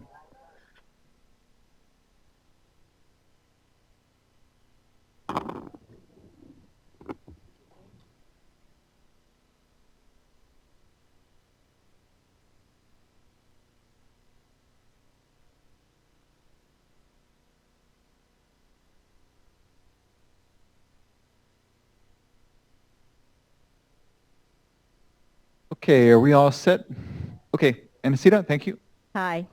Okay, Cookie Monsters, back to your seats. Or rice crackers, or yes. Yeah, the good stuff. Thank you all. This is Chapter 10, and this is the Department of Water Resources funding responsibility under groundwater. We're going to have the presentation by our Financial Assistance Branch, Ms. Tracy Billington. Seated next to her is Dave Gutierrez, and as you heard from him yesterday, and some of you who aren't here, he's here under the program of our Sustainable Groundwater Management Act, and he'll be here as a resource. There's a few of you in the audience that I wanted to point him out to speak to directly regarding some of your questions on GSAs, and Laura McLean is here as well, and they're here to support with some questions during the questions and answer period. So thank you, Ms. Tracy Billington. Thank you, and I promise this is the last time I'll get up and talk to you all, so, and I'll make this one quick. So Robert talked about the $800 million that the state board has. We have even less specificity about what we're supposed to be doing with $100 million from Proposition 1, and it's for projects that develop and implement groundwater management plans and projects. And that is basically the extent of the direction we have been given from the legislature. It's a competitive grant program, and we're looking for, we have to have 10% of this funding going to severely disadvantaged communities, which again are communities who have a median household income of less than 60%, and there again is a 50% cost share, which can be waived or reduced.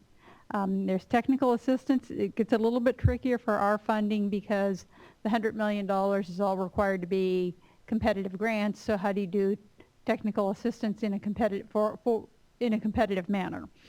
And the funding shall not be used to pay for remediation costs. So the initial activities that are in the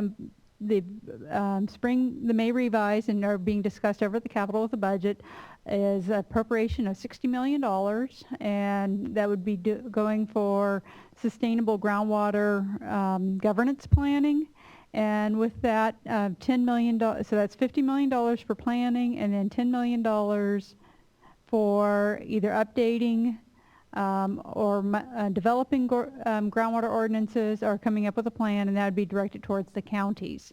So the remaining $50 million, we would do some form of grant solicitation for planning grants. We haven't made any decisions about maximum grant amounts or anything along those lines, because this has been a pretty fluid program, but going from the January budget to the May revise to what will come out. So we don't have a lot of specificity.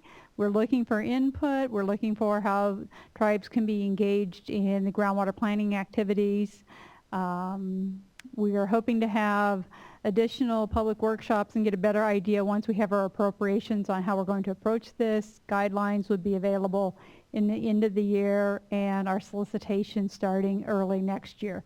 The language for the funding for the counties to update the ordinances has language talking about immediately available, so that might be on a faster track. And I promised it would be quick. So with that, if you have any questions for myself about the grant program, I'm available here, and David is here if you have any questions about the Sustainable Groundwater Management Act, and Laura's the one who's actually going to be writing the guidelines, so she's a good person to get to know. And Tracy, did you want to say anything about, there was a question around the distinction between Prop 1 funds and Sustainable Groundwater Management Act funds. I think Nina's also here. I don't know if you want to repeat the question, Nina, or if you guys just want to address it. Can you repeat the question? I'll read it. But actually, Nina, you want to ask it since you...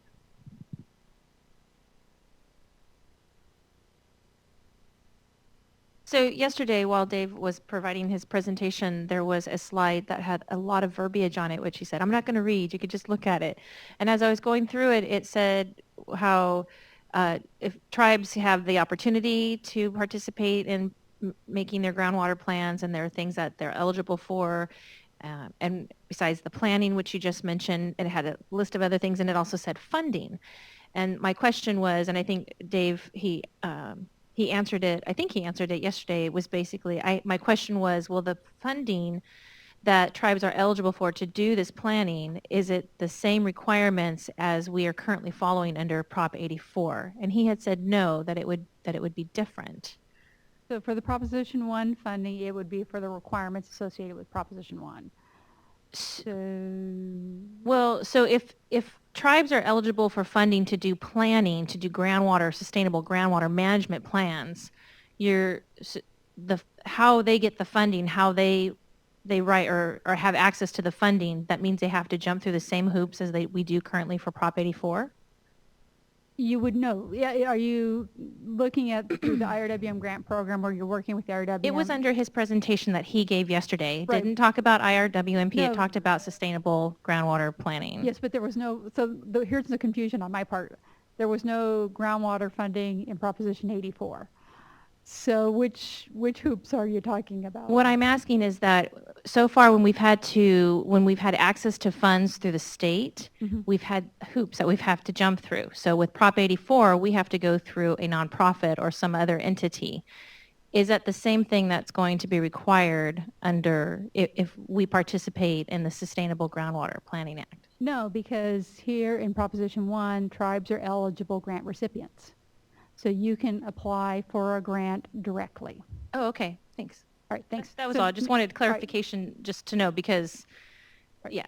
Anyway. So once I understood your question, it was an easy one. That's usually half the work.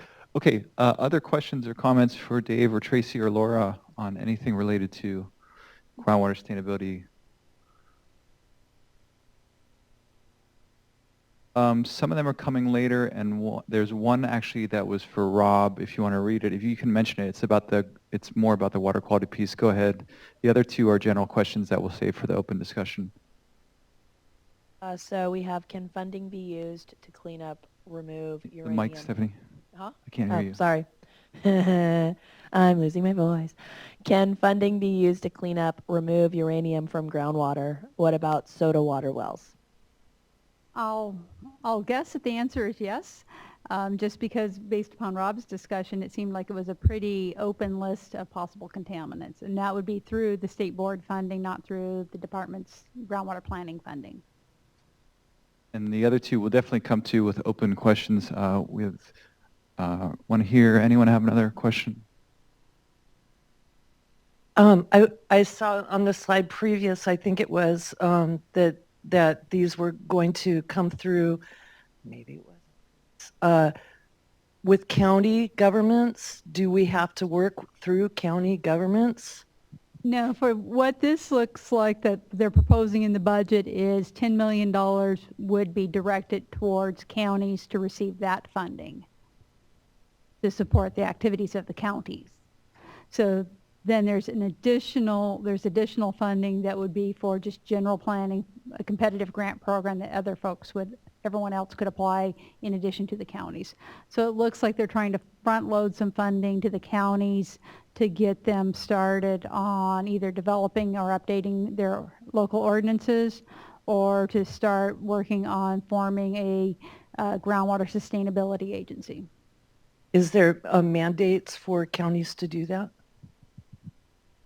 I think, as I mentioned yesterday, I think the key word that I was trying to get across is it's all about coordination. So the counties are the first backstop in a basin, and what I mean by that is, as I mentioned yesterday, folks are going to come up and they're going to volunteer to be a groundwater sustainability agency, and those are the water districts, and in some cases, there's areas within a county that aren't covered by a particular water agency or water district.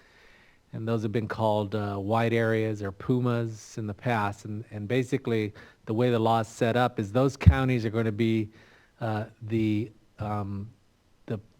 group that will take over those particular areas and become the groundwater sustainability agency, unless they actually opt out. So they're going to have to actually opt out to be the groundwater sustainability agency when someone else doesn't step in. So they're kind of required, but they do have a way out. Kind of getting back to your other question, though, is are we going to have to work with the counties? I think what we're going to try to do is we're going to try to incentivize everybody working together within a basin. So we're going to try to force and make sure to incentivize the counties working with the water districts. If tribes come and get funding, we're going to try to incentivize to make sure the tribes are working with the locals within the same basin. So again, it's all about coordination. It's all about consistency. And to incentivize the locals to work with the tribes? Absolutely. So it's all about us trying to incentivize everybody to work with everybody else within the basin to have consistent plans. We have Sarah, and then we'll see if there's anyone else in the queue. Sarah? Can you please be very detailed on incentivizing that? And also, you had mentioned yesterday in your presentation, I just want to clarify, it seemed like you thought that when tribes are saying that they want to be part of the GSAs, that they are going to do GSAs on tribal lands and share that information with DWR and the county and kind of generally become part of this groundwater management planning and allowing, basically state interference in what's used on tribal lands. And maybe there are some tribes that would like to do that, but I know there's also cases where really when we're talking about being involved in the GSAs, it's for the non-tribal lands that are adjacent to the to the tribes and the GSAs that are being formed, and the fact that there's nothing that will prevent there's nothing in the law about DWR having to reject a GSA application because it doesn't include a tribe. If tribes want to be a part of the GSAs, then there's nothing that is forcing the counties to do it. So if you're saying you're incentivizing, please can you provide some details on that? Okay, those are I'm going to try to answer those in two separate ways, and then we'll try to put them back together. So first of all, what do I mean by incentivizing? So that hasn't been actually drawn up yet, and we're actually just beginning the discussions on both of those pieces. So piece number one is in the groundwater sustainability plan. So in fact, when you look at the legislation, it talks about inter-basin coordination as a requirement. But that's all it really says is you have to have inter-basin coordination. Now it's up to DWR to detail out exactly what that means. What does that coordination mean? And so we're doing outreach right now to try to get some input from stakeholders to start to detail that out. So the answer is we don't know yet, but we are going to detail out what that means in the groundwater sustainability plan means. The other piece of that is actually in when we actually start to develop the guidelines for putting out the money in Proposition 1. So in there, I also anticipate that there's going to be kind of strings attached to make sure that one, that there's coordination going on, and also that there's stakeholder involvement going on in order to receive the funds. So that's kind of what I meant by when I said incentivize. And that's about as much detail as I can tell you because we haven't actually wrote that out just yet, and we're going to be looking for input to do that. I think the second part of your question, which is a good question because I tried to separate those two out. There's pieces where tribal lands are considered part of a basin, and that wasn't your question. Your question, I think, was outside of that. There's tribal lands that may be, or tribe interests, I'll say, that are outside of the basin. In the law, it actually does require that those GSAs get input from stakeholders. And it also includes who are those stakeholders. One of those listed on that slide that I showed yesterday was actually tribal interests. So they're supposed to go out and get input. And then again, what does that mean? Well, we now have to figure out what that means. What does that mean to get the input? And do you actually apply that input? And how do you do that? I think we have to figure that all out. As you know, anytime an agency actually gets input, oftentimes you get conflicting input. So you're not always going to necessarily be able to input everything that you get. And we'll have to figure out how to resolve that, and how do we make sure that that's being considered when they put their plans together.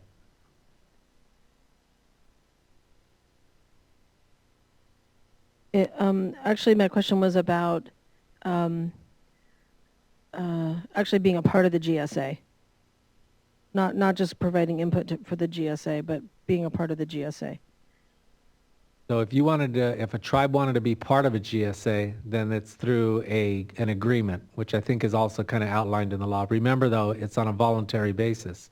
The tribe does not have to, but on a voluntary basis, the tribe can put together an MOU, a JPA, etc., in order to, be part of the GSA. They're not considered the GSA, and we kind of talked about this yesterday. I'm not sure that really matters too much. I think the key is what's going to actually be in the MOU and the agreements between the GSA and the tribe in those situations. And that's going to be up to the locals and the tribes to figure that out. I see Sherry has a question. Did you have another one? Okay, we have two questions here in the back, and just so we know on time, we got a few minutes left. Yeah. I had a question about these GSAs. I think one of the concerns that I've heard from tribes is that it may impact their water rights by becoming associated with the GSA. What I'm hearing you say is that's all decided between the folks at the GSA level and through an MOU, whether or not they're going to be getting different water rights or availability than they had before? I actually am trying to answer the question without getting into the more complex water rights issue. I'm trying to answer the question more into the coordination between the GSA and the tribes, and how are they going to coordinate, how are they going to agree to have consistent plans if that's what they choose. And when you start talking about consistent plans, there's actually a lot to that. Consistent technical issues, potentially extraction modifications between the two, etc.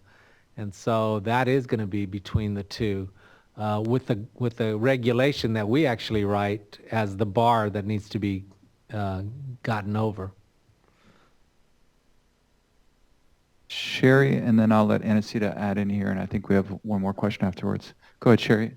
I have, my question is in follow-up to what Sarah was asking.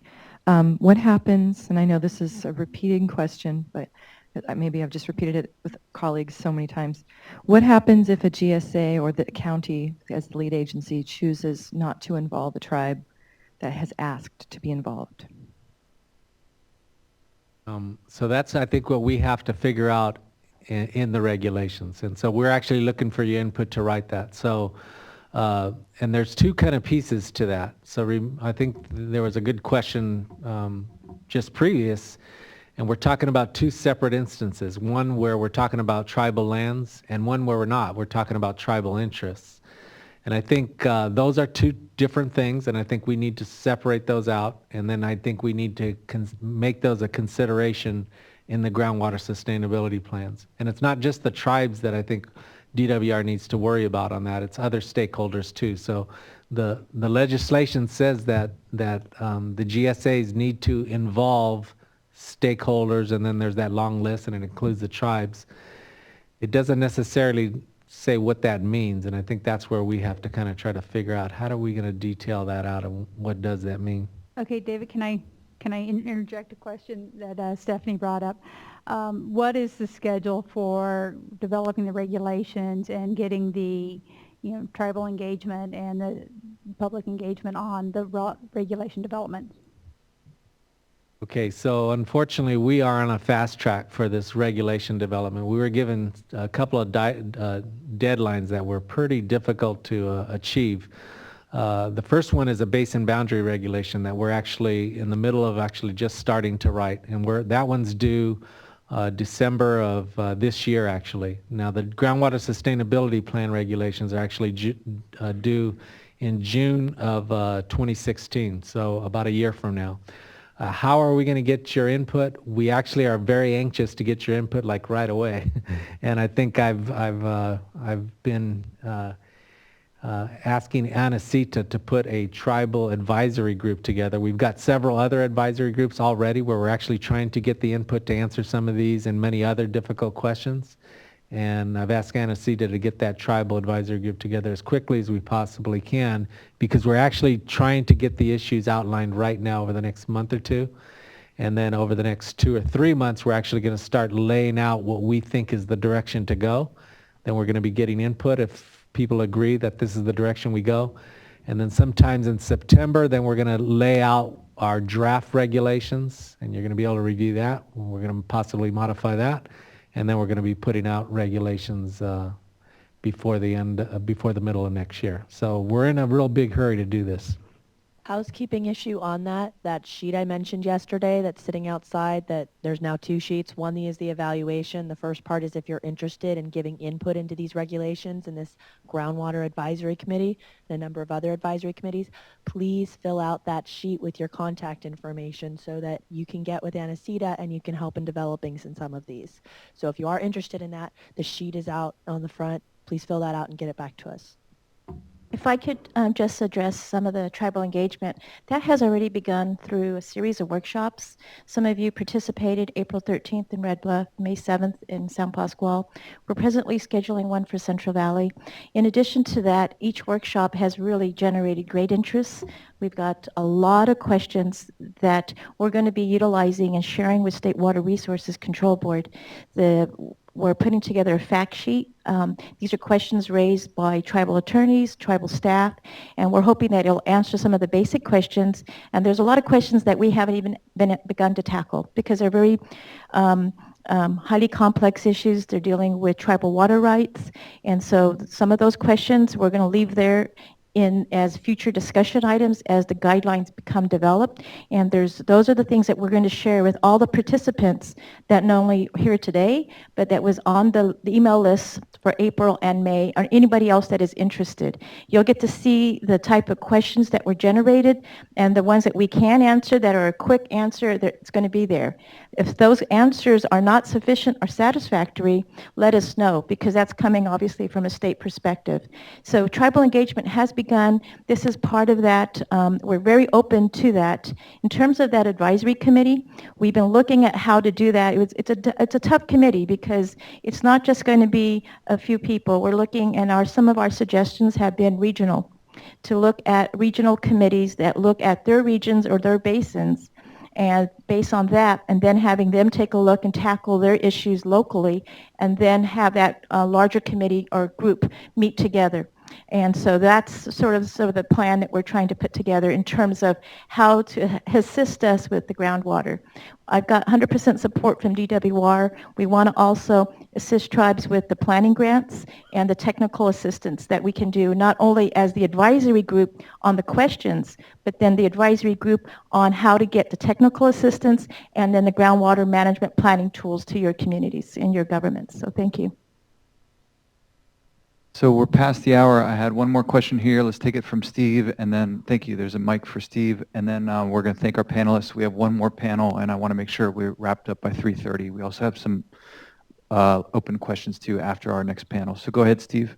Yeah, I just wanted to reiterate the comment that I made yesterday that some of us feel that it ought to be incumbent upon the agency that's reviewing these applications to require that the GSA shows that they have contacted and be involved with the tribe. I don't think it's quite workable to say that to put it incumbent upon the tribe to ask those people to come in to negotiate an MOU and all that sort of stuff. That has to be somewhere in the requirements for the grant application process. That gives us a little more leverage and enhances our standing in the community as a government-to-government situation. Thank you very much. Thank you, Steve. Anything else? No? Okay. Okay.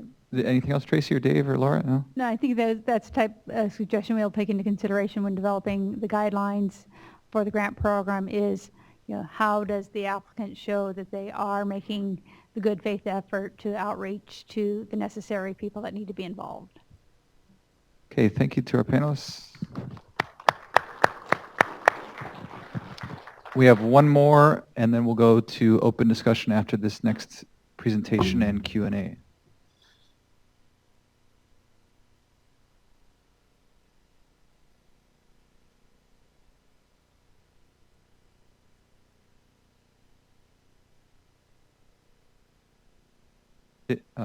So I thought NSC might introduce you. Sorry, David.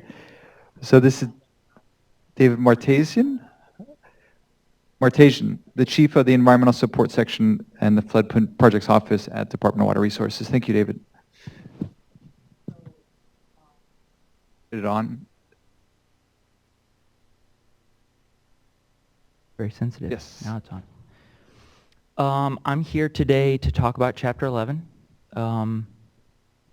I think it's probably the furthest from most of our minds today, while we've been hammered in the news with issues of drought and talking about sustainability and groundwater recharge and clean water, desal. I'm sure I'm missing a couple, but flood, I think, is probably the furthest from our minds today. But let me remind you that the news in Texas the last month has been, the 4-year drought ended with severe floods.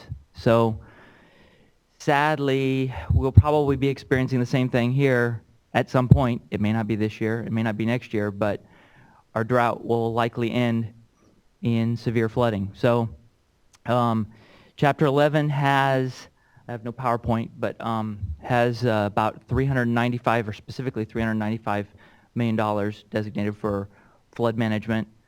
$295 million of that is specifically delegated to building added resiliency, levee improvements in the Delta to make the Delta more resilient to climate change, earthquakes, sea level rise. That $100 million of it is kind of ambiguous as to what it's supposed to be managed by. Flood management in conjunction with the Central Valley Flood Protection Board. We have not requested those funds yet. The soonest we would see a request for those going in would probably be for fiscal year 16-17, but I'm not sure that will be the case. We've been directed to expend some of the remaining funds we have from Prop 1E and 84, and to the best of our ability, enhance the value of those funds with some of these Prop 1 funds as we start to use them. I could speak briefly about another program that we have that has some funding availability that is statewide that the tribes have access to. That's under the Flood Protection Corridor Program. That is currently funded under Proposition 1E and 84, a little bit of old Prop 13 funds in there. I'm not sure if the group is interested in talking about that or not, but I'm more than happy to answer questions about that. We believe we will be going out with a small solicitation in the late fall, winter, or early spring with the remaining funds we have from that program, maybe $10, $15 million. But it's accessible statewide. It requires a flood risk reduction benefit, a non-structural flood risk reduction benefit. So that would be something like building in earth and bottom detention basins that are just off stream, or setting back levees, something of that nature, in conjunction with ecosystem benefits and or agricultural preservation benefits. So it sort of ties in with our drought concerns, I guess, as well. So I'd be more than happy to answer some questions about that program. But otherwise, I think we're largely committed with the funds we have right now. It's just expending a larger portion of those remaining 1E and 84 funds, and then we will move forward with this Prop 1 funding. Certainly we will have future engagements, something like this, obviously, to get feedback on how we would actually spend those. They may look something similar to some of the programs we've had in the past, with the exception that tribes would be able to apply directly, unlike some of our previous proposition funds. So I think I'll leave it at that and open it up to questions. Questions for David? We have one right here. Any other one else? Any other people? Good afternoon. Tim Campbell from Great Rancheria. Just had a quick question. If tribal lands are in a floodplain, can you, currently the programs you have, are tribes eligible to apply? I just want to clarify that. Well, under the Flood Protection Corridor Program, which is the one I was mentioning, tribes are eligible to apply, but as in previous bond language, they would need to partner with a nonprofit or a local state agency. It doesn't have quite the flexibility that Prop 1 does now, where the tribes can apply directly. But certainly if you're partnered with a nonprofit or another local government entity, you certainly could apply. Okay. And is there a cost share for that project? It's variable. We have up to 100% cost share for severely disadvantaged communities. I believe it's, don't quote me on the numbers. I'd have to double check right now what we've got, because we used to be, we could fund up to 100%, and the last set of guidelines, we rolled it back to something like, I want to say 80-20, depending on disadvantaged community status or severely disadvantaged community. Right, thank you. Any other questions for David? Chairman Mazzetti and then Nina. Thank you. I'm not sure if you're aware or not, but tribes are considered a nonprofit, governmental nonprofit entity. So when you say a nonprofit, I'm not sure you understand that. Well, so tribes meet that definition, I think, by law. I think when I'm referring to the nonprofits, it's based on what our legal guidance has been for previous propositions, where we've been told the tribes would need to partner with another designated nonprofit. At least that's my understanding of it. David, can I help also? Then. Absolutely, Tracy. Thank you. Okay, so in Proposition 1 and Proposition 84, it defines the nonprofits as 501c3s licensed or certified to do business in California. So we had this issue coming up on another grant program. There's 27 to 30 different 501c categories. So we would be looking to be consistent with the law on whether it was a C3.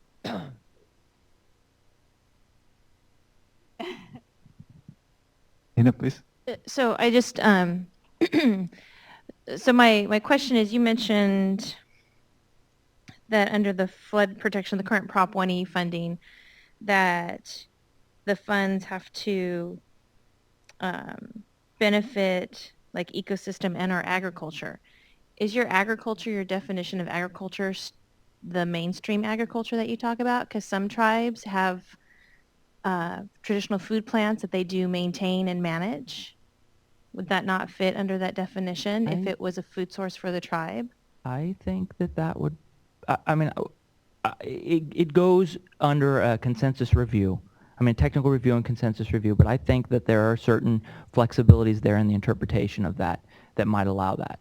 And let me just specify, I'm not just talking about all 1E funds, because there was a specific amount of money that was designated for this grant program that I'm talking about, and it's specifically under flood corridor program. Okay.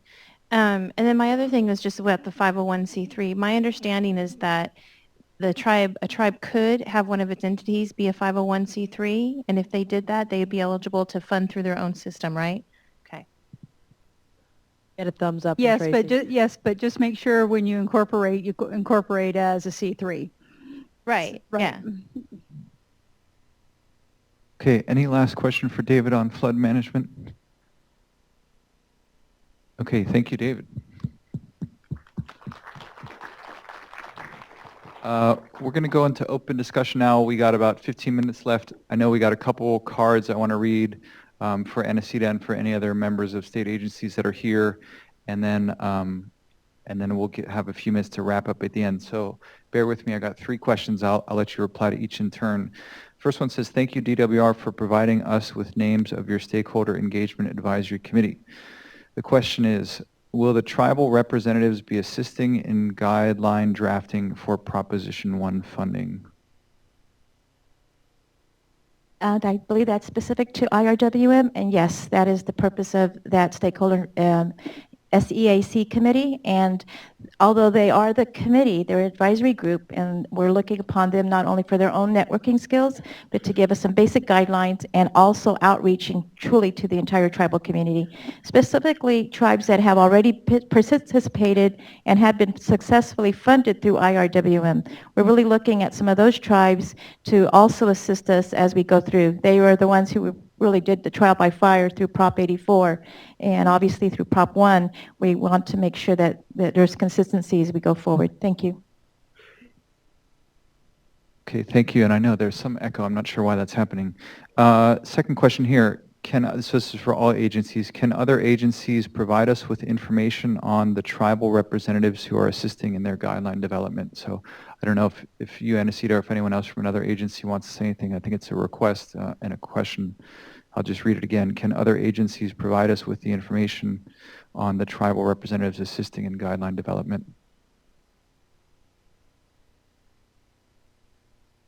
Okay. So I represent the Water Board. If there are questions about our guideline development, please contact me. I'm happy to put you in touch with the folks that are actually drafting. And again, if there's any consultation requests, float them through me, and I'll make sure you get in touch with the right person. And I'll just say, since I was here this morning, well, let me come to Rachel too. Just in general, I know that also we had Fish and Wildlife here and a lot of different agencies, so maybe that's something that Gita and Anacita can also share with the other agencies that presented and had similar structure. Rachel?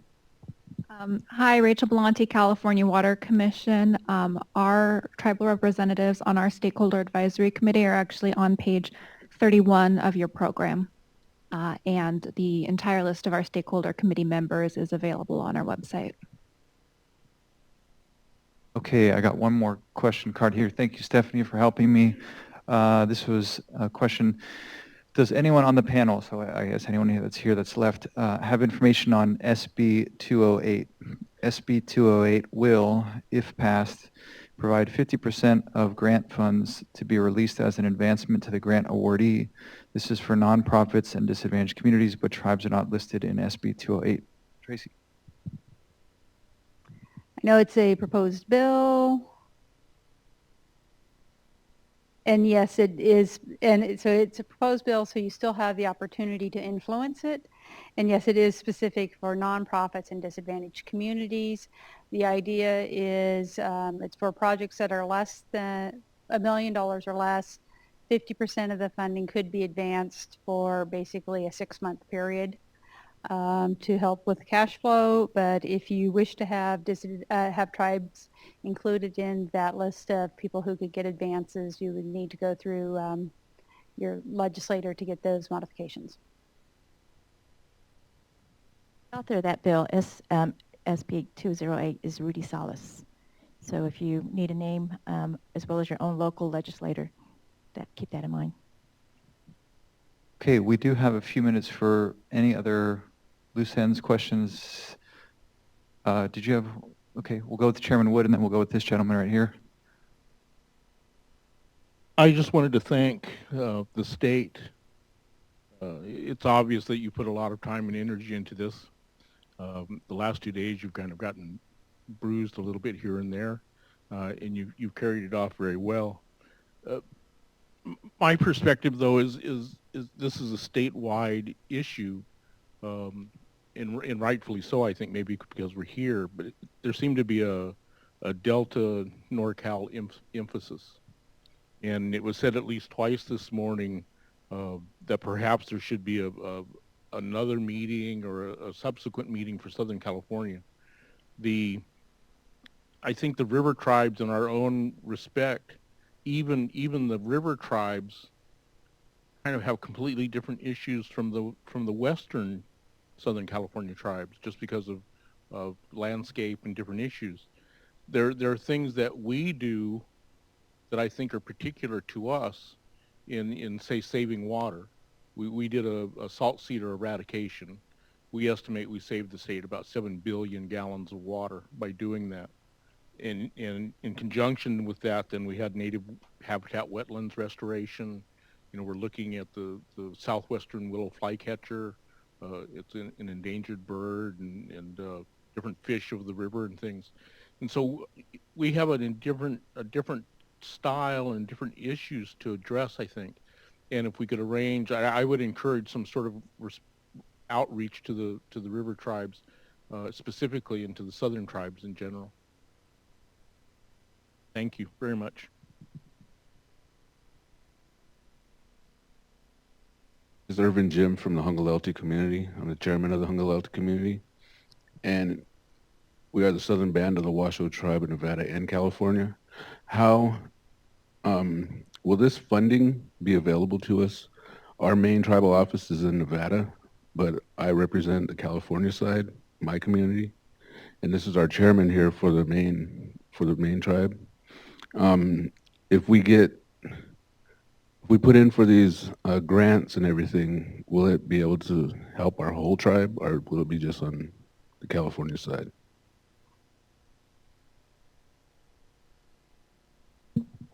Okay, I was just looking to see if our attorney was still here. Dave, all right.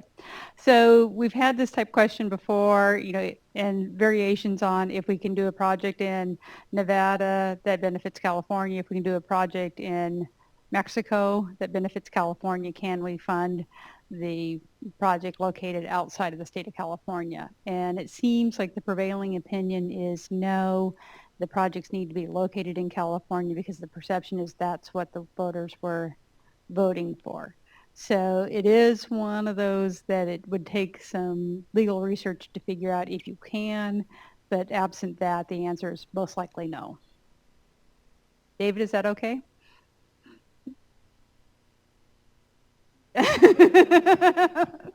I'll take that as a yes.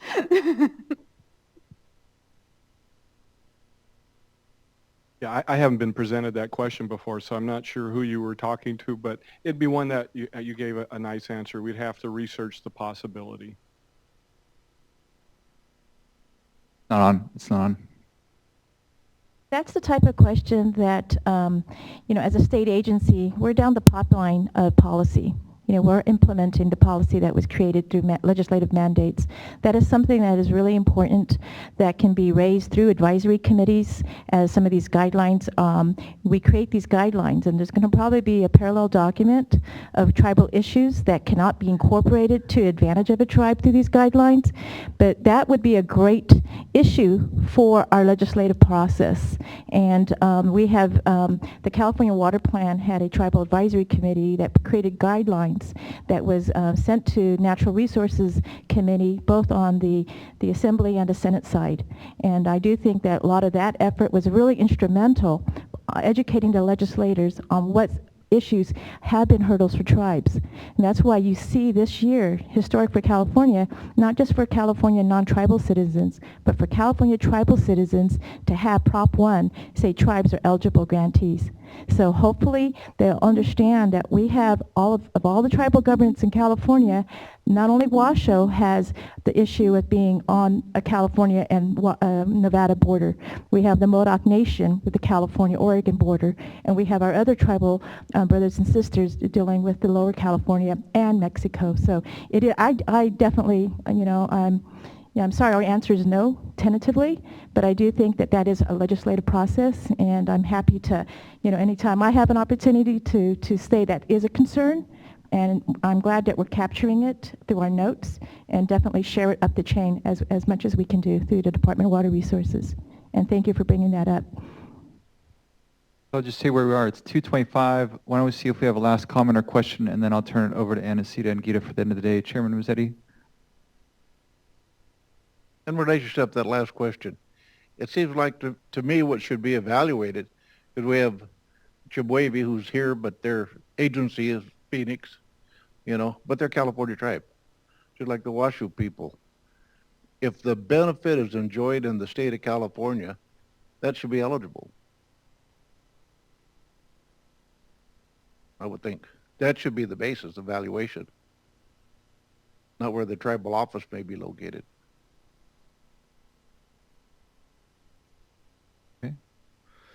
Okay, let me turn over to Anacita and Gita for any closing remarks.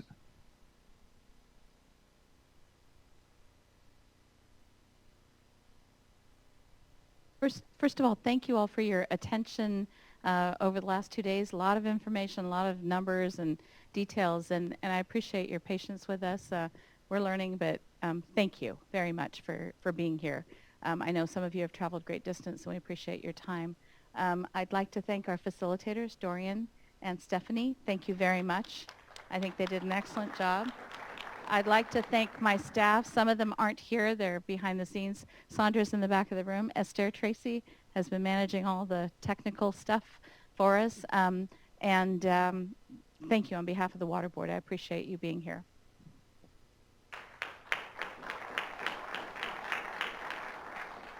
And I'd like to say Jennifer's here, our tribal liaison from Oceans Protection Council. So thank you, Jennifer, for participating, and Amy.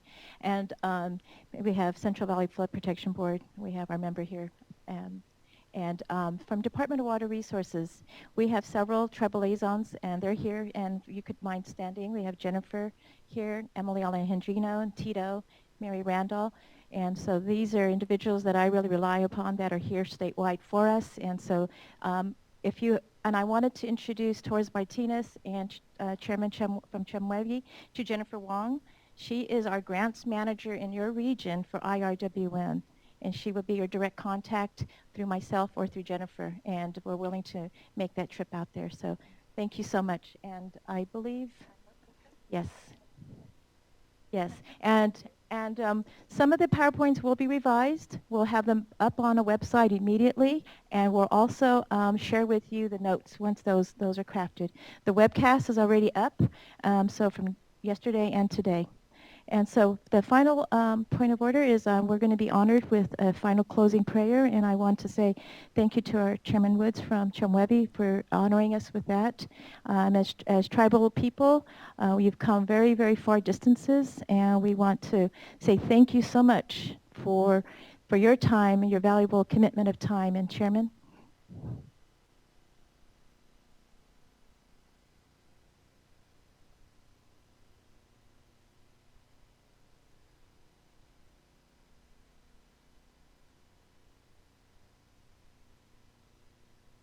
Creator, grandmother, grandfather, thank you for this time and for this place.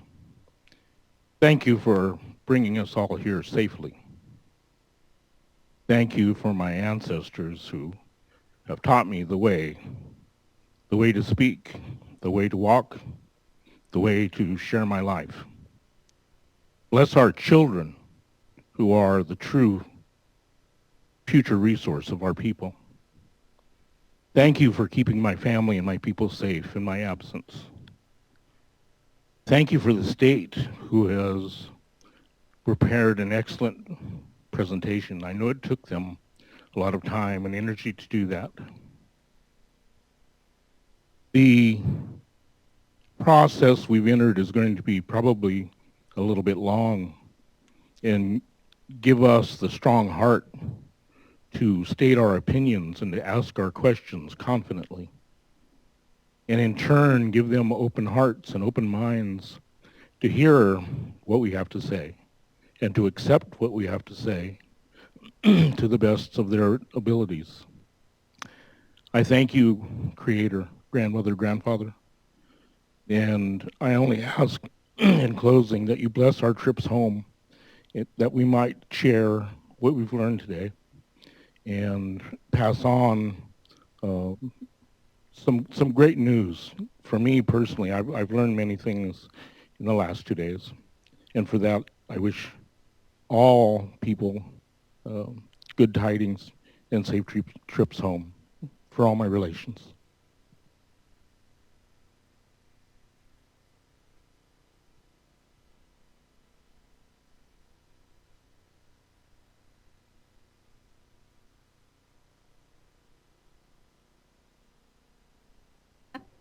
One last point of order, because it's our building, me as the water board, if you could take a piece of trash with you on the way out, I'd appreciate it. And there's still snacks outside, so thank you very much.